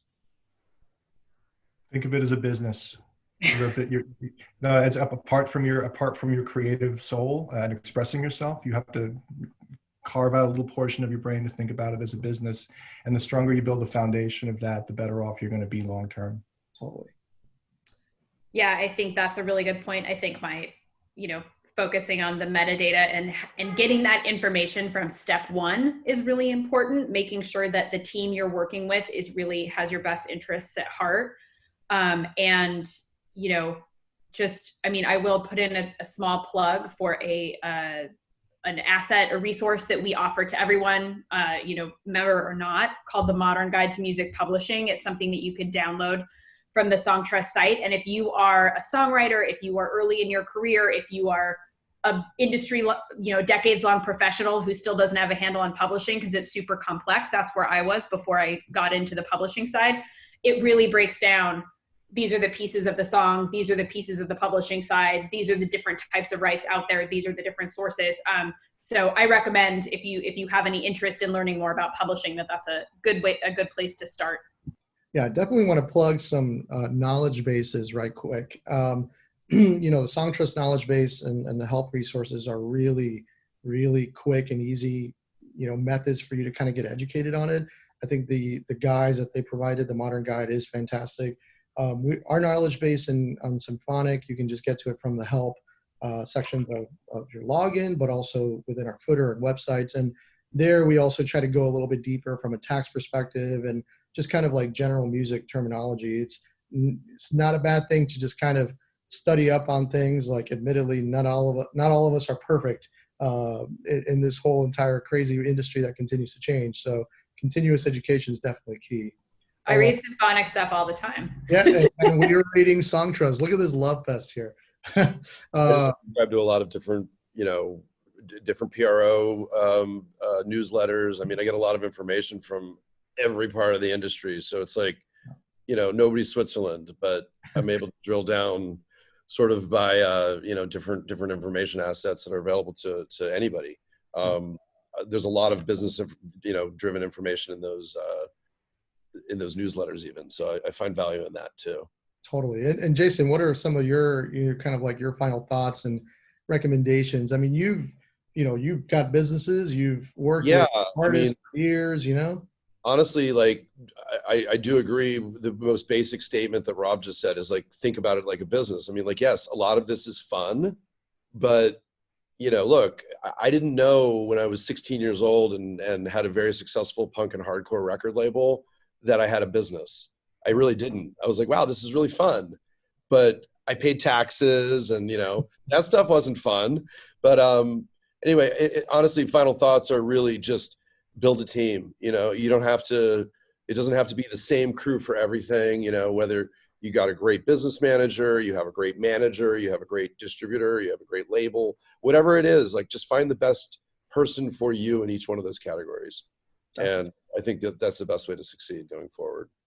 Awesome. Just echoing off of what Jason and Rob both said, I think budget, whether you're an independent artist or a label or a management company, budgeting is extremely important, and you should save and target to dates that are coming up. Like, if you know that you have to pay taxes on X date, don't think about it later, think about it now and plan for it. And yeah, just treat things as an actual business and keep everything neat and tidy. Totally. I mean, one of the other things that are worth Googling about is some of the fraud that has occurred with the PPP actual program. So don't do things like that. Do not take an advance and go and buy a Lambo just because you want to be cool. If you're taking advances, investment or anything, put it to work wisely. And, that would definitely be my piece of advice. And actually definitely wanted to, ask one more question, kind of a little bit to Liz here. In general, if artists are kind of like searching like what's happening in the financial aspect of the industry, particularly like sites like Music Business Worldwide and so forth, they're seeing a lot of stories now of like funds buying catalogs and for pretty large sums.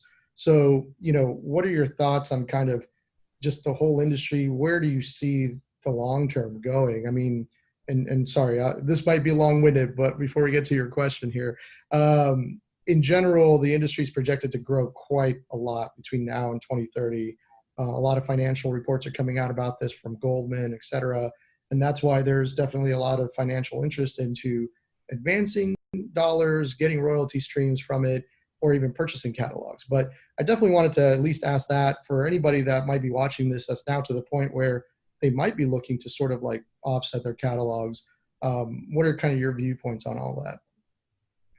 I think that from an artist perspective, if you have a catalog that you're willing to sell, you might be able to get a really great price on it right now. And it's a great time for that if you're willing to give up the rights ownership to that. On the flip side, we have a lot of discussions with artists that sign label deals, major label deals, primarily when they were really young, and they want to buy those assets back now if there's a conversation to be had. And sometimes we're plugged in on that, and we can try to be helpful with that, even though it's kind of a hard process to get copyrights back from a major label. But from us as a fund, I think we take a more conservative approach, and for better or for worse, we think that there ultimately will be a stabilization event in the future where maybe things aren't being sold for 20x last 12 months earnings. Right. But a lot of people have a lot of varying thoughts on that. And if you're an artist and you're getting 20x on a really good year for you, I think that that's a great deal. Yeah, for sure. I mean, can't complain for that that payday. Yeah, this has been great. I mean, just to close the loop from my end here for everyone that's watching, our aim here was obviously to talk a little bit about the basics of how we collect revenue from a distribution perspective. That's a little bit known, but for you to be able to build a financial future, having your music out there to earn streaming royalties is key. But then you want to be able to work with a company like Songtrust, whether through us or directly. And then if you're an artist, team up with a record label if they are of interest for you, so to speak, just because of the fact that that team aspect is huge. Once you do build that and you retain your rights, then there's an opportunity for you to either exit or seek more financing for future projects. So I want to definitely thank everyone that's on this panel. This was a lot of fun. If we didn't answer any questions, or if anybody watching has any questions, feel free to send them along. I'm sure on social media we'll be able to answer quite a bit of that. So yeah, thank you all very much. It was awesome to see you through a computer. I miss seeing some of you guys, especially in person, but hopefully in normal times we can have these discussions as well. Thank you, Jorge. This was really fun. Thanks for the invite, Jorge. It was great meeting everybody. That was great. Thank you.